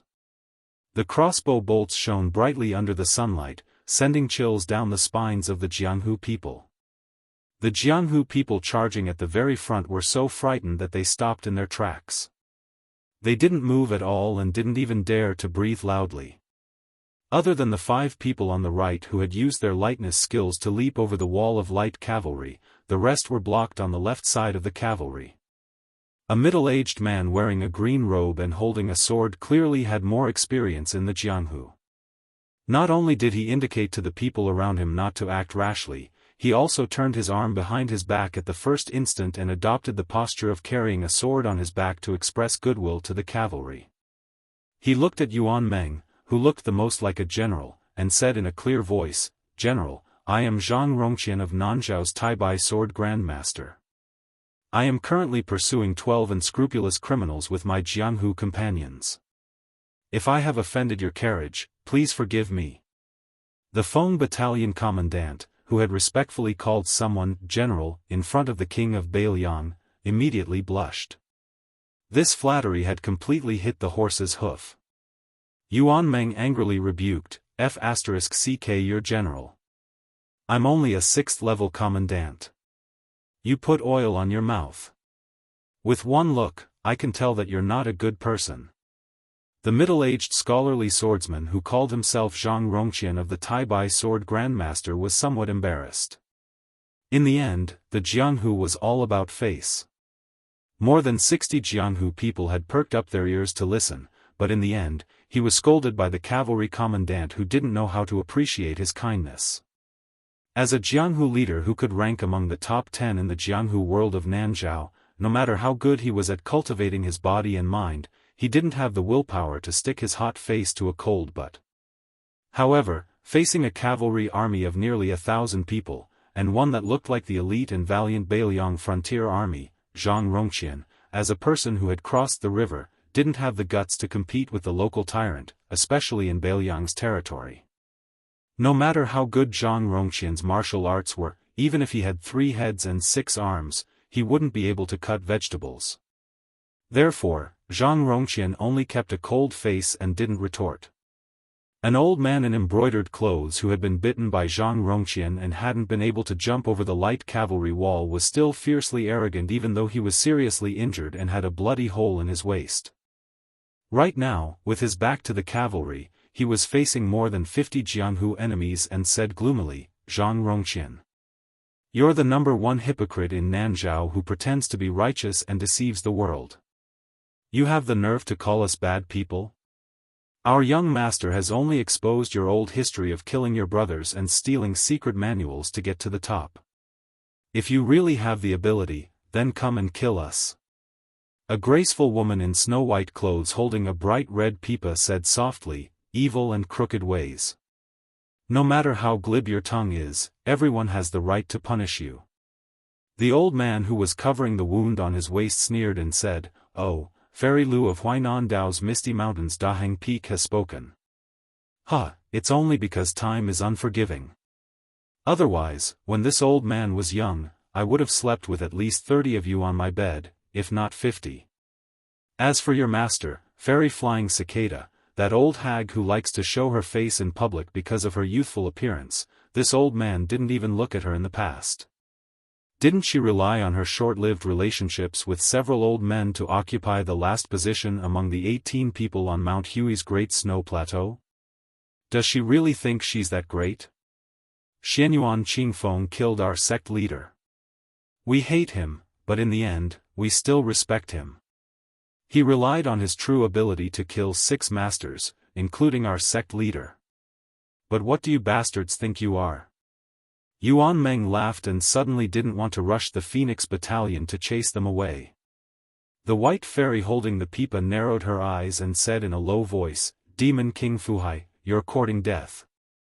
The old man with blood seeping out of his fingers shook his waist and said with a wicked smile, "So, you're looking for this?" Zhang Rongqian seemed to have been staring at the movements of this leader of the demonic path, but the corner of his eye had been paying attention to the movements of the cavalry. This outer sect mountain chieftain of the Taibai sword faction suddenly saw the carriage stop and the young coachman look towards them. But strangely, no one walked out of the carriage, nor did anyone lift up the curtains. It was as if this coachman, who did not know the rules, wanted to watch a good show. Then, he acted on his own initiative and stopped the carriage, causing the entire cavalry to suddenly stop without any orders. Chapter 1662. As the cavalry came to a halt, a suffocating murderous atmosphere instantly appeared. Silence reigned. After waiting for a while, there was no cursing or killing. The young carriage driver seemed to mutter to himself and then quickly drove the carriage forward. Yuan Meng twisted his lips. He raised his arm and clenched his fist before following the carriage forward. The 800 light cavalry put away their light crossbows at the same time. There was no sound. The two groups of people watched in shock as the cavalry moved further and further away. For some reason, they forgot to fight to the death. Su Beiji bent down and walked out of the carriage. He leaned against the wall of the carriage and asked with a smile, "You finally ran into me and gave me a chance to pretend to be an expert. Won't you show a few moves?" Su Fengnian smiled and said, "Do you think I'm a street performer who can break stones on my chest?" Also, they won't give money. Su Beiji continued to speak sarcastically. It seems that your injuries in Great Peace City this time were serious. Otherwise, with your temper, especially in front of those fairies and heroines, you would have gotten involved long ago. Su Fengnian shook his head and said, "You have really misunderstood me. In the Jianghu, the greatest taboo is for a grandson to pretend to be a great master. I'm an old man of the Jianghu. I don't mind telling you, why did those two groups of Jianghu men risk their lives?" That young master of the demon sect unconsciously touched his chest. "Let me tell you, it was most likely a secret manual of Tide Listening Pavilion that he had luckily obtained by killing people. What Tai Bai Sword Sect, Huainan Dao, Misty Mountain, they all said that they were eliminating evil and protecting the Dao, but they were all aiming for the secret manual. As for how to split the spoils afterwards, there was no need to talk about it. The Nanzhao expert surnamed Zhang would definitely do it flawlessly and everyone would be happy. For example, the first volume would belong to me and the second to you. After reading it, the two sects would borrow it from each other. In this way, the two sects that were separated by thousands of mountains and rivers would become staunch allies of the Jianghu. You said in Nanzhao that the flying cicada fairy was a legendary Jianghu figure that everyone had high hopes for. I said in Misty Mountain that your Tai Bai sword sect was actually not inferior to the Dongyue sword pool. Everyone would gain face. Maybe a few elders will sit down and make peace, and then let the two young talents of their respective sects become immortal companions. It will be another great story, and they will boast about it for several years." Su Beiji gave him a thumbs up and clicked his tongue. "Your Highness, you're really good. You're really good at this." Su Fengnian was silent for a moment before he smiled. "That's how the Jianghu is. I can't say whether it's good or bad, but it's a pity that it's too similar to Jianghu." Su Beiji sighed. "According to what you said, there is no place in this world where there is no Jianghu." Su Fengnian, whose back was facing Zhu Zi, nodded and said, "I guess so." As they approached the new city, there were more and more groups of Jianghu people. Her background was somewhat similar to Zhang Rongqian's. They were both the first to follow Xianyuan Qingfeng to the western region to kill demons. In the end, after the purple-clothed woman killed so that there was no one left to kill, she instigated the righteous Jianghu people to join the army at the Beiliang border. After that, she disappeared without a trace. Most of the older Jianghu heroes did not really come to the border. Most of them were in Liangzhou or Lingzhou, traveling the mountains and rivers while practicing martial arts. Otherwise, they would try to get in touch with the Fish Dragon Gang, which was one of the top 10 gangs in the world. When traveling the Jianghu, they always looked at the Buddha's face. There was a world of difference between whether they had made a name for themselves or not. Even when Su Fengnian was at the bottom of the Jianghu in his early years, he had seen a few street fights because the helpers each side called knew each other. In the end, the fight did not end, but they drank wine. The knife did not move, but the chopsticks did. The travel permits issued by the local government in Liang were not enough for these Jianghu people to go to the dangerous military towns like Huda City and Huaiyang Pass. Most of them stopped near the new city. Only a few people who were led by the high-ranking members of the Fish Dragon Gang could get a little closer to the border. However, enlisting in the army to kill Beimang barbarians was out of the question. They could just take it as a trip to the desert beyond the Great Wall. If they were lucky, they could see dozens of crossbowmen on white horses whizzing past. If they were even luckier, they could see the large-scale cavalry moving from the north to the south. Compared to the two groups of people who had poor eyesight, these young heroes who mingled around the new city knew more about the inside story of Beiliang under the influence of what they saw and heard. Moreover, the 800 light cavalry could be led by the 2,000 elite cavalry stationed here. How could there not be a big shot in the light cavalry? It was easy to guess with one's buttocks. Plus, this light cavalry was full of white armor and white horses. As long as one was not blind or stupid, one could guess what kind of big shot had come to this new city that Beiliang valued so much. When the white horses passed by, a bald young man suddenly ran toward the cavalry and shouted, "King of Bailiang, I'm Lu Jian of Liaodong. I want to challenge you." However, before this bald man could get close to the carriage, Yuan Meng, the only person in the cavalry who was equipped with a long spear, grabbed the shaft of the spear and slightly stepped out of the formation. With a slight shake of his wrist, the long spear spun in his hand and lightly knocked the tall young man's abdomen with the end of the spear. This bold uninvited guest was sent flying on the spot. The strength was just right. It did not injure this person, nor did it make him swagger into the carriage. Lu Jian, whose body was bent like a bow in the air, fell to the ground on his butt. When he finally recovered, he looked at the carriage and shouted, "King of Bailiang, don't go. If you have the ability, give me, Lu Jian, a weapon that suits me." Unfortunately, the cavalry was already rushing toward the new city. Lu Jian sat on the ground and sighed. It was a pity that he could not say the heroic words that he had been preparing for a long time. "I, Lu Jian, like to drink the strongest wine, use the strongest saber, and ride the fastest horse. I, Lu Jian, left Liaodong when I was 20 years old. I have lived for 3 years and 2,000 miles. What a pity." The young man rubbed his stomach and suddenly lowered his head to secretly smile. Fortunately, the name Lu Jian would have some fame in the martial arts world of the Central Plains in the future, right? Lu Jian did not have any extra words to say, but many of the heroes standing in the distance took advantage of the opportunity to shout. It was nothing more than someone who was determined to fight all the heroes in the world, or someone who was determined to defeat all the grandmasters in the world with one sword strike.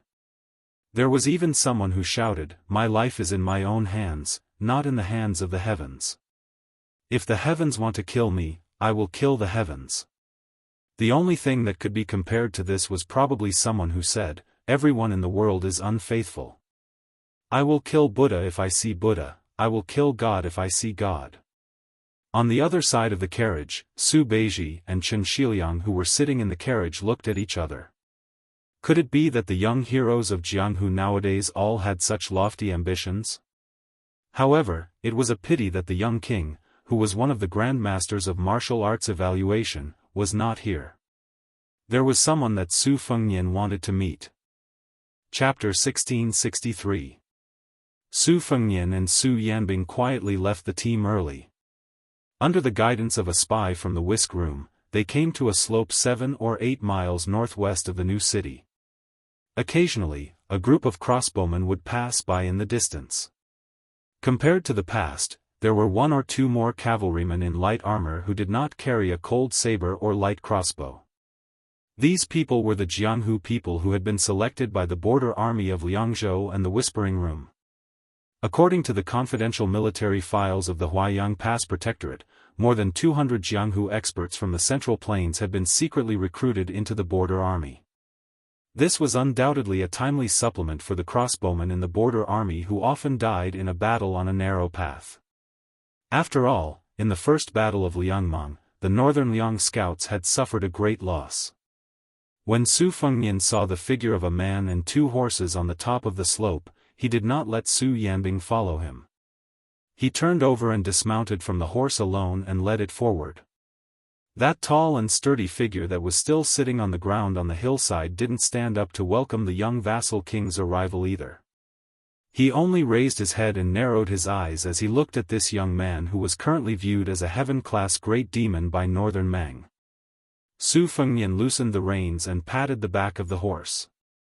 The horse from Bailiang's Xianli ranch stepped lightly on the horse's hooves and went to look for horsegrass alone.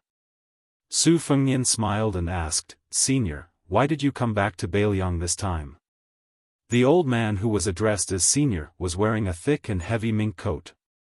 When he stood up, a series of clattering noises could be heard, revealing 2 thick iron chains.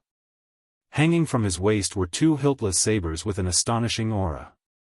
The old man stretched out his palms that were the size of praying mats and patted his buttocks. Instantly, the dust scattered in all directions. He grinned and said, "Little Su, I heard that after you ran back from the northern Mang, your martial cultivation improved by leaps and bounds. You even killed Wang Xianji. After that, Tuoba Bodhisattva, Dong Tai, Chao Chongqing, and the other 3 great grandmasters, you also defeated them all? You are in the limelight now. I am not convinced, so I came from Beimang and Heshi to fight with you. What do you think? Su Fengnian looked around and then suddenly ran to the tall old man's side in a flattering manner.